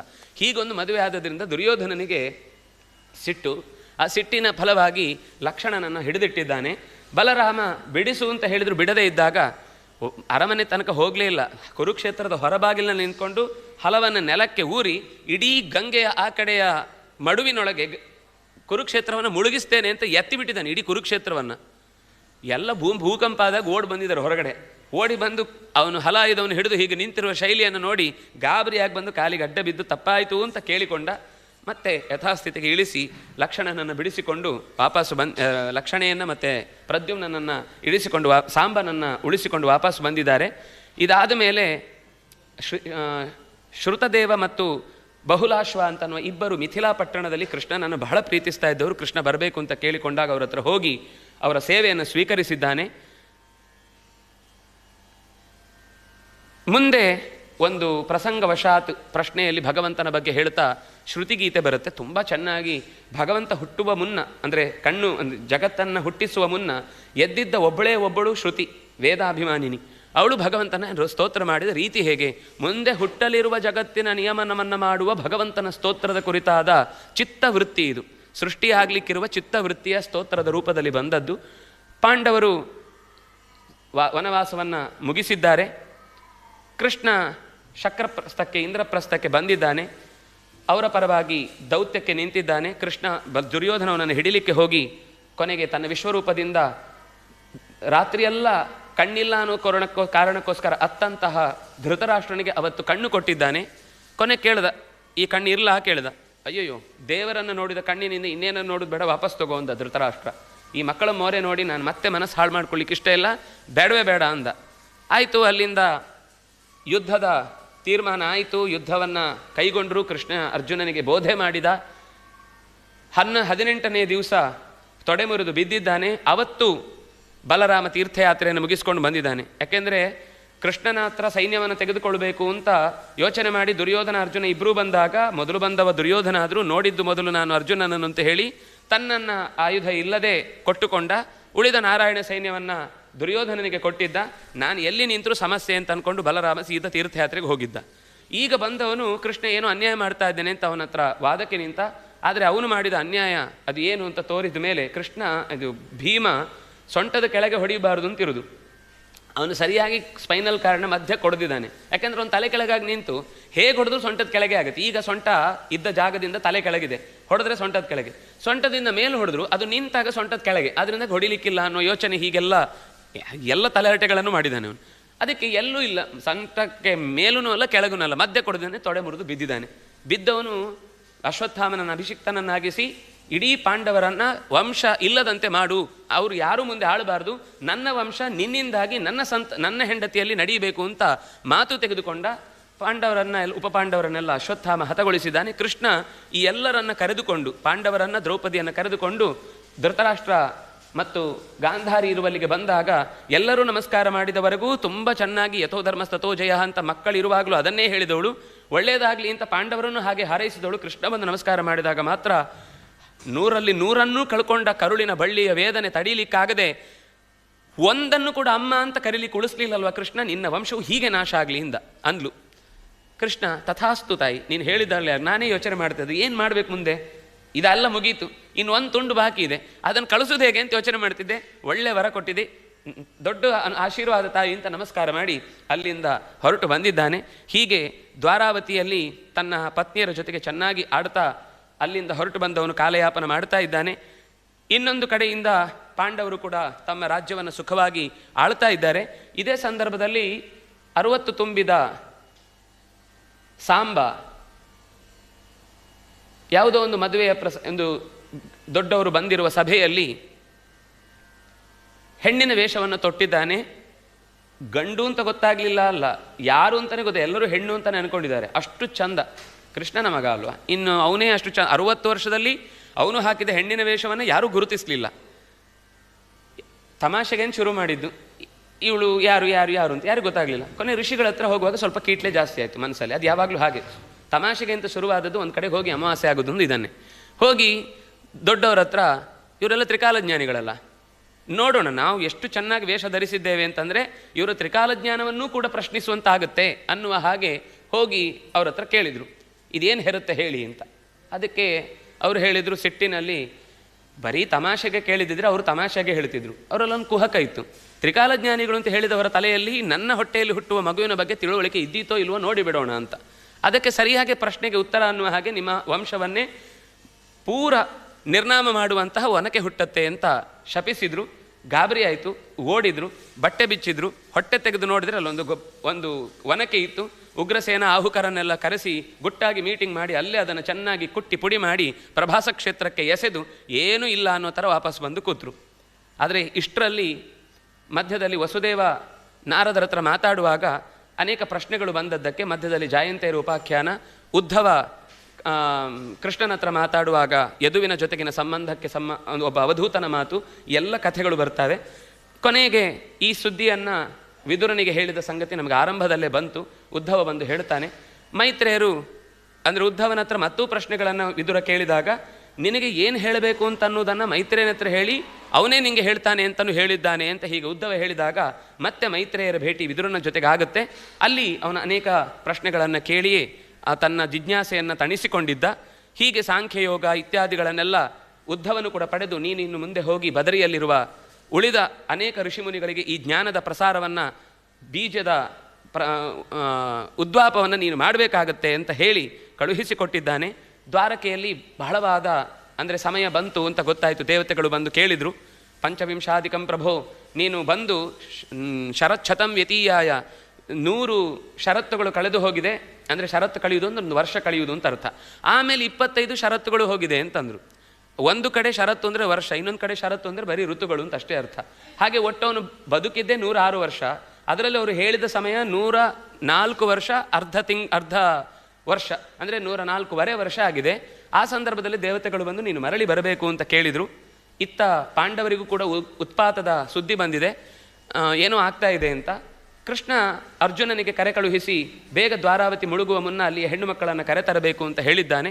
ಕೃಷ್ಣ ಪ್ರಭಾಸ ಕ್ಷೇತ್ರಕ್ಕೆ ಯದುಗಳ ಜೊತೆಗೆ ಹೋದ ಸಂದರ್ಭದಲ್ಲಿ ಏನೋ ಒಂದು ತಮಾಷೆಗೆ ಅಂತ ಕುಡಿದು ಮತ್ತರಾದವರು ಮಾತಾಡಿಕೊಳ್ತಾ ಹೊಡೆದಾಟ ನಡೆಸಿದರು. ಆ ಹೊಡೆದಾಟದಲ್ಲಿ ಕೊನೆಗೆ ಸಿಕ್ಕಿದ್ರಲ್ಲಿ ಹೊಡೆದಾಡುವಾಗ ಅವರೇ ಎತ್ತಿ ಬಿಸಾಕಿದ ಆ ಒನಕೆಯ ಪುಡಿಯಿಂದಲೇ ಬೆಳೆದ ಜೊಂಡು ಹುಲ್ಲಿನ ಹೆಂಟೆಗಳನ್ನು ಹಿಡಿದುಕೊಂಡು ಪರಸ್ಪರ ಪೆಟ್ಟು ಕೊಟ್ಟುಕೊಂಡಿದ್ದಾರೆ. ಅದರಿಂದನೇ ಪ್ರಾಣ ಕಳ್ಕೊಂಡಿದ್ದಾರೆ. ಒಟ್ಟಂತೂ ಇದೆಲ್ಲವನ್ನು ಆನಂದವಾಗಿ ಯಾರು ಗೀತೆಯನ್ನು ಬೋಧಿಸಿ ಇದೆಲ್ಲ ನಾಶ ಆಗುವುದು ಸತ್ಯ ಅಂತ ಹೇಳಿದ್ನೋ ಅದೇ ಕೃಷ್ಣ ತನ್ನೆದುರುಗಡೆ ಅದೇ ತನ್ನದೇ ವಂಶ ನಾಶ ಆಗುವಾಗಲೂ ಅದೇ ಮಂದಸ್ಮಿತನಾಗಿ ಎಲ್ಲವನ್ನು ಸ್ವೀಕರಿಸಿ ಯೋಗದ ಬಲದಿಂದ ಆ ಕಡೆ ಬಲರಾಮ ತನ್ನ ದೇಹವನ್ನು ಬಿಟ್ಟಿದ್ದಾನೆ. ಇನ್ನೊಂದು ಕಡೆಯಿಂದ ತಾನೂ ಕೂಡ ಒಂದು ಮರದ ಕೆಳಗೆ ಕುಳಿತಾಗ ಒಬ್ಬ ಜರ ಅನ್ನುವ ಒಬ್ಬ ವ್ಯಕ್ತಿ ಬೇಡ ಬಂದು ಪಾದದ ಬೆರಳಿನ ತುದಿಯನ್ನು ನೋಡಿ ಇದ್ಯಾವುದೋ ಪ್ರಾಣಿಯ ಕಿವಿ ಇರಬೇಕು ಅಂತ ಅಂದ್ಕೊಂಡು ಹೊಡೆದಿದ್ದಾನೆ. ಅವನಿಗೆ ಸಿಕ್ಕಿದ ಬಾಣದ ತುದಿಯೂ ಕೂಡ ಅದೇ ಶಾಪ ಕೊಟ್ಟಂಥ ಋಷಿಗಳ ಒನಕೆ ಒಂದು ಸಣ್ಣ ತುಂಡು ಬಾಣದ ತುದಿಯಾಗಿ ಚೆನ್ನಾಗಿದೆ ಅಂತ ಭಾವಿಸಿ ಹೊಡೆದಿದ್ದಾನೆ. ಕೃಷ್ಣ ಅದನ್ನೇ ನೆಪವಾಗಿಟ್ಟುಕೊಂಡು ತನ್ನ ದೇಹವನ್ನು ತ್ಯಾಗ ಮಾಡಿ ಅಲ್ಲಿಂದ ಹೊರಟಿದ್ದಾನೆ. ಅವನು ಬರುವಾಗ ಬೇಸರ ಪಟ್ಟುಕೊಂಡು, ನಾನು ನಿನಗೆ ಹೊಡೆದು ತಪ್ಪು ಮಾಡಿದೆ ಅಂತ ಕೇಳ್ದ. ನೀನೊಂದು ನೆಪ ಅಪ್ಪ, ಶಾಪ ಫಲಿಸಬೇಕು ಋಷಿಗಳದ್ದು, ಅಷ್ಟಕ್ಕೋಸ್ಕರ ಅಂತ ಹೇಳಿ ಒಂದು ಪಾರ್ಥಿವ ಶರೀರವನ್ನು ನಿರ್ಮಿಸಿ ಅಲ್ಲಿಂದ ಹೊರಟು ಹೋಗಿದ್ದಾನೆ. ಹೋಗುವಾಗ ನಾನು ಹೋಗುವುದು ಅಂತಂದರೆ ಪೂರ್ತಿ ಹೋಗಲಿಲ್ಲ. ಭೂಮಿಯಲ್ಲಿ ಎಲ್ಲಿ ಸ್ವಯಂ ವ್ಯಕ್ತವಾದ ಜಾಗಗಳು ಅಲ್ಲಿ ಇರ್ತೇನೆ. ಒಂದು ಸೂರ್ಯಮಂಡಲದಲ್ಲಿರ್ತೇನೆ, ಒಂದು ದೇವತೆಗಳ ಲೋಕದಲ್ಲಿರ್ತೇನೆ, ಒಂದು ಚತುರ್ಮುಖನ ಜೊತೆಗಿರ್ತೇನೆ, ಒಂದು ಯಥಾವತ್ತಾಗಿ ವೈಕುಂಠದಲ್ಲಿ ಇರ್ತೇನೆ ಅಂತ. ಹೀಗೆ ಅದಕ್ಕೋಸ್ಕರ ನಮಗೆ ಅವತಾರಕ್ಕೆ ಹತ್ತಿರ ಅಂದರೆ ಕಾಲಕ್ಕೆ ಹತ್ತಿರವಾದ ಅವತಾರ ಅನ್ನುವ ಕಾರಣದಿಂದ ನಾವೆಲ್ಲವನ್ನು ಕೃಷ್ಣಾರ್ಪಣ ಅಂತ ಹೇಳೋದು ಈ ಕಾರಣ ಅಷ್ಟೇ ಹೊರತು ಎಲ್ಲವನ್ನು ನಮ್ಮ ಸಿದ್ಧಾಂತಕ್ಕೆ ಅನುಸರಿಸಬೇಕು ಅಂತ ಹೇಳಿದ್ದಲ್ಲ. ಅದು ಏನು ಇದೆಯೋ ಯಾವಾಗಲೂ ಒಂದು ಕ್ರಮ. ನಮಗೆ ಹತ್ತಿರದ ಅವತಾರ ಎಲ್ಲಿದೆಯೋ, ಅಂದರೆ ಕೃಷ್ಣ ಹುಟ್ಟುವ ಮುಂಚೆ ಬಹುಶಃ ಎಲ್ಲವೂ ರಾಮಾರ್ಪಣ ವಸ್ತು ಇತ್ತು. ಅದಕ್ಕಿಂತ ಮುಂಚೆ ಇನ್ನೊಮ್ಮೆ ರಾಮಾರ್ಪಣ ವಸ್ತು ಅಂದರೆ ಸ್ವಲ್ಪ ಭಾರ್ಗವ ರಾಮ ಅಂತ ಹೇಳಬೇಕಿತ್ತು ಏನೋ ಅಷ್ಟೇ. ಬಿಟ್ಟರೆ ಈಗ ನಮಗೆ ಕೃಷ್ಣಾರ್ಪಣ ವಸ್ತು. ಮತ್ತು ಕೃಷ್ಣ ಅಂತ ಅನ್ನೋದು ಕೃಷ್ಣ ಬಂದ ಮೇಲೇ ಬಂದ ಸಂಗತಿ ಏನಲ್ಲ. ಆದರೆ ಅವತಾರದ ದೃಷ್ಟಿಯಿಂದ ಕೃಷ್ಣ ಅನ್ನುವ ರೂಪಕ್ಕೆ ಅರ್ಪಣೆ ಮಾಡಬೇಕಾದದ್ದು ಬಹಳ ಮುಖ್ಯ. ಯಾಕೆಂದರೆ ನಮಗೆ ಹೆಚ್ಚು ಕಥೆಗಳು ಸಿಕ್ಕಿ ನಾವು ದೇವರಿಗೆ ಹತ್ತಿರ ಆಗುವುದಕ್ಕೆ ಬೇಕಾದ ಎಲ್ಲ ಲೀಲೆಗಳನ್ನು ತೋರಿದು ಯಾವ ಪ್ರತೀಕದಿಂದಲೋ ಅಥವಾ ಯಾವ ನಾಮದಿಂದಲೋ ಅದಕ್ಕೆ ನಮ್ಮ ಬದುಕನ್ನು ಅರ್ಪಿಸಬೇಕಾದದ್ದು ಅಂತ ಅನ್ನೋದನ್ನು ಆಚಾರ್ಯರು ಉಪನಿಷತ್ತಿನ ವಿವರಣೆಯ ಸಂದರ್ಭದಲ್ಲಿ ಈ ಮಾತನ್ನು ಹೇಳುತ್ತಾರೆ. ಒಟ್ಟಂತೂ ಮುಂದೆ ಕಲಿಯುಗ ಪ್ರಸ್ತಾವ ಆಗುವುದಕ್ಕೆ ಬೇಕಾದ ಎಲ್ಲ ಸಿದ್ಧತೆಗಳು, ಕೃಷ್ಣ ಹೊರಟು ಹೋದ ತಕ್ಷಣವೇ ಕಲಿ ಧಡಾರಂತೆ ಎದ್ದು ನಿಂತ ತನ್ನ ಪ್ರಭಾವವನ್ನು ಎಲ್ಲ ಕಡೆಗೆ ಬೀರಿದ. ಅದನ್ನೇ ಹಿಂದೆ ಕಲಿಯುಗದ ಪ್ರಭಾವವನ್ನು ಪರೀಕ್ಷಿತ ನಿಗ್ರಹಿಸಿದ್ದು. ಕಲಿಯುಗದ ಪ್ರಭಾವ ಏನು ಅಂತ ಮತ್ತೆ ವಿವರಿಸಬೇಕಾಗಿಲ್ಲ. ಕೊನೆಗೆ ಪರೀಕ್ಷಿತ ರಾಜ ಈ ಶಾಪದ ಕೊನೆಯಲ್ಲಿ 7 ದಿವಸವನ್ನು ಹಸಿವು, ನಿದಿರೆ, ಬಾಯಾರಿಕೆ ಏನೂ ಇಲ್ಲದೆ ಕಳೆದು ಕೊನೆಯ ಹೊತ್ತಿಗೆ ನಮಗೆ ಭಾರತ ನೋಡುವಾಗ ಪರೀಕ್ಷಿತ ತನ್ನ ರಕ್ಷಣೆಗೋಸ್ಕರ ಏನೇನೋ ಮಾಡಿಕೊಂಡ ಅಂತ, ಅದು ಅವನು ಮಾಡಿದ್ದಲ್ಲ. ಅವನು ಸುತ್ತ ಇದ್ದವರು ತನ್ನ ರಾಜನನ್ನು ಉಳಿಸ್ಕೊಳ್ಬೇಕು ಅಂತ ಅವರು ಯೋಚನೆ ಮಾಡಿದ್ದು. ಅಂದರೆ ಒಬ್ಬ ನಾಯಕನಾಗಿ ಪರೀಕ್ಷಿತ ಯಾವತ್ತೂ ಈ ವಿಷಯದಲ್ಲಿ ಭಗವಂತನ ಚಿಂತನೆಯನ್ನು ಮೀರಿ ನಿಲ್ಲಿಲ್ಲ, ತನ್ನನ್ನು ಉಳಿಸ್ಕೊಳ್ಬೇಕು ಅಂತ ಪ್ರಯತ್ನಿಸಲಿಲ್ಲ. ಅವನು ಆ ಸರ್ಪ ಕಚ್ಚುವಾಗಲೂ ಯೋಗದ ದಾರಿಯಿಂದಲೇ ತನ್ನ ದೇಹವನ್ನು ಕಳ್ಕೊಂಡ ಅಂತಿದೆ ಹೊರತು ಅದು ಕಚ್ಚಿದ್ದೊಂದು ನೆಪ. ಹಾಗೆಯೇ ಅಷ್ಟು ದಿವಸವೂ ಯೋಗಧಾರಣೆಯಿಂದ ಶುಕಾಚಾರ್ಯರು ಕೊಟ್ಟ 2ನೇ ಸ್ಕಂದದ ಅಷ್ಟೂ ಧಾರಣೆಯನ್ನು ಮಾಡಿಕೊಂಡೇ ಕೇಳ್ತಾ ಇರುವ ಅಷ್ಟೊತ್ತಿಗೆ ಆ ತಕ್ಷಕ ಹಣ್ಣು ಹಂಪಲುಗಳ ನಡುವೆ ಬಂದವನೇ ಎತ್ತರದ ತನ್ನ ರೂಪವನ್ನು ತೊಟ್ಟು ಅವನ ಕುತ್ತಿಗೆಯನ್ನು ಕಚ್ಚಿದ್ದಾನೆ. ಅದೇ ಹೊತ್ತಿಗೆ ದಹಿಸಿ ಹೋಗಿದ್ದಾನೆ. ಇದೇ ವಿಷಯವನ್ನು ಇಟ್ಟುಕೊಂಡು ಶುಕಾಚಾರ್ಯ ಉಳಿದವರೆಲ್ಲ ಅಲ್ಲಿಂದ ಹೊರಡ್ತಾರೆ. ಇಂಥ ಒಂದು ಘಟನೆಗೆ ತಾವೆಲ್ಲ ಸಾಕ್ಷಿಗಳಾಗಿ ಶೌನಕರು ಪ್ರಶ್ನೆ ಮಾಡ್ತಾ ಈ 18 ಪುರಾಣಗಳ ಬಗ್ಗೆ ಮತ್ತೊಂದಿಷ್ಟು ಜಿಜ್ಞಾಸೆ ಚರ್ಚೆಗಳನ್ನು ನಡೆದು ಮಾರ್ಕಂಡೇಯನ ಬಗ್ಗೆ ಕೇಳಿದಾಗ ಮಾರ್ಕಂಡೇಯರು ಬಹಳ ಬೇಗನೆ ಸಾವನ್ನು ಅನುಭವಿಸುವುದು ಅಂತ ಅವರ ಮುಂದಿನ ಭವಿಷ್ಯವನ್ನು ಹೇಳಿದಾಗ ಇದಕ್ಕೆ ಪರಿಹಾರವಾಗಿ ದಕ್ಕಿದ ಎದುರಿಗೆ ಸಿಕ್ಕಿದ ಎಲ್ಲರ ಕಾಲಿಗೂ ಕೂಡ ನಮಸ್ಕಾರ ಮಾಡಿ ಭಗವಂತನನ್ನು ನಮಿಸಿ ಆಶೀರ್ವಾದ ಪಡ್ಕೊಂಡ್ರೆ, ಯಾಕೆಂದರೆ ಯಾವಾಗಲೂ ಆಶೀರ್ವಾದ ಮಾಡುವಾಗ ಆಯುಷ್ಮಾನ್ ಭವ ಅಂತ ಹೇಳೋದು. ಆ ಆಯುಷ್ಯ ಪೂರ್ತಿ ಅವನಿಗೆ ಅನುಭವಿಸಲಿಕ್ಕೆ ಬೇಕಾದ ದೊಡ್ಡವರ ಮಾತು ಸತ್ಯ ಆಗೇ ಆಗುತ್ತೆ ಅಂತ ಹೇಳಿ ಅವನು ಕಲ್ಪದ ಕೊನೆಗೆ ಸಪ್ತಕಲ್ಪಾಂತ ಜೀವನ ಅಂತ 7 ಕಲ್ಪಗಳ ಕೊನೆಯವರೆಗೆ ವಾಸಿಸುವಂತಹ ಒಂದು ವಿಶೇಷ ಅನುಗ್ರಹವನ್ನು ಪಡೆದ. ನಾರಾಯಣರನ್ನು ಆರಾಧಿಸಿ ಅದರಲ್ಲೂ ನಾರಾಯಣನಿಂದ ಸ್ವತಃ ಆ ಪ್ರಶ್ನೆಯನ್ನು ಮಾಡಿ ಪ್ರಳಯ ಕಾಲದಲ್ಲಿರುವ ನಿನ್ನ ರೂಪ ಏನು ಅಂತ ಕೇಳಿದ್ದಕ್ಕೆ ವರ್ತಮಾನದಲ್ಲಿ ಭೂತವನ್ನು ಯಥಾವತ್ತಾಗಿ ತಂದು ಅವನ ಮುಂದೆ ಆ ಘಟನೆಯನ್ನು ತೋರಿಸಿ ಅದರಲ್ಲಿ ಕಳೆದೇ ಹೋಗಿಬಿಡ್ತಾನೆ ಮಾರ್ಕಂಡೇಯ. ಆಶ್ರಮದಲ್ಲಿ ಕೂತು ಕಣ್ಣು ಮುಚ್ಚಿ ಕೂತವನು ಹೋಗಿದ್ದಾನೆ ದೇಹದೊಳಗಿಂದ ಹಾಗೆ ಹೋಗಿ ಜಗತ್ತಿನ ಸೃಷ್ಟಿಯ ಆರಂಭದಲ್ಲಿ ಏನೇನು ನಡೆಯುತ್ತೋ ಎಲ್ಲವನ್ನೂ ನೋಡಿ ಕೊನೆಗೆ ಅಲ್ಲಿರುವ ಒಂದು ಆಲದ ಎಲೆಯ ಮೇಲಿರುವ ಮಗುವನ್ನು ನೋಡಿದ್ದಾನೆ, ಮಗುವ ಬಾಯಿ ನೋಡಿದ್ದಾನೆ, ಬಾಯಿಯೊಳಗೆ ಪ್ರವೇಶ ಮಾಡಿದ್ದಾನೆ, ಅಲ್ಲಿಂದ ಸೀದಾ ಹೊಟ್ಟೆಗೆ ಹೋಗಿ ಗಡಿಬಿಡಿಯಲ್ಲಿ ಎದ್ದು ನೋಡಿದರೆ ಆಶ್ರಮದಲ್ಲಿದ್ದಾನೆ. ಒಂದು ಸರ್ತಿ ಎಲ್ಲೋ ಹೋಗಿ ಬಂದ ಆ ಚಿತ್ರ ಬಹಳ ಚೆನ್ನಾಗಿದೆ. ಆ ಚಿತ್ರಣವನ್ನು ನೋಡಿ ಎದ್ದು ಬಂದ ಮೇಲೆ ದೇವರ ಹತ್ರ ಪ್ರಳಯ ಸ್ವರೂಪವನ್ನು ನೋಡಿ ನೀನು ತೋರಿಸಿದ್ರಿಂದಾಗಿ ನಾನು ನೋಡಲಿಕ್ಕಾಯಿತು ಅಂತ ಸಂತೋಷಪಟ್ಟು ಕೇಳ್ತಾನೆ. ಮಹಾದೇವನು ಅಲ್ಲಿಗೆ ಬಂದವನನ್ನು ಅನುಗ್ರಹಿಸ್ತಾನೆ. ಹೀಗೆ ಮಾರ್ಕಂಡೇಯ ಹರಿಯ ಸಾಮರ್ಥ್ಯ ಇತ್ಯಾದಿಗಳನ್ನೆಲ್ಲ ಮತ್ತೆ ಸ್ತೋತ್ರ ಮಾಡಿ ಸಂತೋಷ ಪಡ್ತಾನೆ. ಇದರ ಕೊನೆಗೆ ಸೂತರು ಈ ಕಥೆಯನ್ನು ಕೇಳುವುದರಿಂದ ಏನು ಲಾಭ ಇತ್ಯಾದಿಗಳನ್ನೆಲ್ಲ ವಿವರಿಸಿ ಇದರ ಮಹತ್ವವನ್ನು ಕೃಷ್ಣ ಅನ್ನುವುದು ಭಗವಾಗವತ ರೂಪದಲ್ಲೇ ಇದ್ದು ನಮಗೆ ಅನುಗ್ರಹಿಸುವಂಥದ್ದು ಅಂತ ಅದರ ಮಹತ್ವವನ್ನು ಹೇಳ್ತಾನೆ. ಕೊನೆಗೆ ಶುಕಾಚಾರ್ಯರು ಕೂಡ ಹೋಗುವಾಗ ಏನೆಲ್ಲ ಇದರ ಬಗ್ಗೆ ಮಹತ್ವವನ್ನು ಹೇಳಿದ್ರು ಅದನ್ನು ಮತ್ತೆ ನೆನಪಿಸಿಕೊಳ್ತಾರೆ. ಭಗವಂತನ ಈ ಕಥೆಯನ್ನು ಕೇಳಿ ಲೋಕದಲ್ಲಿ ಎಲ್ಲ ಮನುಷ್ಯರು ಕೂಡ ತಮ್ಮ ಬದುಕಿಗೆ ಮಂಗಳವನ್ನು ತಂದುಕೊಳ್ಳಲಿ ಅನ್ನುವ ಮಾತನ್ನು ಹೇಳ್ತಾರೆ. ಇದರಲ್ಲಿ ಕೊನೆಯ ಭಾಗವೇ ಇಲ್ಲ.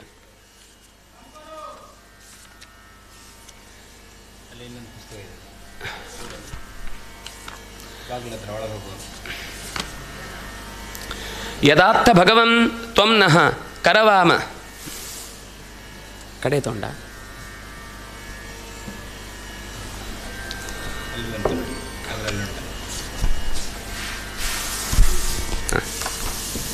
ಇದರಲ್ಲಿ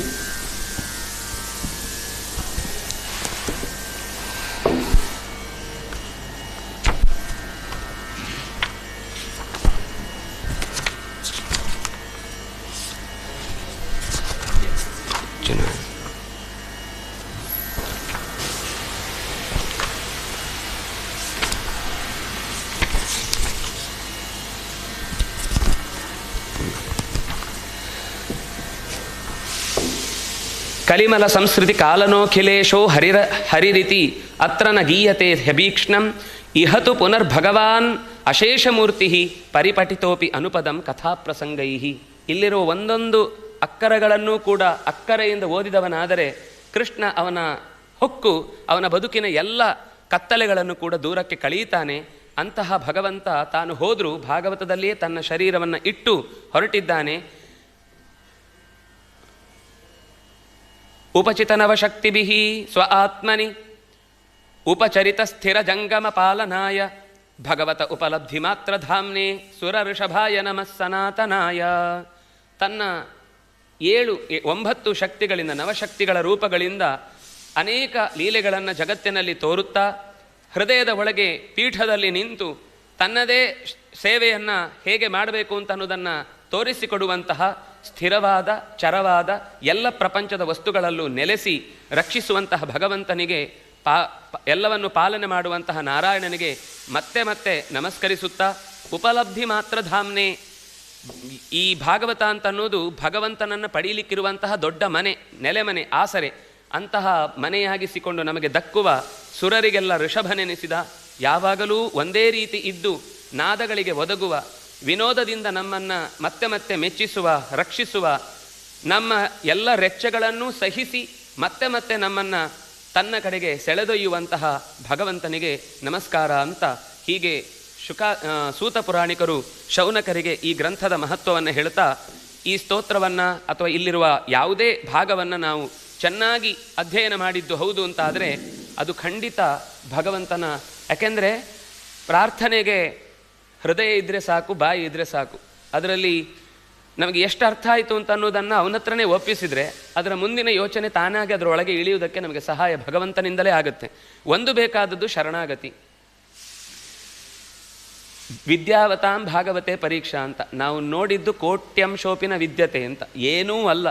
ಅದರ ನಿಜವಾದ ಅರ್ಥವನ್ನು ಹೇಳಬಲ್ಲವರು ಸೂತ ಪುರಾಣಿಕರೇ, ಶುಕಾಚಾರ್ಯರೇ, ವೇದವ್ಯಾಸರೇ, ಈ ಹಿಂದೆ ಅದನ್ನು ಪರಂಪರೆ ತನಕ ಇಲ್ಲಿ ತನಕ ಉಳಿಸಿಕೊಂಡು ಬಂದ ಎಲ್ಲ ಮಹನೀಯ ಭಾಗವತೋತ್ತಮರೇ. ಆದರೆ ನಾವು ಗಂಗೆಯ ಜೊತೆಗೆ ಎಲ್ಲೋ ಒಂದು ಸರ್ತಿ ಮಳೆಯ ಹನಿ ಮೇಲಿನಿಂದ ಅಂಗಣದಿಂದ ಹರಿದು ಬಂದ ನೀರು ಅದರೊಳಗೆ ಸೇರಿದ ಮೇಲೆ ಅದೂ ಗಂಗೆ ಆಗುತ್ತೆ ಅಂತ ಅನ್ನೋದು ಹೇಗೆ ಎಲ್ಲರೂ ಒಪ್ಪಿಕೊಂಡು ಗಂಗೆಯ ನೀರಲ್ಲಿ ಇದು ಬೇಡವಾದ ನೀರು ಅಂತ ಪಕ್ಕಕ್ಕಿರಿಸಲಿಕ್ಕೆ ಆಗುವುದಿಲ್ವ ಅನ್ನುವ ಕಾರಣದಂತೆ ಈ ಮಾತುಗಳು ಸೇರಿಕೊಂಡು ಇದು ಭಾಗವತದ ಕಥೆಯಾದದ್ರಿಂದ ಅದರಲ್ಲಿ ಏನಾದರೂ ಹಿರಿತನ ಬಂದಿರಬಹುದು. ಗಿಳಿಯ ಮರಿಯನ್ನು ತಂದು ಪಂಜರದೊಳಗೆ ಪೋಷಿಸಿ ಕಲಿಸಿ ಮೃದು ನುಡಿಗಳನ್ನು ಲಾಲಿಸಿ ಕೇಳುವ ಪರಿಣತರಂತೆ ನೀಯನಗೆ ತಿಳುಹುಮತಿಯನು ಎನ್ನ ಜಿಹ್ವೆಗೆ ಮೊಳಗುವಂದದಿ ನಿನ್ನ ನಾಮಾವಳಿಯ ಪೊಗಳಿಕೆಯನಿತ್ತು ರಕ್ಷಿಸು ನಮ್ಮ ನನವರತ ಅಂತ ಒಂದು ಯಜಮಾನ ಗಿಳಿಯ ಮರಿಯನ್ನು ತಂದು ಪಂಜರದಲ್ಲಿ ಇಟ್ಟು 4 ಮಾತುಗಳನ್ನು ಕಲಿಸಿ ಬಂದವರಿಗೆಲ್ಲ ನೋಡಿ ನನ್ನ ಗಿಳಿ ಎಷ್ಟು ಚೆನ್ನಾಗಿ ಮಾತಾಡ್ತಾ ಇದೆ ಅಂತ ಸಂತೋಷ ಪಡ್ತಾನೋ, ಹಾಗೆಯೇ ಅವನೇ ತಂದಿಟ್ಟು ಕೊಟ್ಟಂತಹ ಈ ಪಂಜರದೊಳಗೆ ಇಳಿಸಿದ ಗಿಳಿಯಲ್ಲಿ ಏನೋ 4 ಹುಲಿಗಳನ್ನು ಹಾಗೆ ಜೋಡಿಸಿ ಅದನ್ನು ಹೇಳಿಸಿ ತಾನೇ ಸಂತೋಷಪಟ್ಟು ಈ ಮಾತುಗಳಿಂದ ಮೆಚ್ಚಬೇಕು. ಏನಾದರೂ ಒಳ್ಳೆಯದು ಬಂದಿದ್ದರೆ ಅದು ಗುರುಗಳ ಅನುಗ್ರಹದಿಂದ, ಅಕಸ್ಮಾತ್ತಾಗಿ ದೋಷ ಇದ್ದರೆ ಅದು ಆತ್ಮಪಾಪೋತ್ಥ ಅಂತ ಹೇಳಿಕೊಳ್ತಾ, ಕಾಯೇನ ವಾಚ ಮನಸ ಇಂದ್ರಿಯರ್ವಾ ಬುದ್ಧಿಯ ಆತ್ಮನಾವ ಅನುಸೃತ ಸ್ವಭಾವ ಕರೋಮಿ ಯದ್ಯತ್ ಸಕಲಂ ಪರಸ್ಮೈ ನಾರಾಯಣಾಯಿತಿ ಸಮರ್ಪಯಾಮಿ.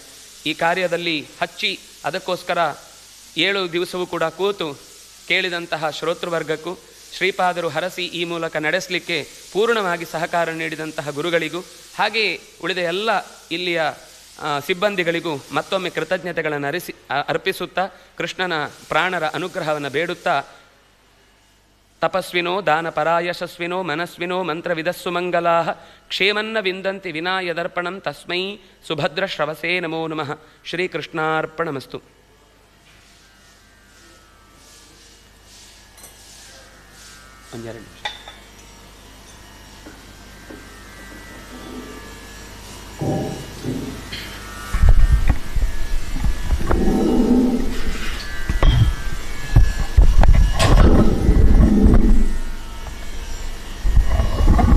ಶ್ರೀಗುರುಭ್ಯೋ ನಮಃ. ಹರಿ ಓಂ. ಯದ್ಯದಾಚರತಿ ಶ್ರೇಷ್ಠಃ ತತ್ತದೇವೇತರೋ ಜನಾಃ. ಈ ರೀತಿಯಾಗಿ ಕೃಷ್ಣ ಯಾಕೆ ನಾನು ಬಂದಿದ್ದೇನೆ, ಅವತಾರ ಮಾಡಿದ್ದೇನೆ ರಾಮನಾಗಿ ಕೃಷ್ಣನಾಗಿ ಅನ್ನುವ ಮಾತನ್ನು ಗೀತೆಯ ಮೂಲಕ ತಿಳಿಸಿಕೊಟ್ಟಿದ್ದಾನೆ. ಶ್ರೇಷ್ಠ ವ್ಯಕ್ತಿ ಒಬ್ಬ ಏನು ಮಾಡ್ತಾನೆ ಅದನ್ನು ಇಡೀ ಜಗತ್ತು ನೋಡಿ ಅದನ್ನು ಮಾಡ್ತದಂತೆ. ಇದು ನಮ್ಮ ಹಿರಿಯರು ಮಾಡಿದ್ದಾರೆ, ನಾವು ಮಾಡಬೇಕು ಅಂತ. ಅದು ಯಾಕೆ ಅವನು ಮಾಡಿದ್ದಾನೆ ಅಂತೆಲ್ಲ ಯೋಚನೆ, ಅದು ಶಾಸ್ತ್ರಬದ್ಧವಾಗಿದೆಯೋ ಅಷ್ಟೆಲ್ಲ ಯೋಚನೆ ಮಾಡಲಿಕ್ಕೆ ಹೋಗುವುದಿಲ್ಲಂತೆ. ಹಿರಿಯರು ಮಾಡಿದ್ದಾರೆ ಅಂತ ಹೇಳಿದರೆ ಇದು ಶ್ರೇಷ್ಠವಾದ್ದು ಅಂತ ಅದನ್ನು ಆಚರಣೆಗೆ ತಂದು ಬಿಡ್ತದಂತೆ. ಹಾಗಾಗಿ ಎಲ್ಲವನ್ನು ಕಲಿಸಲಿಕ್ಕೆ ಅದು ಗ್ರಂಥಗಳ ಮೂಲಕ ಕಷ್ಟ ಅನ್ನುವ, ಭಗವಂತ ಮನಸ್ಸು ಮಾಡಿದರೆ ಏನು ಕಷ್ಟ ಏನಿಲ್ಲ, ಮನಸ್ಸಿನೊಳಗೆ ಪ್ರೇರಕ ಅವನೇ. ಆದರೆ ಅವರವರ ಯೋಗ್ಯತೆಗೆ ಸರಿಯಾಗಿ ಅವರವರಿಗೆ ಬೇಕಾದ ಒಂದು ಪರಿಸರವನ್ನು ಕೊಡ್ತಾನೆ. ಅವನೇ ಅವತಾರ ಮಾಡಿ ಸುಲಭದಲ್ಲಿ ತೋರಿಸಿಕೊಟ್ಟಿದ್ದಾನೆ ಈ ರೀತಿ ನಡೆಯಬೇಕು ಅಂತ.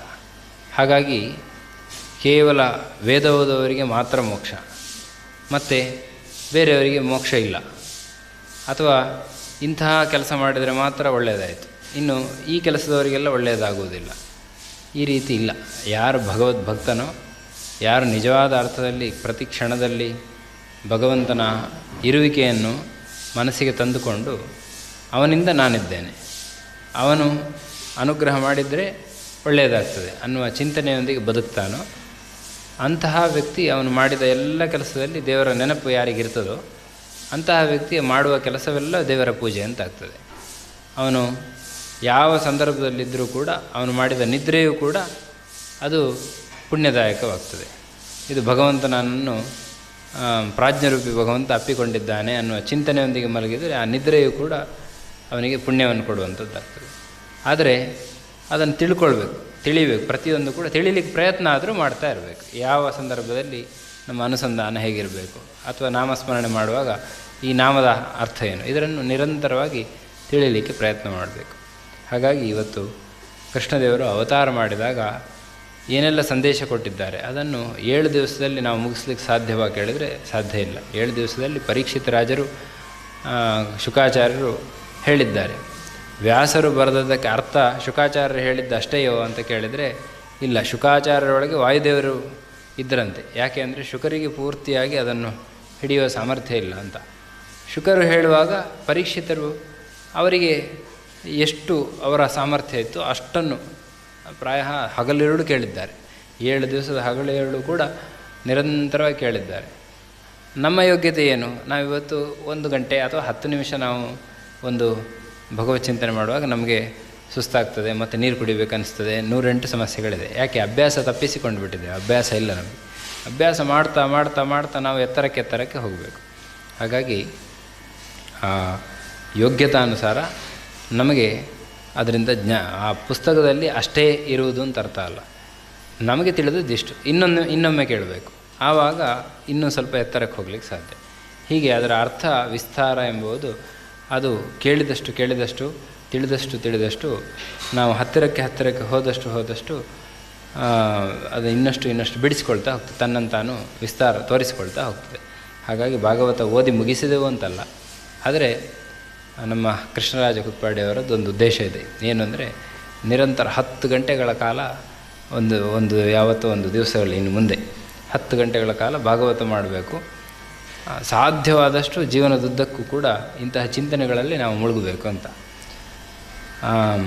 ಈಗ ನಮಗೆಲ್ಲರಿಗೂ ಒಂದು ಕೃಷ್ಣ ಮಠದಲ್ಲಿ ಆ ಚಿಂತನೆಯನ್ನು ಅವರು ಮಾಡಿದ್ದಾರೆ, ಮುಂದೆ ಮಾಡ್ತಾರೆ. ಮುಂದಿನ ದಿನಗಳಲ್ಲಿ ಅವರಿಗೆ ಮಾಡಲಿಕ್ಕೆ ದೇವರು ಶಕ್ತಿ ಕೊಡ್ತಾರೆ. ಈಗ ನೀವೆಲ್ಲ ಪ್ರಾರ್ಥನೆ ಮಾಡಬೇಕು. ಏನಂದರೆ 10 ಗಂಟೆ ನಾವು ಕೇಳಬೇಕಲ್ಲ, ಕೂತ್ಕೊಂಡು ಕೇಳಲಿಕ್ಕೆ ಸಾಮರ್ಥ್ಯ ಬೇಕು ಅಂತ. ಹಾಗಾಗಿ ಕೇಳುವುದಷ್ಟೇ ಅಲ್ಲ, ಮುಂದಿನ ದಿನಗಳಲ್ಲಿ ನಾವೆಲ್ಲ ಕೇಳಿದವರು ಕೂಡ ಭಾಗವತೋತ್ತಮರಾಗಬೇಕು. ಆ ರೀತಿ ನಮಗೂ ಕೂಡ ಆ ಗ್ರಂಥದಲ್ಲಿ ಪ್ರವೇಶ ಸಿಗುವಂತೆ ನಾವೇ ಮನೆಯಲ್ಲಿ ಕೂತ್ಕೊಂಡು ಓದುವಷ್ಟು ಸಾಮರ್ಥ್ಯ ಕೃಷ್ಣದೇವರು ಒದಗಿಸಿಕೊಡಲಿ. ನೀವೆಲ್ಲ ನಿನ್ನೆ ನೋಡಿದ್ದೀರಿ, ಭಾಗೀರಥಿಯ ಅವತಾರದ ಕತೆ ಬಂದಿದೆ. ಭಕ್ತಿ ಶ್ರದ್ಧೆ ನಿಮ್ಮದೆಲ್ಲ ಇತ್ತು ಅಂತಾದರೆ, ಹೇಳುವವರಿಗೂ ಕೂಡ ಅಂಥ ಭಕ್ತಿ ಇತ್ತು ಅಂತಾದರೆ ಕೃಷ್ಣದೇವರು ಎದುರುಗಡೆ ಹೇಳಿದ್ದಾರೆ, ಮಳೆ ಹೇಗೆ ಬಂದಿದೆ ಅಂತ ನೀವು ನಿನ್ನೆ ನೋಡಿದ್ದೀರಿ. ಹಾಗಾಗಿ ಅಲ್ಲಿ ಪಾರಾಯಣ ಆಗುವಾಗಲೂ ಕೂಡ ಅದೇ ವಿಷಯ ಅಲ್ಲಿ ಬಂದಿದೆ. ಹಾಗಾಗಿ ದೇವರು ಇದ್ದಾನೆ ಅನ್ನುವುದನ್ನು ಯಾರು ತುಂಬ ಇಚ್ಛೆಯಿಂದ, ದೇವರನ್ನು ಕಾಣಲೇಬೇಕು ಅನ್ನುವ ಇಚ್ಛೆಯಿಂದ ಯಾರು ಪ್ರಯತ್ನ ಮಾಡ್ತಾನೋ ಅವನಿಗೆ ದೇವರ ಇರುವಿಕೆ ಅವನ ಪರಿಸರದಲ್ಲಿ ಅದು ಕಂಡು ಬರ್ತದೆ, ಅನುಭವಕ್ಕೆ ಬರ್ತದೆ. ಹಾಗಾಗಿ ಅಂತಹ ಸಚ್ಚಿಂತನೆಗಳು ನಮ್ಮಲ್ಲಿ ನಿರಂತರ ನಡೀಲಿ. ದೇವರು ನಾನಿದ್ದೇನೆ ಅಂತ ಆವಾಗ ತೋರಿಸಿಕೊಡ್ತಾ ಇರಲಿ. ಆ ರೀತಿ ಅಂತಹ ಜೀವನವೇ ಸಾರ್ಥಕವಾದ ಜೀವನ ಅಂತ ಆಗ್ತದೆ. ಹಾಗಾಗಿ ಇವತ್ತು ಕೃಷ್ಣನ ಮುಂದೆ ಏನು ಸ್ವಲ್ಪ ಪ್ರಯತ್ನ ನಡೆದಿದೆ, ನಾವೆಲ್ಲ ಕೇಳುವಂಥ ಪ್ರಯತ್ನ ನಾವೆಲ್ಲ ಏನು ಮಾಡಿದ್ದೇವೆ, ಅದನ್ನು ದೇವರು ಸ್ವೀಕಾರ ಮಾಡಿ ಅಕ್ಷಯವಾಗುವಂತೆ ಇನ್ನಷ್ಟು ಕೇಳುವಂಥ ಭಾಗ್ಯವನ್ನು ಕೇಳಬೇಕು. ಅಂದರೆ ಸಂಪತ್ತು ತುಂಬ ಕೊಡಬೇಕು ಭಗವಂತ. ಯಾವ ಸಂಪತ್ತು? ಈ ಶರೀರವೆಂಬ ಸಂಪತ್ತು ಚೆನ್ನಾಗಿರುವಂತೆ ಮಾಡಬೇಕು. ಒಳ್ಳೆಯ ಕಿವಿಗಳು, ಒಳ್ಳೆಯ ಇಂದ್ರಿಯಗಳನ್ನು ಕೊಟ್ಟಾಗ, ಆರೋಗ್ಯ ಕೊಟ್ಟಾಗ ಕೂತು ಕೇಳಲಿಕ್ಕಾಗ್ತದೆ.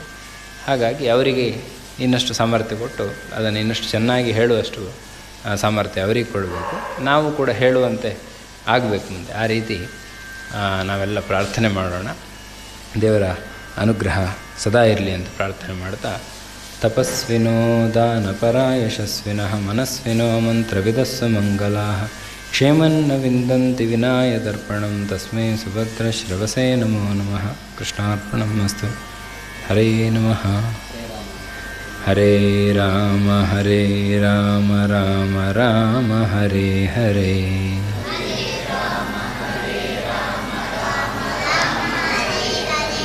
ಹರೇ ಕೃಷ್ಣ ಕೃಷ್ಣ ಕೃಷ್ಣ ಹರೇ ಹರೇ.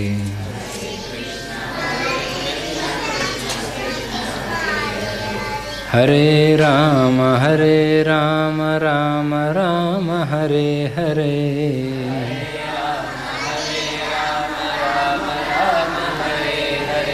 ಹರೇ ಕೃಷ್ಣ ಕೃಷ್ಣ ಕೃಷ್ಣ ಹರೇ ಹರೇ.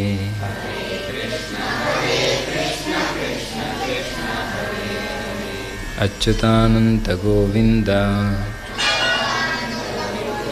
ಸ್ಮೃತಿಮಾತ್ರಾರ್ತಿನಾಶನ ರೋಗಾನ್ಮೇ ನಾಶಯಾಶೇಷಾನ್ ಆಶು ಧನ್ವಂತರೇ ಹರೇ.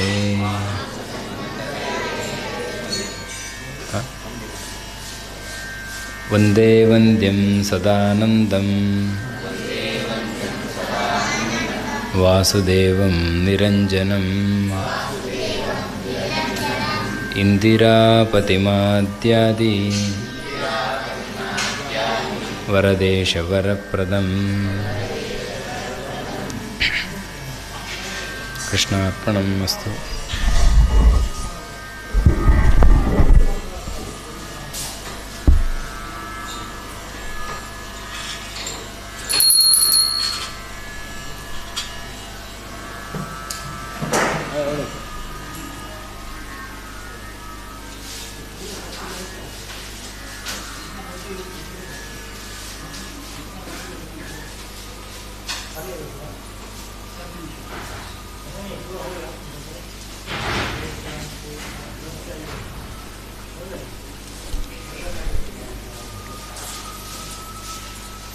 Tapi banyak